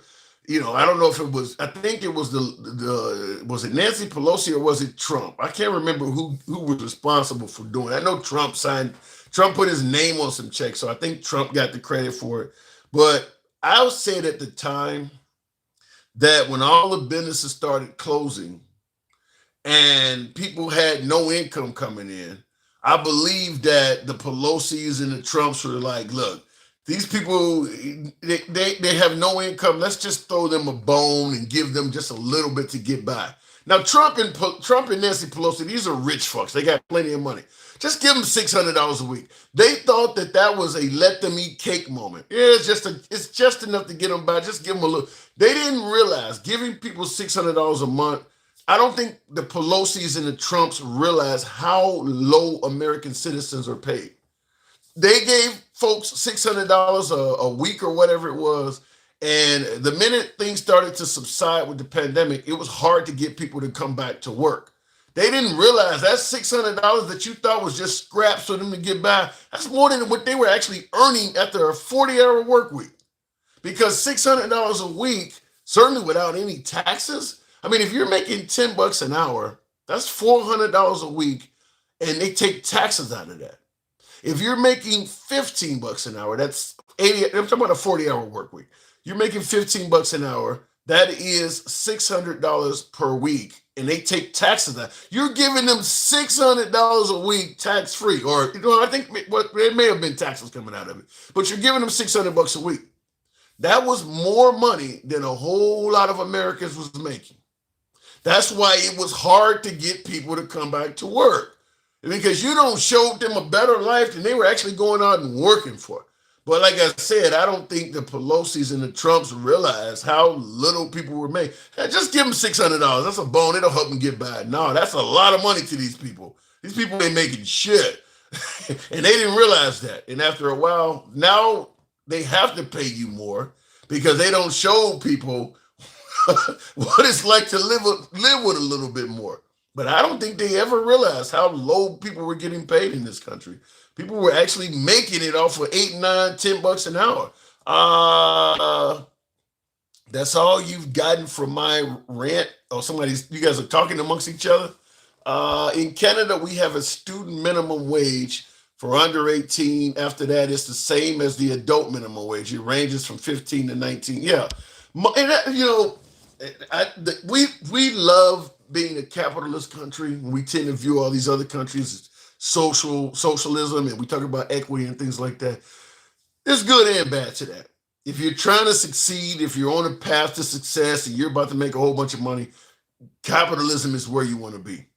But if you're struggling, you work for a company that ain't paying you shit, or you happen to be in an industry where you can't make a lot of shit, or you're not that very well educated, you want some of that equity of the socialist policies. And unfortunately, in this country, even the poor, like capitalism, you need help, motherfucker. You're not making much. You're promoting something that is not in your own best interest. I don't need any programs. I want to make it myself. They're not going to pay you enough to cover this shit. You need somebody to give you health care or somebody to help you out with college. Your employer has no intention of paying you enough to cover any of that shit on your own. But in this country, even the poor are often yelling, get rid of socialism, give us capitalism. All right, well, you're going to stay in the poor category. But what does that say? But B pits out. I don't know what you're saying there. Let me go back to the box. We'll continue on with politically sincere. It's an interesting name, politically sincere. What am I getting wrong, political? I'm sorry. Do you know how it's delayed? What you said? You know when I come in, it's a little bit delayed. What you said? What brought you up? Yeah, it brought me up the fact that you were saying that it is different to live. It depends a little bit where you live. For example, I live in New Jersey now, and here, kids get yellow bus. They get food, breakfast. They get lunch. But my daughter, which is from a divorce, she's to South Dakota now. She just moved now, and there's no yellow bus. There's no free lunch for no one, even though it's a poor area in Rapid City. So you can definitely see that how everything has a cons and it's pro. I would say that life is hard to make it here in New Jersey. Life is hard, but there are a lot of social programs that make you kind of make it to the end. Right. That being because they give free food, or because you get the benefits that you can get. Whatever you. What happens if you're in South Dakota and mom and dad are poor? I mean, there's just nothing. The kid gets no lunch at all in school. Yeah. No. Wow. Yeah, it's really weird. You don't get nothing really in Rapid City, but I have lived before in Vermilion, like 60 miles away from Sioux Falls, and there you can apply. I don't know why specifically there is like that, but it's hard to say. And I think that sometimes people just like to defend where they're living at. So a redneck defense is life, and then somebody, let's say in Baltimore, defense is way of life. But you can kind of understand them both, if you can say. And I think that's why in America you have to have this kind of like style of government where like states have their own representation and way of being. Each state should have its own way, because you cannot have a system where like what's applied in South Dakota is applied in Maryland. You can't have that. No, I agree. I agree. It's a big difference between South Dakota and Maryland, but I don't think there should be any state that doesn't have social programs like free lunch in schools. I mean, no matter what state it is, people can lose jobs and fall on their ass. Yeah, but yeah, no, I understand that. But the problem is that, let's say in those lands of somebody in South Dakota where like a lot of moms do stay home, or where like families is a bigger thing. I mean, Then they don't need it. Then they don't need it. But the mom who does need it, I mean, I think it should be there. You know, but then there's the other con. Like, for example, let's say you live in New Jersey, and then like somebody also needs a break and needs a little bit of a tax break. Somebody needs to get the government to stop washing them so much and everything that they do. You know, that being from like a liquor license that is tough. For example, South Dakota, it's so easy to have like a casino. Like if you go to, have you been to South Dakota? Yeah, I've been there before. Like if you go to a gas station, they have casinos in all the gas stations. Like in any gas station, have like a mini casino inside. Where like, yeah, but you that know, really you can't just get away with that. casinos really just amount to a tax on the citizens, because that's what that money ain't really doing much with this. I mean, you know, there's programs where the money helps out things, but I mean, the money's coming from the people, so all it is recycling money. You're not. I mean, you need federal programs sometimes, but you know. That's definitely true, but where I was coming from, it was the fact of like, let's say that you have enough money to open a gas station. For some reason you do. And you have a wonderful idea how you can put some machines in the back. You have this great, whatever it has, you're not going to have the government up your ass, like limiting you. And what a lot of people feel that they want to push it through, let's say like in Baltimore, like New York City, is the government is, well, some people feel like they're out to get them, right? And some people feel like that. And it's like, how can I open the business? And then like as much as you can say that somebody who's poor in South Dakota is not getting a free lunch and oh my goodness, well then also there's somebody, some Italian, some Puerto Rican in Brooklyn, some African American person who's saying, hey, listen, right now I can't catch a break. We're opening this liquor store. Yeah. So I think I think the issue when it comes to government intervention and opening up businesses, it's like a balancing act. In other words, you don't want to be involved so much to the point where you make it almost impossible for the little men to open up a business.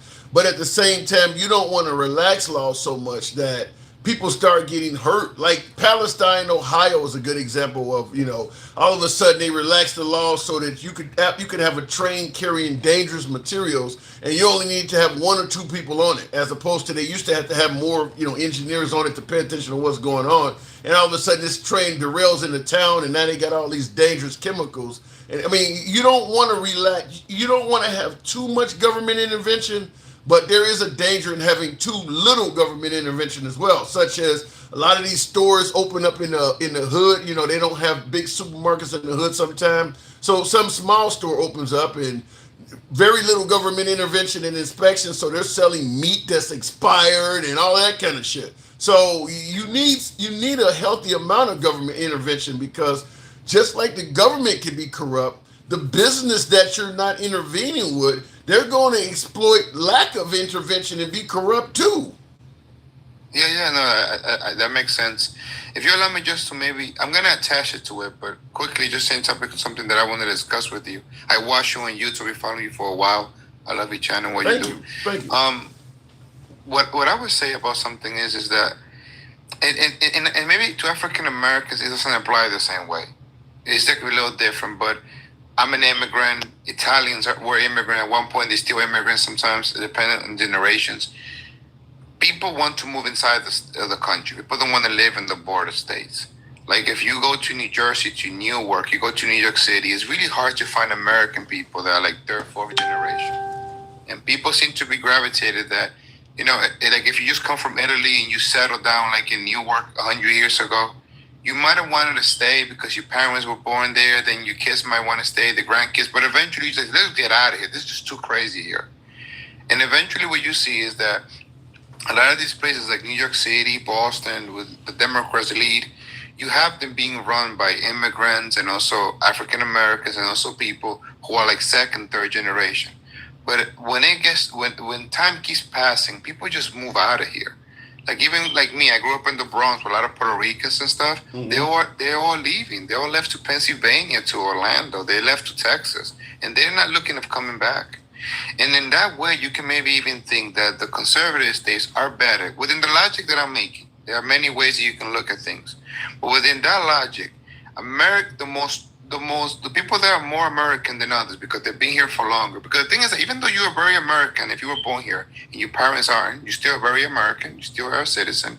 The difference is that you at least have a lot of reasons to stay in New York, right? Because if your mom is an immigrant, she lives in the Bronx, you cannot just pack up your things and go to Oklahoma and leave your mom behind and your dad and your cousins. It's a little bit tougher. But with every race that lands in New York, in Baltimore, and Boston, they eventually leave. That's why it's really hard to find somebody in Connecticut. Well, in Connecticut might be a little different, but like in New York City, with a Smith last name, right? Who the hell has a Smith last name? I don't know, because if you're on the East Coast, like in New York and some of these cities you're talking about, there ain't shit going on in Oklahoma. Maybe you like the tax bracket or whatever, but you like entertainment. You like being able to, you're talking about opening up a business, for instance. You're going to have a whole lot more customers in New York than you are in Oklahoma. I mean, there's good and bad. You may not like the liberal government, but you go into some of these states you're talking about, ain't nobody there. I mean, that's logical, but I'm kind of basing it on like what I see. Like again, this is a little tough because there's no racism in me. Trust me, like I'm not a racist person, but I don't think it applies the same way to African Americans. Like African Americans have built like a community in Harlem that has been there for 100 years. When we talk about the Italians, the Germans, hey, I can walk around New York City and it's really tough for me to find people with an Italian last name. I asked the lady, where are your people? They say, oh, my people, they all went to New Jersey, to Atlantic City. They moved to Pennsylvania. They moved to conservative areas. I don't want to get into why African Americans don't do it because I don't want to make it a racial conversation. But you kind of already have done that, but okay, keep going. Yeah, but I wanted to make that point because those are examples of communities that have stayed. Like there is a community of black people in Baltimore, New York City. Well, but you understand the black community. But Americans don't stay. Well, Americans. The problem is the African American community probably represents the poorest community in this country. You got to have money to move. The blacks that do have money, they've moved to Atlanta and they live in Houston. They've moved. I mean, the ones who don't have money can't move. Yeah, and I wanted to just protect myself from you saying me, oh look, but not the people that I know, they don't move. So, but people also move to Atlanta and New Orleans. A lot of people do that. African American community. I don't think that. I think you have group the moves. option. Yeah, I think when every you have group the moves. option. Sorry, what? I think every group moves depending on why they're moving. Every group moves. If you. I don't want to make the claim that blacks don't move, but I just wanted to protect myself from like if you were to say. I'm trying to figure out what point you're trying to make here. But my point is that when you have the option, let's say you have the option, you have the money, you have the resource, and let's say that you're not that attached to that community because you just got there. So as long as you're not a newly immigrant, it's not like you're first generation or second generation. If you have the means and you live in Philadelphia, New York, New Jersey, New York City, or Boston, most likely you're gonna get the hell out. Most likely. If you are very rich and you can pull off living in Long Island or something like that, you can pull it off for a few generations. But eventually the people, one of your grandkids who can't make it to be a doctor, they'll just move out. And that's what I see. Why are they moving? Why are they moving out? Because it's impossible. You don't get the same quality of life. You don't get it. Unless we're talking about doctors and maybe judges and stuff, you're not going to get the quality of life. You're not going to get it. So you're going to find there's a bunch of people who live in Indiana and Ohio, and they'll tell you, oh, no. My great-great-great-great-grandmother, she used to live in Brooklyn. But then, they came here eventually, and, we settled over here. I mean, that happens. I mean, listen, as you mentioned the black community, for instance, most of us started out down south. I mean, you get your hands on the average black man that lives in Chicago or Philadelphia or that lives in Detroit, and you ask him, Chances are his grandparents or great grandparents started out in Mississippi or Alabama somewhere. So people move around for different reasons. I mean, we moved around because they were treating us like shit in the South. Maybe you move around because, as you say, I can't afford to live in New York anymore. But people move around for different reasons. Yeah, people move around for a reason, but it's not. It's really difficult to find people from the Midwest moving to New York City. You could find people that would say something like, "Oh no, I'm going to NYU." Oh, okay. Oh no, I'm going to some film school. But to find people who are saying, "I'm going to pack my bags and I'm going to move with my family and build a life in New York City," is not happening.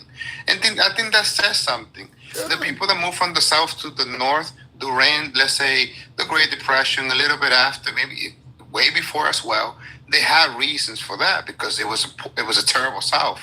But I think right now, about the East Coast, that people are moving and I'm going to say back. Because what does it take somebody to move from Indiana to New York City? They don't need a passport. They just need to go. But they don't go. Yeah, but I'll tell you one thing though. When the cost of living is really high in an area, that usually means a lot of people want to live there. So yeah, people from Indiana can't move to New York. It's because everything costs so much. But it ain't because New York is vacant. A lot more people want to live in New York than they do in Indiana. That's why it costs, just like Los Angeles costs a fortune. People want to live there. I disagree with that because what happens is that during the 1950s and before, for a long time, New York City was the most populated city in the world. And it lost that title. If you look at the trend of population, the growth population in New York City, it has grown from 8.5 million to 9.5 million in 70 years. It hasn't really grown that much, but it's still very big. It's still very big. It's still the number one. It's still the most populated city in America. It's still number one. But when you see in a place like Queens, for example, which is the most populated borough, and sometimes they lose to Brooklyn, they're almost tied up all the time. It's mostly just immigrants. And even when you find somebody that goes "Oh no, I'm white," it's like, "Oh yeah, you're white, but your mom was born in Israel." I'm not speaking of it. I'm just going to tell you. I'm just going to tell you. It's not like there are vacancies all over New York. I mean, if somebody moves from New York to Oklahoma, as you're talking about, there's somebody happily waiting to fill their place. They're number one. They have the most population. The rents and the stuff cost a fortune in New York for a reason. Everybody wants to live there. They got ridiculous traffic. People are paying thousands of dollars to live in a shoebox apartment, but they don't have any shortage of people willing to do it. Yeah. Yeah, but for example, again, if you get to know the people in New York City, and for example, in Queens, you will find out that a lot of them, 20% or 30 are just immigrants.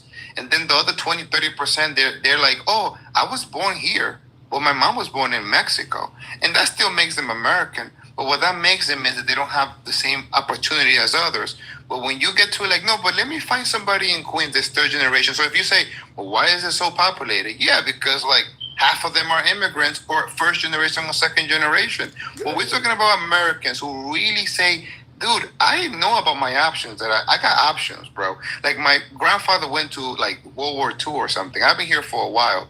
They don't choose New York. They choose other things. Well, when you bring up, I'm going to use a quote. I'm going to use a quote of former President Obama that once said, in regards to immigrants, "Before they were them, they were us." In other words, you mentioned yourself at one point you were immigrant, so you were them back then. Now you're us. I mean, the folks you're talking about, you say New York is mostly immigrants. A generation from now, they're going to be part of us now. They're going to be talking that they're just as American as you are. I mean, you got to start somewhere. The whole country started that way. I love them. I love the immigrant. I'm an immigrant too. I love the immigrant community. But what I'm saying is that it says something that when the Americans have an option of choosing, let's say, Iowa or New York City, the Americans are not choosing New York City. Are you serious? I'm serious. but hold on, Javi. I would say you add them all up together. You add up South Dakota. You add a amount of state that is equal population of New York. And they're choosing those states over New York City. But how come then New York City has so many people? What percentage? What percentage of New York is you suggesting is immigrant? In New York City? Yeah. I don't have a PC in front of me right now. At least 25%. At least. Let me tell you why I asked you that. let's say 50% of New York is immigrants. It has a population of 8 million people. So even if half of it is immigrant, the remaining 4 million is still bigger than most cities in the damn country. So when you say Americans ain't living there, they are living there. There's a whole bunch of them. They are definitely still living there. Okay, but the thing is that if you add up states in the Midwest that equal to 8 million people, right? You add Nebraska. There are none. If you add up multiple. Let's say you add a bunch of states that equal 8 million people. Okay. Those 8 states in the Midwest, they're like 90% American, 85% American. So what happens is that if you add New York City and the 8 million people and half of them are immigrants, that's why they have 8 million people, because half of them are immigrants. And even maybe a third or a quarter. So what I'm trying to say is that an American chooses the Midwest or chooses something else, or Georgia. They're not gonna choose New York City. But the thing is if I was from India, I would definitely choose New York City. If I was from like another country, because New York City, you're gonna get the resources, you're gonna get the language you're gonna get translators, you're gonna have ESL in school. But here's where you're losing me. You're talking about mostly immigrants. You're still admitting that in New York, it has more American cities than virtually every other American. Even if New York is 25-30% immigrants, because the town has 8 million people, it still has more Americans living in New York City. Then you got to name multiple states to even compete with this one city. So the idea that there's immigrants everywhere, no, there's American people everywhere. You just happen to be noticing the immigrants. Yeah, but even if we say that it's half of the people who live in New York City are immigrants, that other half, a lot of them are like first or second generation. Once they have the chance of moving out, they're going to move out. If a New York City person has the resources and the experience, they're most likely going to move out. If somebody lives in Wisconsin and they've been here for a while, they have the resources, it's very unlikely they're going to want to move to New York City. I vehemently disagree with you, because I don't think when you look at the price of how much it costs to live in New York City, obviously that ain't a bunch of immigrants paying that kind of money. I mean, there's a whole lot of Americans that you're not counting. Very badly. They live very badly. They live in rooms. They rent rooms. They share living rooms. That's happening everywhere, though. I wasn't making the case about like I'm negative about immigrants. I'm making the case that Americans don't choose New York City.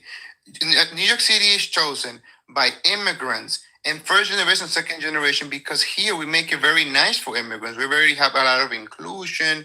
We have a lot of languages. We have a lot of cops who understand the diversity. And they're not going to get that good treatment in Iowa. If you're from India, you don't know the English, you're not going to feel very comfortable in Indiana. So feel comfortable in New York City. But eventually their grandkids, when they're Americans, fully Americans, they have nothing attached to India anymore, they're most likely going to say, let's get the heck out of here. I don't know.